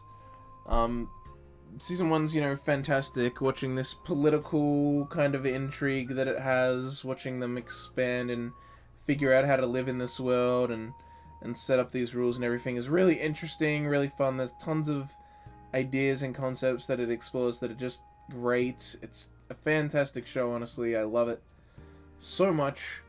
But then season 2 came along and was terrible. The first arcs in season 2 is kind of alright, but then it just falls flat. The raid stuff takes so long and is so boring and drawn out. It's so repetitive and boring, and then they like have this one guy try to give this huge pep talk that was so boring and lame and just like lifeless panning shots. The animation takes a huge dip season 1 to season 2 because it's a different studio. I can't remember who did season 1, but I know season 2 and 3 are done by Studio Dean, so you know, Studio Dean. But yeah, and so it just looks way worse, and that's such a big, like, hit to it as well, because, like, again, like, the guy giving the speech is just lifeless, still, panning shots of people looking at him, and it's like, God, this is so boring. I dropped it during that episode, and yeah, the arc's just not paying off. It's funny, actually, when I told some friends of mine in a Discord server, I was like, oh, I dropped season 2, they're like, oh, was the training kid arc way too shit? And I was like, what? I didn't even get up to that. And then he's like, oh, well, you're lucky. And I'm like, oh god, it gets worse. Like, so yeah, I'm fine with the fact that I dropped it, because apparently it gets even worse. And I have no idea if season 3 is anything, because I heard, like, no one talk about it. But, it's still Dean, so I have no interest in watching it. Also, I'd have to finish season 2 to watch season 3, and I ain't doing that. So, yeah. SAO goes in... SAO. Log Horizon goes in C. Because Season 1's S.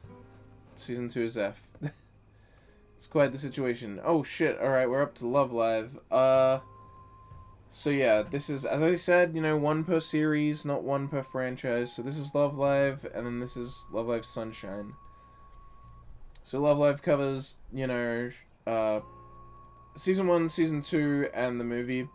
I'll put it in A tier, because I really like Love Live. I think I put it in, like, S tier last time, but between last year and this year, I've lost a bit of the love for Love Live, you could say. It's still great. I still like it a lot. Especially the first series. I still love all the characters. Those characters will like never... They'll never stop being important to me. I love them way too much. And the show still and the movie both still make me cry. I do still love it, but it's an A tier, in my opinion. It's kind of fallen out of a 10 out of 10. I don't think I'd realistically think of it that highly anymore. You know, when I was in high school and then even going into uni, and actually, I don't think I watched it when I was in high school, did I? Oh, no, I did, like, the end of high school. But yeah, like, you know, going into uni and all that stuff, it was, like, really important to me when I saw it. But yeah, with time, it's just, you know, it's just been so long. There's some bad memories tied to events surrounding Love Live, and it's still a perfectly fine series, but with time, as I've seen more stuff and I've experienced more and I've personally changed, Love Live just doesn't have that same value to me. Like, it doesn't have that same personal attachment.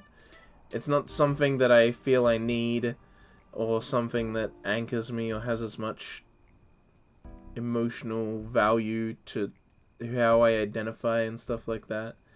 It's just, I don't know, it's kind of weird to explain, but, like, Love Live meant a lot to me, and still does, but now it's just not an S tier. And so I still love Love Live. I'm putting it in A, remember? It's just it was an S last time, so I need to say why it's not an S this time, which is that, yeah, just with time, I've kind of moved away from it. Not fully, still a great series. Honestly, I want to rewatch it and the movie at some point, or at least rewatch the movie, because the movie's great, and I love it. But, yeah, I think it can sit in A for now. Yeah. Reminder also that I have not watched Nijigasaki or Superstars, even though they both came out this year, and I Love Live things. I plan to watch them. I just haven't, because I haven't watched all of Sunshine. I have watched Season 1 and the movie of Sunshine, which is really funny because the movie spoils stuff from Season 2. But I wanted to watch I wanted to watch the movie while it was in theaters. So I went to the cinema to watch the movie, even though I hadn't seen Season 2 yet. Sunshine's great, you know. I basically feel the same way about Sunshine that I do base Love Live. Great character, well, actually, great characters for the most part. I think Sunshine's a little worse off than Muse, just because there's one character in Aquas that I really don't like. But overall, it's great. The movie is really great. It's not as good, but the music they use in the movie is just as good as in the first one. For bass Muse, the best song in the movie, Sunny Day Song. The best song in the Sunshine movie is Hop Stop Nonstop. They're both absolute fucking bangers. But yeah, Sunshine, the movie, and the first season are great. They have much better animation, at least, and a lot of the characters are great. I love Yo, I love Hanamaru, I love Yohane, I love Daya. Chica's pretty great. But Honk is better. Honka's is much, much better than Chica. But yeah, they're both just great series. I feel pretty much the same way about both of them.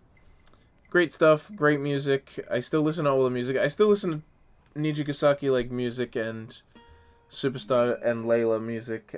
Even though I play the mobile games, even though I haven't seen the anime for those last two.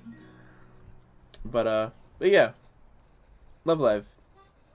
I love it. It's just not Muse just ain't quite S tier for me. It's funny, it actually used to be in my top 10 last year as well. And I moved it out, even though I didn't move everything below it down either. Like, I don't know, it's just like the way I think about Love Live exclusively changed. It's not that I saw better stuff. Which is why Lane, like, Lane is like always kind of sitting near the bottom of my top 10. It's like just in my top 10. But for some reason, even when I change out stuff that's in like the 9th or 8th slot, Lane just stays there.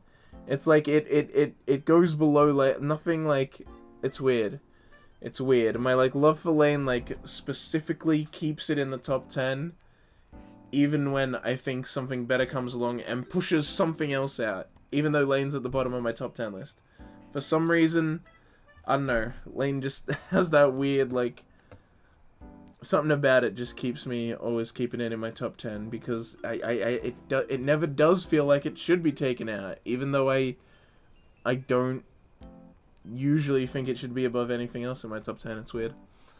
Although my top 10 has slowly been solidifying. It's getting more and more consistent, obviously, because as time goes on, it's obviously gonna, you know, I'm really gonna see the best of the best. Oh, for fuck's sake, this show, I can't even remember what it's called. Just E. It's bad. I don't like the animation in it. It's bad and not funny. The OP is really annoying. The characters are super annoying. I dropped it after like 4 episodes or something. Because the characters are really dumb and make no sense. They're just walking cliches. It's just like, oh, here's yandere, because yanderes are popular. Hey, do you like this yandere? Like our show, because it has a yandere. Even though she's a terrible character, then it makes no sense for her to be a yandere. And I hate yandere anyway, so it's fine. But yeah, it's just like cliche characters and bad animation and there's a bunch of dumb plot points. It has an interesting concept, and it does have some good moments. It's a comedy, and it was able to make me laugh a bit. I remember enjoying the first episode outside of the animation, but yeah, there was just not much enjoyment left, as more elements kept being added, and all of them were negative in my eyes, so I just dropped it, as it just piled on the shit and was very bad. Lucky Star, woo, A tier. Maybe S tier. I don't know. I rewatched Lucky Star like 2 years ago, and I plan to rewatch it again. Of course, again in my KyoAni rewatch, as I keep saying. Maybe it is just S. You know what? Yeah, Lucky Star's S. Fuck it. Go up there with the other good KyoAni stuff. Lucky Star's fucking great. It's easily one of the best comedies. It's not the best. It would not be my favorite anime comedy, but it's one of the best for sure. Lucky Star's fucking fantastic. It's like so funny, and it's also so in tune with, like, you know, weeb and otaku culture, rather. A lot of video game stuff, a lot of anime stuff, a lot of references to those things. Obviously, I mean, the main characters are fucking weeb who spends all their time playing MMOs, so it makes sense.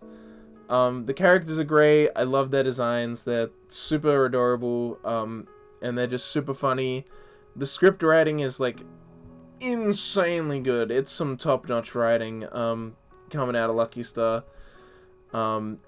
It's able to be comedic, but also feel realistic, and also just keep you grabbed and gripped in. Like, you know, everyone makes the joke about how season 1 is just a bunch of girls talking about how they eat bread, but, like, oh, I'm able to watch all of it, even though it's just, it's like, yeah, because it's fucking written, like, really goddamn well, and is funny and engaging constantly. There's so many great references that just, like, and jokes that leave me bawling my eyes out with laughter. Like, there's so many times when I watch Lucky Star that I just have to, like, stop, you know? I gotta, like, take a minute and just laugh it out because it's like so fucking good. Characters are great and iconic. I'll never forget them.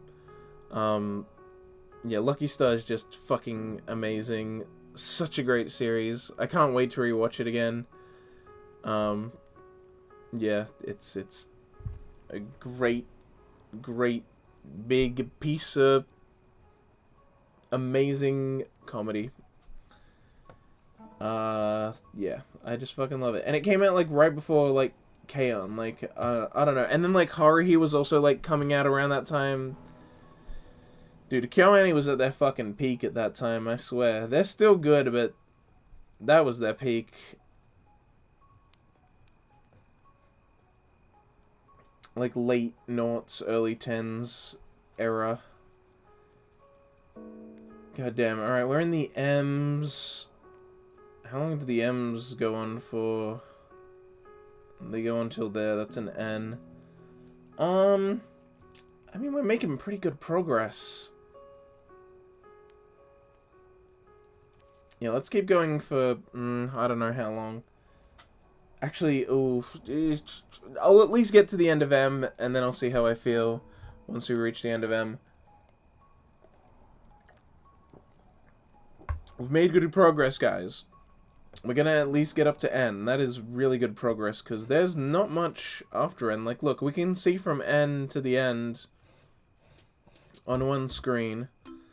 So that'll be good if we can get there. Alright. This one, Madoka Magica. Madoka Magica is an A-tier show. I mean, no surprises there. Madoka Magica is fucking great. You know, Gen Urobuchi is a visionary. Can pull out some really good masterpieces. And this is one of them. It's really well made, really well written. I love the characters. I love the story. Keep in mind, I have not seen the third movie. So this is just the series. This doesn't include the third movie at all. Just the series. That's all I've seen of Madoka Magica. And also it doesn't include Magica Record. Magica Record gets its own entry. But yeah. Madoka Magica is great.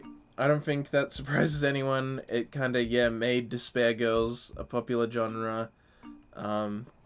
It's just so good. It's so well animated. The characters are really great. I love, like, all of them, basically.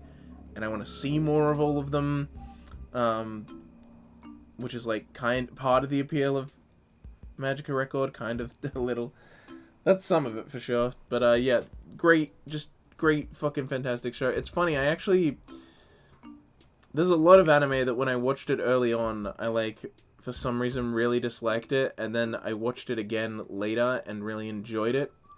And Madoka Magica is one of them. I hated it the first time I watched it, and then I rewatched it like later, and I like loved it. It was so fucking good.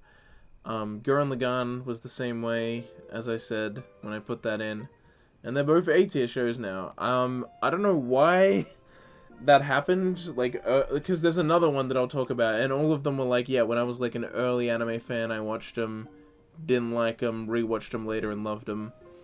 The other one we'll talk about is actually going to be an S tier. I don't know why. I don't know why this fucking happened. It just did happen for some reason. I think it's like something to do with like me not being good at watching media. Like, I don't know, like I wasn't paying attention, or I was just expecting different things from shows when I watched them.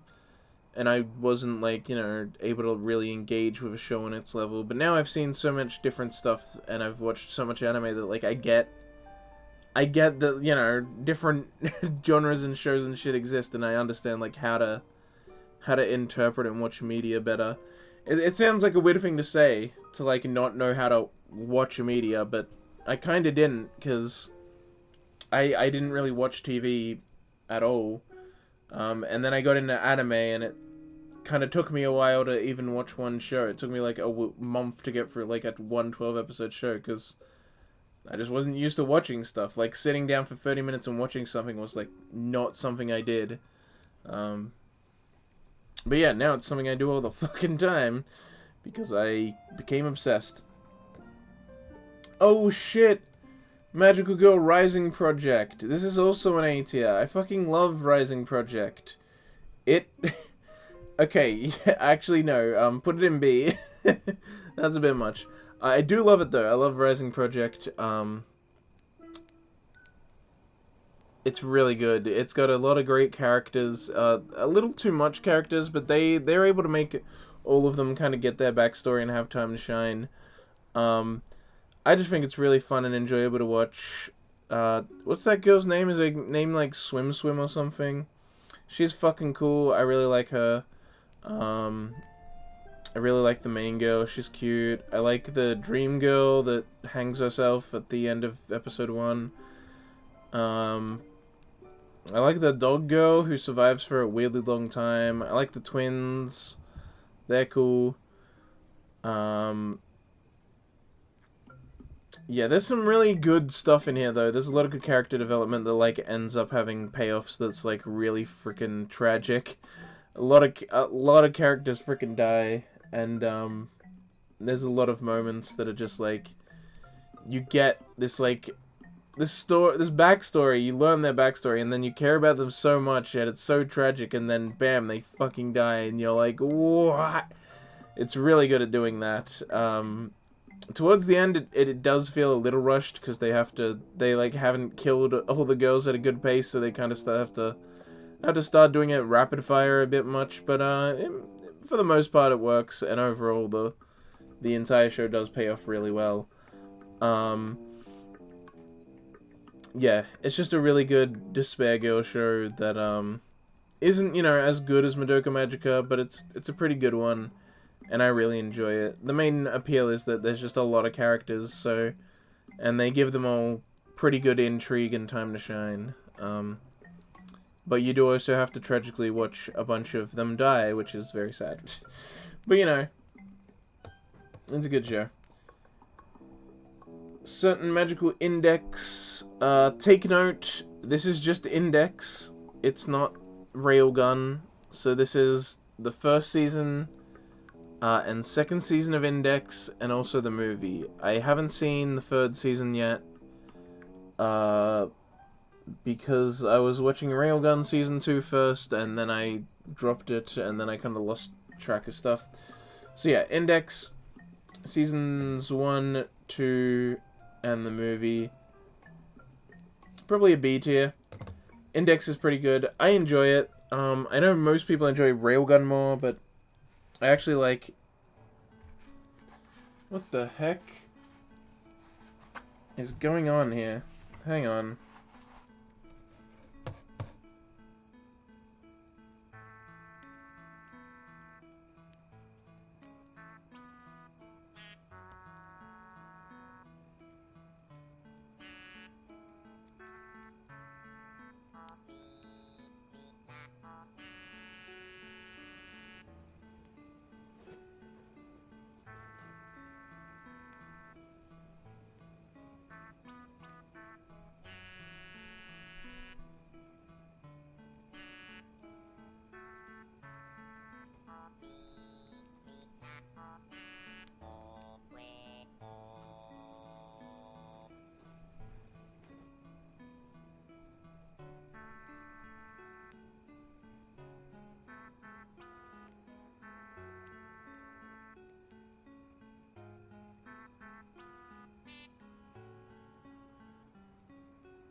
Alright, sorry, I just had to, I thought my roof was leaking, it's not, thank God.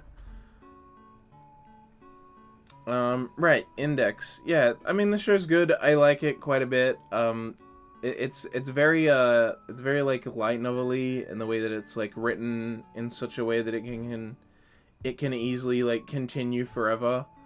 The way, like, Academy City and the world is just set up is just, like, you can make, like, fucking anything happen, and it works with the world.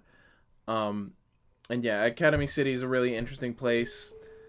All the different powers and magic and shit is so cool. Like, Railgun doesn't explore the magic side enough, which is why I don't like it as much. I like Index because both the magic and the power sides are interesting, and Index actually explores both sides of that, which is really cool.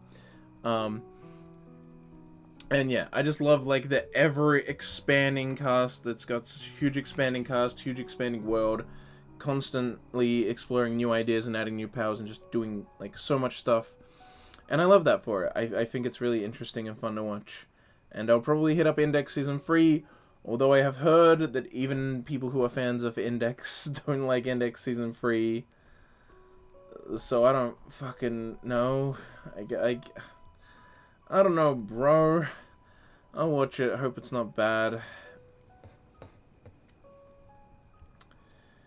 Next we have Magica Record. As I said, it's its own entry. And I'll just chuck it in C. I've only seen the first season, not the second one or the third one. I think the third one has happened, right? Maybe? I don't know.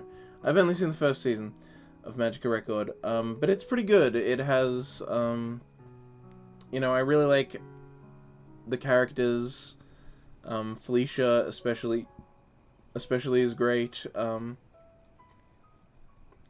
It's just a little lame. I mean, the story is kind of interesting, but also it's like, you know, it's a mobile game story, so it's structured in a very specific way that, like, oh yeah, this makes sense as a mobile game story. The characters are definitely the best part. The characters are really good. I wish I could play Magica Record, but it shut down. It had an English version that was only in America, and then it shut down the English version. It's almost like making a game have an English version and then only putting it out in America and not, you know, the UK or Australia and New Zealand and stuff is a really good way to make sure not enough people are playing your game and paying you money for the translation, so you're eventually just going to shut it down. Fucking idiots, I swear.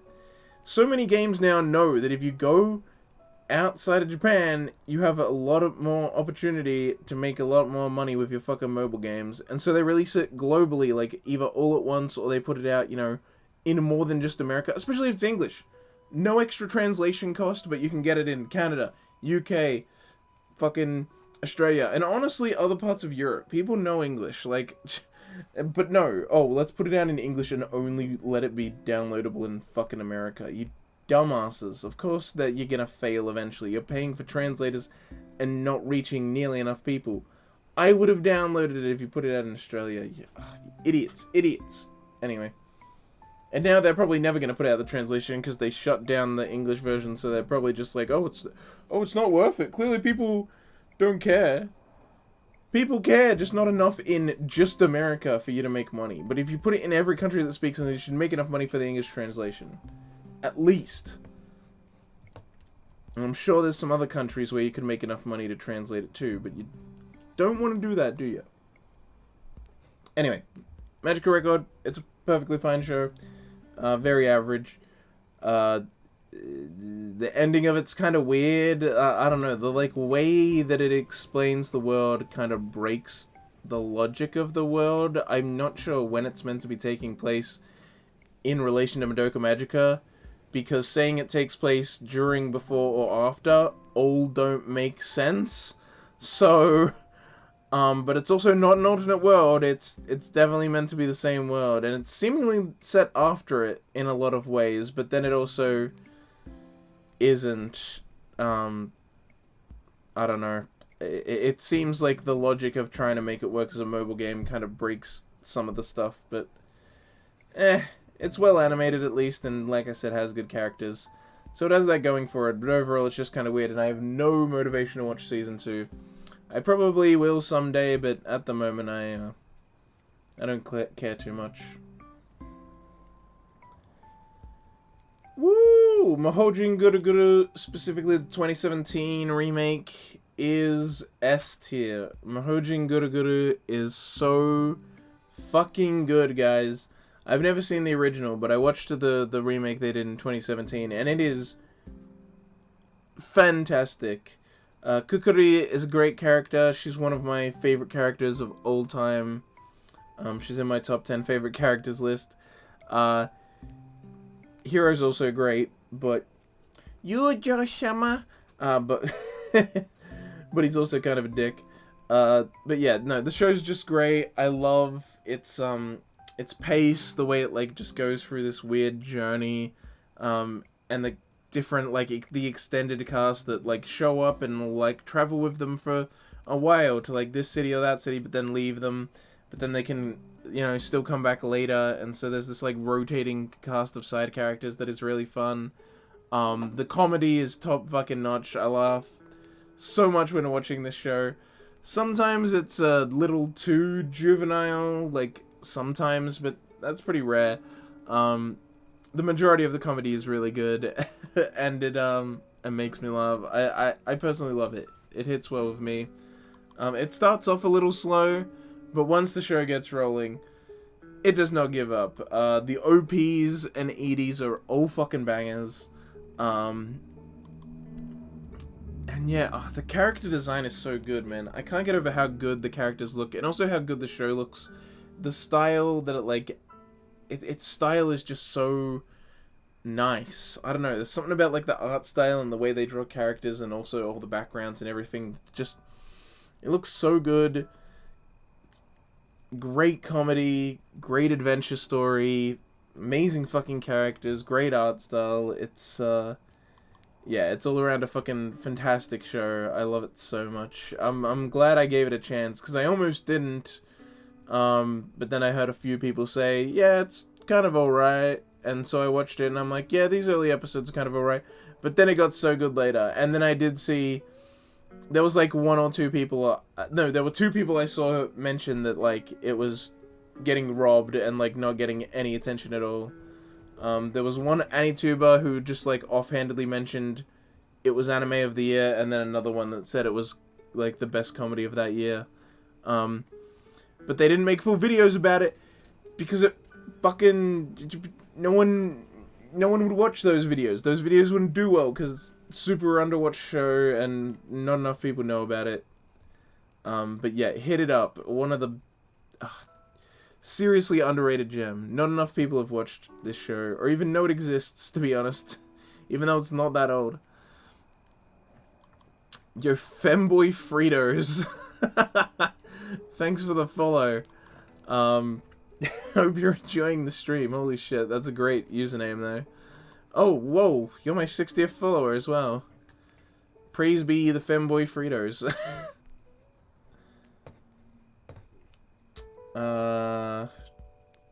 Next we have, oh, Maid Dragon, nice.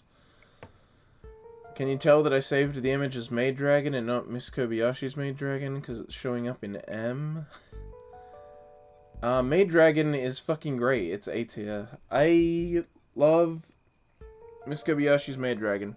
It's just, I think it's actually called Miss Kobayashi's Dragon Maid. Whatever. I call it Maid Dragon. It's so good. It's fantastic KyoAni show. Another one of their cases where they elevate the source material and make it, or rather they elevate it and make it better than the source material. The anime is so fucking good. Season 2 came out, and Season 2 was fantastic. Even better than the first season, which I feel bad saying since the director of the first season died in the fire, and they had to make Season 2 without him. But Season 2 is better, unfortunately. The world-building elements are really cool. I love the world-building elements that are in Season 2, and how much it expands the world and expands, like, the people who know about it, and the more it explores, like, the relationship between humans and dragons and stuff. And also we finally get, like, info about the past, and we found out how Toru got that sword in her and everything. A lot of great stuff in Season 2. Obviously the animation is as good as fucking ever. The new character Lucole, whatever her name is. She's great. A lot of good emotional stuff with her, and a lot of good gags with her. I love the relationship we have with that boy where she works at the works at the candy shop with him. They have a lot of great interactions. I love the way that I love like the development of like Kobayashi and the other humans, like Shoto, Kobayashi and a friend from work who lives with Fafnir. I love that like the way the three of them have like evolved into just like being really used to crazy shit happening. Like crazy shit will be happening all around them. There'll be like powers being used and stuff, and they're just like chill with it. And Shoto's like really good at magic, and like everyone else is just like, yeah, he's good at like real magic.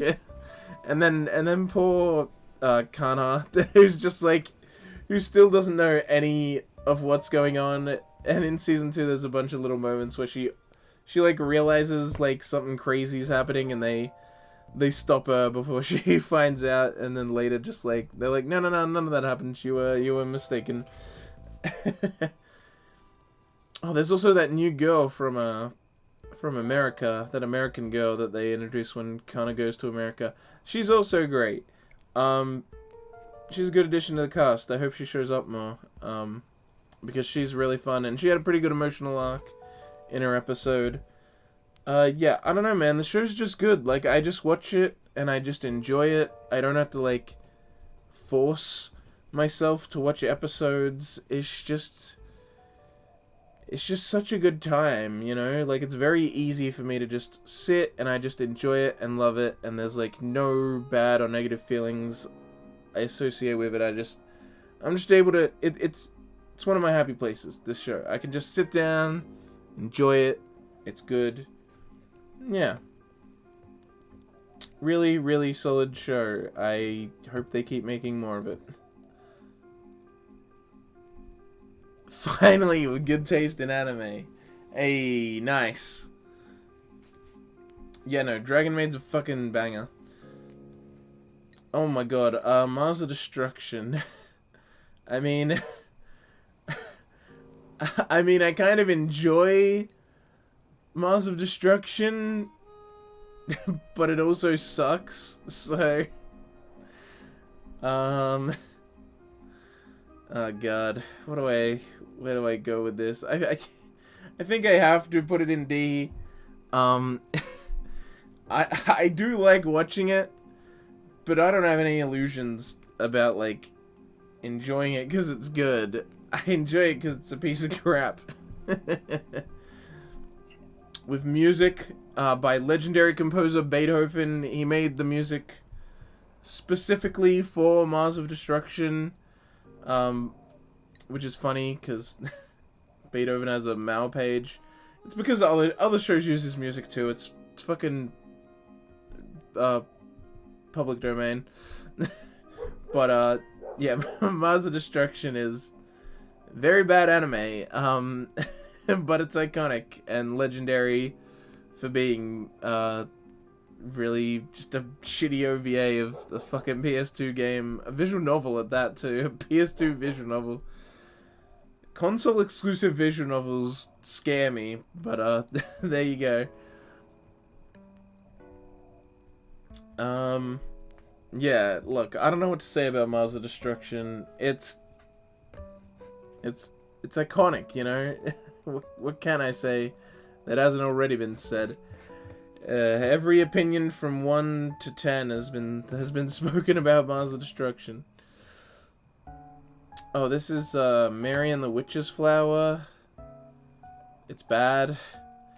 It's made by the people who used to work at Ghibli who wanted to make movies again because Ghibli stopped making movies. And it's bad.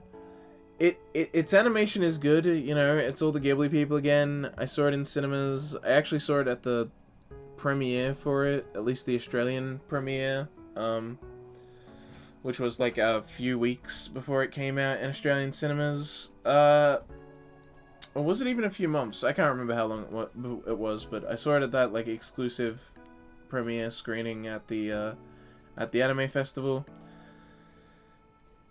its animation is good because it's the Ghibli people, and I do really appreciate that, but it's just such a basic, like, kids adventure movie. It's like if you took, like, the Ghibli formula and then you got rid of all the extra, like, environment relation stuff that Miyazaki likes to pump into his movies.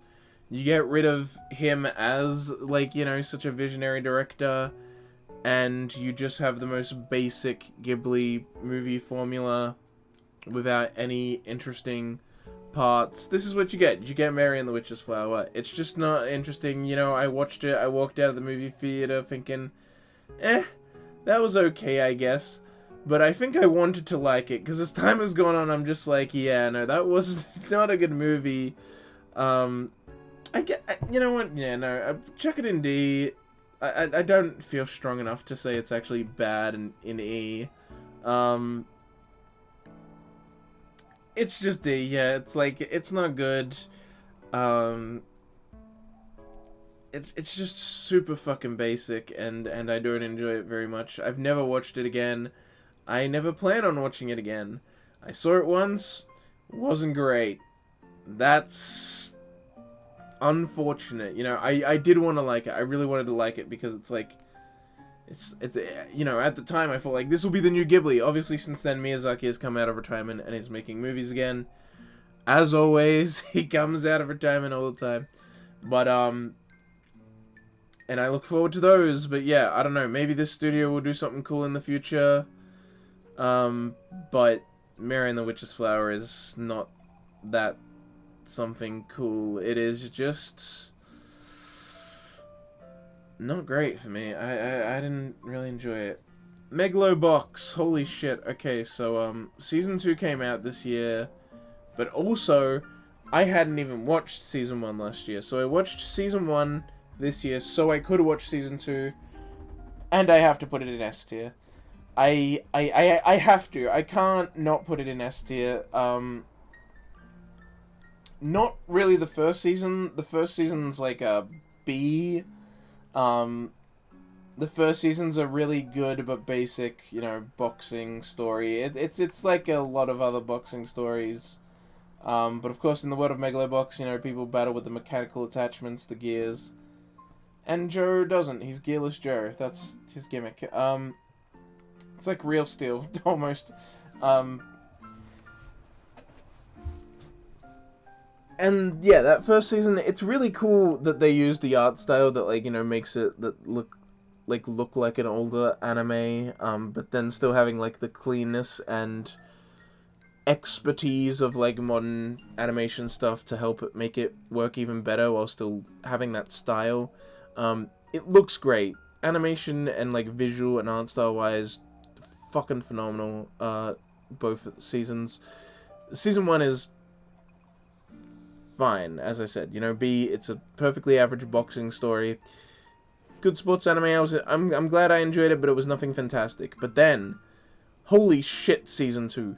Season 2 of Megalobox is so good. It's the reason it's in S tier. Season 2 is like this amazing, emotional, heavy character study that, like, is just, it's so hard for me to explain everything about it, because there's so much going on in Season 2. There's so much nuance. It's so deep. It's so good. It's like this character study and heavy drama that, like, explores Joe as, like, you know, this character who's become washed up, he's on drugs, he's tormented by his past mistakes, and, like, I just love that the show doesn't pull its punches. No pun intended. It really lays into him. It makes it really hard for him to come back, which is good, because it is hard to come back from something like that. Recovering from his drug addiction is hard, and it takes multiple episodes for him to stop, like, taking them actively. But even then, it comes back and rears its ugly head every now and again, where he, like, collapses, or he faces some kind of extra withdrawal symptom because he hasn't been taking them for, like, months like a few more weeks and stuff like that. And it's just, I love that the show doesn't just wipe away these consequences. You know, there's so many lesser shows that just, like, would solve a problem like this quickly because they want to get to the story. But Joe really has to struggle to get past that. And even then, once he's past that, and then once he helps out, like, everyone that's, like, new to the Season 2, we finally get back to the main town. We finally get back to, like, finding out what happened to all the other characters we know from Season 1, and how Joe abandoned them. And then again, it's really hard for him to get that forgiveness. It takes a lot of time, a lot of episodes, a lot of good deeds, a lot of promises, a lot of change for him to gain back the trust of the people that, you know, they once loved each other and considered each other a family, but he betrayed them, he ditched them, and he left them, and he went off and, you know, became just some low-life druggie, but he's back, and he really puts in the effort to fix it, and he is able to eventually, but it takes almost the entire season for everyone to be back on his side, and he has to work so hard for that, and it's a great fucking show. And then there's also, you know, there's the side character, there's, like, Yui's direct apprentice, and there's that Max, is his name Max? Like, Mad Max or whatever. I can't remember the guy, I think his name was Max, but, like, he's there, and, like, there's this really interesting stuff going on in that side story with those two, and the way that they interact with Yui and Joe, and the way Joe and Yuri interact, having also seen each other after all this time, it's so great. It's just, like, it time skips forward, and then it's just, like, ramps up the fucking drama, and it's like, here are the consequences of what happened after Season 1 ended, and now it's just, like, this heavy, great drama, super emotional, super hard-hitting. It really goes all out. It doesn't play fair with its characters. Everyone has so much shit they gotta deal with, and it's so rough. It's rough. But it's also just great to see them overcome it and, like, get through it. I don't think I'm equipped with the right words and enough prep time to truly explain why Megalobox Season 2 is so good, but fucking watch it. The first season is, like, yeah, like I said, it's fairly average but good boxing anime. Watch Season 1, you kind of need it to watch Season 2, but then watch Season 2. It's so fucking good. Like, oh my god. I don't know if they will make more, because I don't know where they'd take the story. But if they do, I'll be here for it, because they proved that they can actually make something that's, like, fucking amazing and worthy of an S tier with Season 2. It was so phenomenally executed. I wish I had the better words or, like, prep time to, like, I don't know, I wish I wrote a fucking video essay about it to, like, truly explain how good it is. I'm just kind of rambling because it's a stream and I'm doing it off the cuff, but goddamn. Season 2 Nomad is so fucking good. And now for something completely different. Miyako-chan, which is great. It's an A tier. It just finished airing like a week ago. Miyako-chan was great. I was very surprised by it. I kind of read the synopsis. I saw the key visuals, and I was like, this show doesn't look that interesting to me. It doesn't look that good. And then the first few episodes, people were mostly just making memes about, like, all the ass shots and all the fan service elements that were there. And so I was like, okay, still not interested. But then people started saying, like, no, it's actually good, like, really good. And so I was like, suspicious. But I watched it, and yeah, it is really fucking good. Crazy good mix of, like, being able to be hilarious, horrific, and also really good emotional. Like, sometimes just out of nowhere, it'll just end an episode with this really good emotional moment that really hits hard, and it can make you feel sad, or, like, make you feel, like, sweet, or, like, oh my god, like, there's so many times where that's how an episode ends, with just this, like, amazing emotional beat. But it's able to be comedic. Like, there's plenty of really funny moments throughout the show. But then it can also be a horror anime. There are plenty of moments where they really play into the horror, and it feels so tense, and you're, like, on the edge of your seat from, like, what is happening. and yet it still is able to like pull off these amazing character arcs and character growth and development. Have strong emotional moments, be comedic if it wants to. It's like a horror anime, but it can be so many other things, and everything that it is really good at it. It's not just like, you know, it's not just there. It's done really well. I was completely surprised by it. I wasn't even gonna watch it originally, but I'm glad I did. I'm glad I gave it a shot and listened to everyone who said it was good, because it really is so fantastically done. Miyako-chan is fan-fucking-tastic. And Miko, the main character, she's great. She's in. I added her to my top 10 favorite characters in anime of all time. She's fucking great. She is best girl shit, honestly. She's great. She yeah. Oh, I love her so much. Mirai Nikki, that's gonna be an E. Mirai Nikki started out really good. Like, it has a really good start, really strong concepts, interesting ideas. Gasai Yuno starts out really interesting and a cool character. But as the show goes on, it just starts to derail pretty quick, and then it just keeps tumbling. Just keeps tumbling down, tumbling down, tumbling down. Yeah, Mirai Nikki's not great. It just starts trying so hard. The characters devolve into just being cliches. There's a bunch of silly nonsense. The plot just starts to make less and less sense. I mean, it's like an absurd sci-fi genre-heavy concept to begin with, but it's like, it just evolves into shit that makes no sense, and yeah, the characters lose their ability to be interesting. They just become whatever they need to be. They're able to change at the flip of a fucking coin. They're able to have whatever skill they need to have in any situation.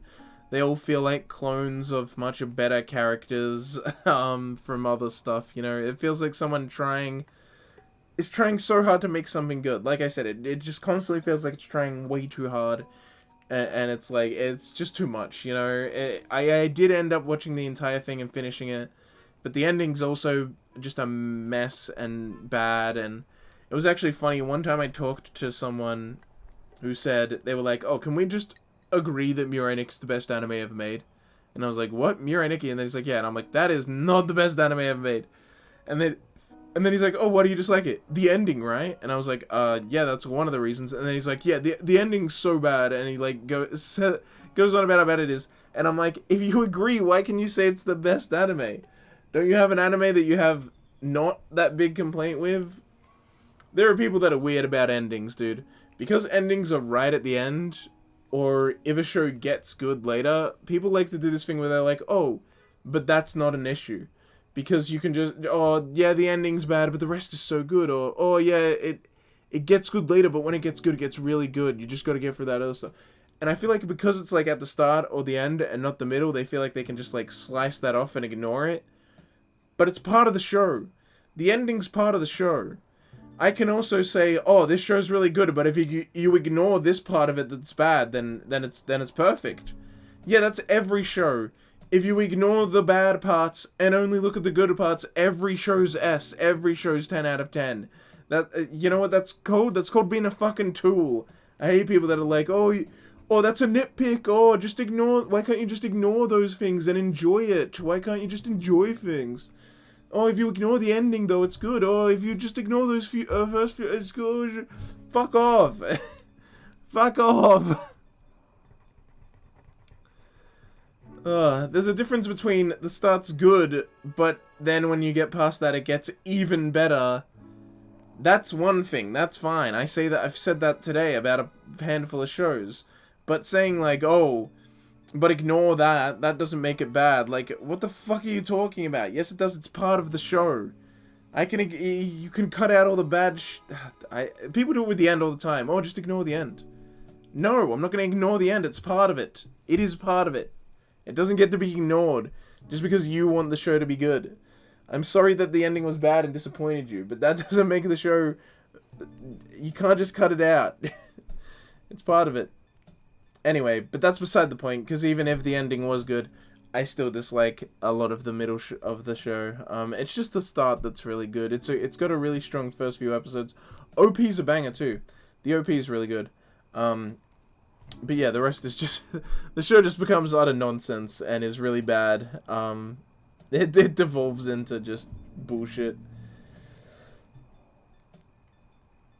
Next we have this show that I can't remember the name of. It's like a spin-off of Lucky Star, kind of, or something. I think the characters that are in this are in Lucky Star at some point or something. I don't know. It's just this weird little, like, OVA. It's pretty short. I think it's, like, 5 or 6 episodes. It's about these sisters, and one of them is really into anime and games, and she, like, spends all her money on that. And so they're, like, constantly poor in terms of trying to get, like, food and stuff like that, because their sister's spending all her money on, like, anime and shit. And so the main girl is, like, constantly upset about not getting to, like, eat good food and stuff like that. And her sister's constantly trying to get even more work so that she can continue to fund her hobbies. Yeah, I don't remember it too much of it, because I kind of watched it all at once, one day, just randomly, and I didn't even know much about it before I watched it. But I remember enjoying it. It's good. I'm just putting it in C, though, because it's like, yeah, it wasn't, like, phenomenal or anything. I just remember it being cute girls that's kind of nice, but short and unmemorable. I'd probably enjoy it more, actually. If I give it a rewatch, I'd probably put it in B, I feel, but maybe I'm wrong about that, you know? I don't want to make that assumption and put it in B without being sure. But yeah, rewatching it might be nice, so that I can actually remember stuff about it and maybe get a better appreciation. Because I also watched it a long time ago. Like, that was, like, back in the days when, that was, like, back in the days when I was, like how I talked about those other stuff that I, like, watched and ended up not liking. It was, like, around that time, too. Because I watched it shortly after I first watched Lucky Star. And when I first watched Lucky Star, I liked it, but I didn't love it. And then I rewatched it 2 years ago, and I realized, oh yeah, this was actually amazing. I mean, even retroactively, I was starting to realize, like, Lucky Star was really good. I just didn't get a lot of it at the time, because I was so new to, like, anime, and, like, otaku culture and all that. But yeah, watching it now, Lucky Star is, like, 10 out of 10. It's so fucking good. And so I feel like if I rewatched this as well, I would like it. It's linked to Lucky Star in some way. I can't remember. It's weird. It's like the way I found out about it was for Lucky Star. It's on Mal. It has... You know what? I'm just going to check. What is it on Mal? On Mal, it says, like... Go to Lucky Star.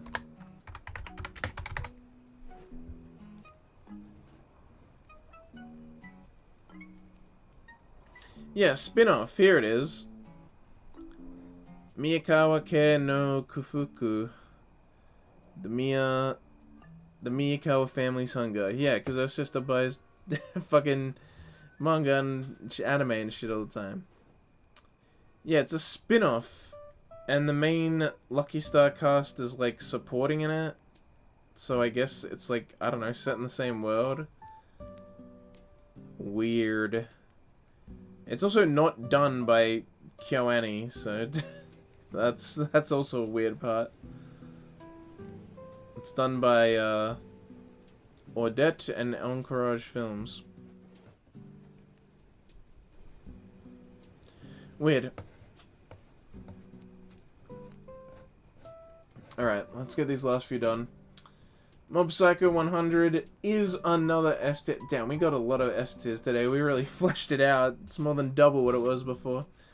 Yeah, Mob Psycho 100 is fan-fucking-tastic. I'm so hyped for Season 3, which they have finally announced. But yeah, Mob Psycho is great. Both the first season and the second season are phenomenal, fantastic. I was actually thinking about rewatching them recently. I mean, this is what this list does to me, man. I'm just sitting there like, I want to rewatch everything because I remember all the good shit. But no, I need to watch new shows and discover new good shit. Like, look, there's a bunch of there's some new shows here in A. These are great new shows. Jobless, Aquatope, Mierke. They're all really good. Oh, Jahi, yeah, all really great new shows from this year. Also, all like they all aired in the same season as well. Like this final season of this year was fantastic. There was so many good shows. Because we also had like King Ranking, which hasn't finished, which is why I cannot add it. But there's also Komi-san, which has finished, but not on Netflix, which is why it's not included, because I'm watching it legally, so there's still 2 more episodes to be added to Netflix, because it's 2 weeks behind. Yeah, sad times. But anyway, yeah, Mob Psycho 100 is just fucking fantastic. Animation's stellar, the fights are, like, out of control cool. Seeing all the different powers and psychics and just is so good. The spirits are always animated in really cool ways. The episodes are fun and inventive and just... It's funny, it's got, like, a good story, a good heart, a good moral, amazing characters. I love all the characters so much. Especially Mob's brother. Is his name also Reggie? I can't remember his name. Ricky, Reggie, something like that. I don't know. But, he's a great character. I fucking love him so much. I don't know. I love, like, all the main characters. The main characters being the, like, all the guys who take down the organization in Season 1. And then also are there in Season 2. Like, even Dimple and shit. All great fucking characters. Mob Psycho is just phenomenal. I feel like I haven't said enough about it. I need to justify why it's so good, but I think everyone kind of knows that Mob Psycho 100 is fucking amazing. So go watch it if you haven't, because you're missing out on like one of the best anime of all time. It's just so good. My Next Life as a Villainess or Routes Lead to Doom is pretty alright. I'll chuck it in C. I have not seen the 2nd season that came out this year, because I don't know if I will like it, and honestly it might make me dislike the show more.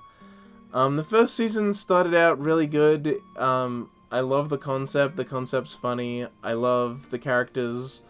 All the girls and the boys are great characters.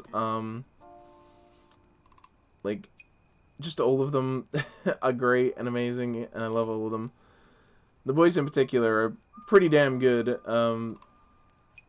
especially compared to how they are in, like, the original visual novels that she talks about. Like, in the original, they're trash, but the way they actually are in the show is like, oh yeah, they're much better boys now. And, yeah, I really liked the 1st season, but I hated the ending. As it kind of got, like, as it went along and she was, like, avoiding the doom flags, and it also was a bit more slice of lifey, and she became friends with the other girl, that's all great stuff. I love that. But then it just got weird at the ending where it was, like, she averted the final flag, that's a great point to end it, and they just, like, have this guy show up who, like, it's like, oh, he's the student council president, he was evil the whole time, he tries to kidnap her, and I don't know, there's like weird magic ritual bullshit, and it just gets silly and also boring. I almost dropped it at episode 11, because I just didn't want to watch more of it, but I sat through episode 12 across multiple settings, and finally got it done. And it's just like, man, what a terrible ending. And then they announced the 2nd season, I'm like, what? The show's over. No, what are they gonna do? What are they gonna do to make it work, to make it keep going? And so, like, if season 2 is just more silly slice of life stuff with all the characters, that's great, because I love the characters. I love seeing them all interact in a big group and everything, and the different dynamics and everything. So if it is just that, great. But I'm worried there might be another weird, like, plot shit, or more, like, weird characters introduced that make no sense, and more just arsepool stuff happening. Because I've heard from some of the readers of the source material that apparently it gets weird later, and I'm like, is that a good thing or a bad thing? I don't know. So I'm scared to watch season 2. I don't know, maybe I will watch season 2 by next time. Now that it's done, I could just binge it all in like a day or two and and see how I feel, but I don't know, man. Season 2 scares me. I'm worried it's gonna be worse, and so then I'll have to rank it even lower. Like season 1, honestly, I think last year I put it on B and A. But as time has gone on, I do look back on it less favorably, even though honestly the majority of it's good. It's more good than bad, but I just don't. What the heck? That's weird. Yeah, I just look back on it way less favorably now than I used to. And here we have Snafu. This is the last one I'll do for the day. I'm gonna put this in A. I really like it. Keep in mind, this is just season 1 and 2. I still haven't seen season 3. I know. Final season, season 3. I need to see it. I keep forgetting it. I kept putting it off, and it's there in my Crunchyroll queue. It's in the backlog. I'll get to it eventually. I'm just scared, alright? I don't want to know. I don't want to find out who wins in case it's not Yui. Yui Gahama, best girl. I want her to win. Don't spoil it. I'll find out eventually, but I'm scared she's not going to win, so I'm terrified to watch it. Yui deserves to be happy, goddammit. She's such a good girl. But yeah, as a whole, I fucking love my teen romantic comedy Snafu. It's great. It's great stuff. Dialogue's really great. It's very well written. It's a drama. My only main problem is I don't think it criticizes the main character enough. Like, it's clear the show is partly a criticism of, like, that kind of person. And it's trying to, I guess, speak to, like, otakus by they see themselves in him and then it, like, kind of criticizes parts of him. But he usually ends up being right, and so I don't think it's critical enough of that kind of person. He does grow and get better in, like, season 2 and stuff, but I do think the show isn't critical enough of him. Maybe it is in season 3, I don't know. Maybe by the end, that won't even be a concern. But that is a slight issue I have with it. But apart from that, I don't really have many issues. I think season 2 is a bit slow and a bit more boring than season 1. I definitely like season 1 the most overall. Season 2 does have some better stuff in it. But yeah, there's just, yeah, it's like, I don't know, season 1 and 2 are like good and bad for like different reasons, basically, is what it is. I don't like the third girl. She's technically an option, but I'm not a fan of her. And so if she wins, I'll be fucking furious. But I've heard some people say that she's their best girl and they hope she wins. So apparently she's a fucking choice. I don't think the connection between main guy whose name I can't remember, Hachiman or whatever, and her is that good. But apparently she's an option. I just hope Yui Gahama wins, man. Otherwise I'm gonna cry. I'll watch the finale one day, and maybe it'll drop, and maybe it'll rise. Who knows? I hope the third season's good. I think Ray watched it and said he liked it, so we'll see. We'll see. I'll watch it. I'll finish it someday. For now, it's an A because it is really good, really solid first 2 seasons.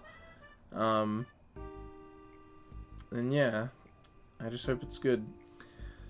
So with that, M is done. We just have N left. Look at this. I can fit all the last ones on screen at once.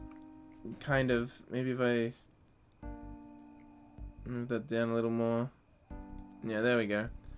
Can fit them all on screen. Whoa, we're close. Hopefully, one more session will be enough. The first session was 7 hours. This one was 6 hours. Next one will, I don't know, probably need to be 8 if I do want to get it done. Fucking hell. But the tier list is already longer than last time, because last time it was done in 10.5.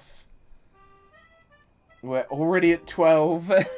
I was kind of hoping it would just be 12 hours, but we're not super close. It's been 12 hours and we still got a bunch to go. Oh god. 24 hours straight. I doubt it. I doubt it'll add up to 24, but the 2022 version might fucking end up adding up to 24. Goddamn. It's a lot of work, but I love doing it. I love sitting here and talking about anime non-stop for a quarter of a day or more.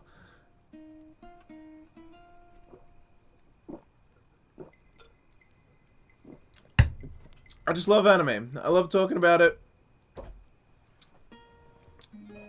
It's my obsession. So I love talking about it a bunch.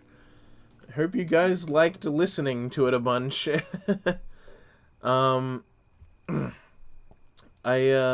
Yeah. So I will continue this tomorrow. Hopefully tomorrow will be the last day of it. And we get it done. I don't mind too much if tomorrow's not the last day of it, because last year I also kind of messed up and didn't get it done before the year ended, and so the last, like, I think 2 parts of it we had to do after the next year had already started. And so I also had to, because, you know, the thing is, I'm going to spend multiple days not streaming, because I'm not going to stream on the 31st, I'm not going to stream on the 1st, I might not even stream on the 2nd. So it'll just be an annoying break. And that did happen last year, but I'd like it to not happen again. I'd like to get this done and be clean with it, and then we go into the next year. And January can be, you know, finishing stuff off, getting Fire Emblem done, getting Luigi's Mansion done, continuing with Summer Pockets, and then we can start getting into a lot of new stuff in, like, Feb. Or just, I don't know, end of January. But yeah, there's a lot of stuff left to get into. I hope you all have a great day. I hope you all enjoyed the stream. I hope you all have a great time. I've been Aira, and I am slowly dying as I fill out this list. God, there's still so much. This is actually still a lot. It can fit on one screen, but there's 15 per row. This is still like, it's like, oh my god, it's like almost 100 left still, honestly. I think it's a little under 100 left. We got through a lot today, which is good at least. We got through more today than we did last time, even though I streamed for less, because we didn't have as many long rants like Demon Slayer and Clanad and Grave of Fireflies. All of those from the first stream were huge rants that went on for ages. I tried to not do that as much this time. My biggest rant was honestly probably Megalobox. Go fucking watch Megalobox, guys. The second season's so good. Alright. Anyway. Yo! We get into Nyanko Days and NTR and One Room next time. What a weird group of anime over here. Alright. Oh, scorching hot ping pong girls! Alright. See what I mean? I'm obsessed with anime. I'm just like looking at this like, oh, let's talk for another 5 hours about anime. I literally could do it non-stop. I don't run out of things to say about anime. I think it literally would be impossible for me to run out of things to say about anime. Anyway. Stay frosty. And I'll hopefully see you all tomorrow. And hopefully that'll be the final part of this monster tier list. Stay frosty!